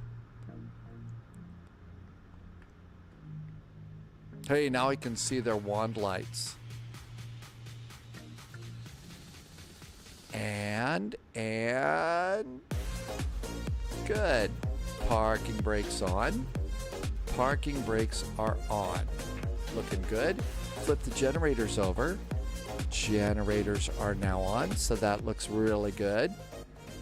And let's get those thirsty jet engines off. Save a little fuel here. Engine number 1, engine number 2. Let's get off of that sim, or get off their radar scopes. Okay, stuff over here. We can do electric hydraulic pumps can go off. We only need one fuel pump. We should turn on the APU bleed and the cross bleed, and that way we can run the packs and keep the airplane cool. We're also going to go ahead and turn off the navigation stuff, and we're done with the airplane today, so windshield heaters can go off too. Down here, We have the APU generators are on. We flipped those earlier. So let's do seatbelts going off and anti-collision lights off too. We can do GSX and have GSX prepare us for deboarding. And here comes all of our stuff over here. We'd better go into the iPad though really fast and go to doors and disarm the doors. Otherwise you might blow the slides and that might not be a good thing to do. Let's get chocks in place. Chocks 1, 2, 3. And ground power. Jetway is docking. So that looks good. Let's go back to doors. It's going to open up all of our doors for us. So that looks great. And it looks like the jetway doesn't quite make it out to the airplane. Oh no. The jetway isn't going to make it to the airplane. Did you bring your Harry Potter wand? Because that's a hell of a Leviosa there, kids. That's a heck of a Leviosa there. That's a really. Is this a common issue at this airport? Really, the jetways don't make it out there? Oh yes, you're going to definitely need to parkour your way out to that jetway, and you're going to have some 007 skills on that kind of parkour too, right? Holy moly, this was such a fun day. Really nice ATC. Our first flight tomorrow, though, is our last little practice session for Oshkosh. So just another hour VFR flight, but very important to be good and frosty and ready to go. Like one of the things I learned today was going to be that the things that I learned today was it's going to be a I need to choose the higher altitude for the higher airspeed. And then don't forget, we got Philly to Atlanta. So, yeah, definite hoofing for sure on that particular flight. So we're all good to go there. I think we rated Sim Caesar, but I see Sim Caesar is flying. I think Crosse Paru might be flying too. There's Stu. Did I see Crosse is flying tonight? Where was Crosse Paru? Crosse Paru is doing summer break and Riviera. Well, that's got to be fun. Let's go and do that. Let's see. What are the things for doing? Oh, Sim Caesar's doing trains. I love doing trains. Trains are great. One of the things you're going to notice is Crosse Paru does not look like a normal human. I definitely want to caution you to not use the term Sonic the Hedgehog. That could cause some problems over there. And that's only for you if you're watching on Twitch. If you're on YouTube, we'll just call it color bars and call it a night. First thing tomorrow morning on YouTube and Patreon, I'll have a video about our first flight, a little bit more of a briefing about Oshkosh there, and so we'll look forward to doing those. So can't wait to see you tomorrow. Again, thanks for the really great support. There was some really nice ones. Thank you for the resubs. Thank you for some cheers. But mostly, as always, thanks for being such great Flight Sim friends.